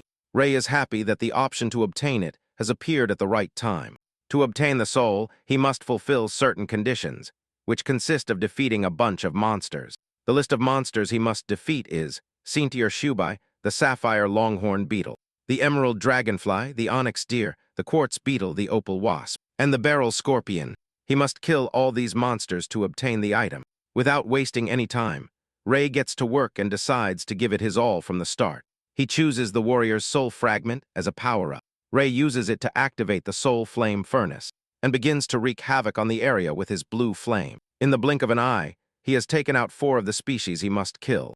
By killing 4 in a row, the gate to the deeper levels of the dungeon opens. As he takes out the monsters, Rei knows he must be very careful, because if the boss sees him with his current equipment, he is done for. All he can hope for is that the boss does not notice his presence as he completes his side quest of obtaining the soul fragment. To ensure he is safe, Rei lands powerful blows on the enemies. Shortly after, he realizes that only one monster remains, and that is the quartz beetle.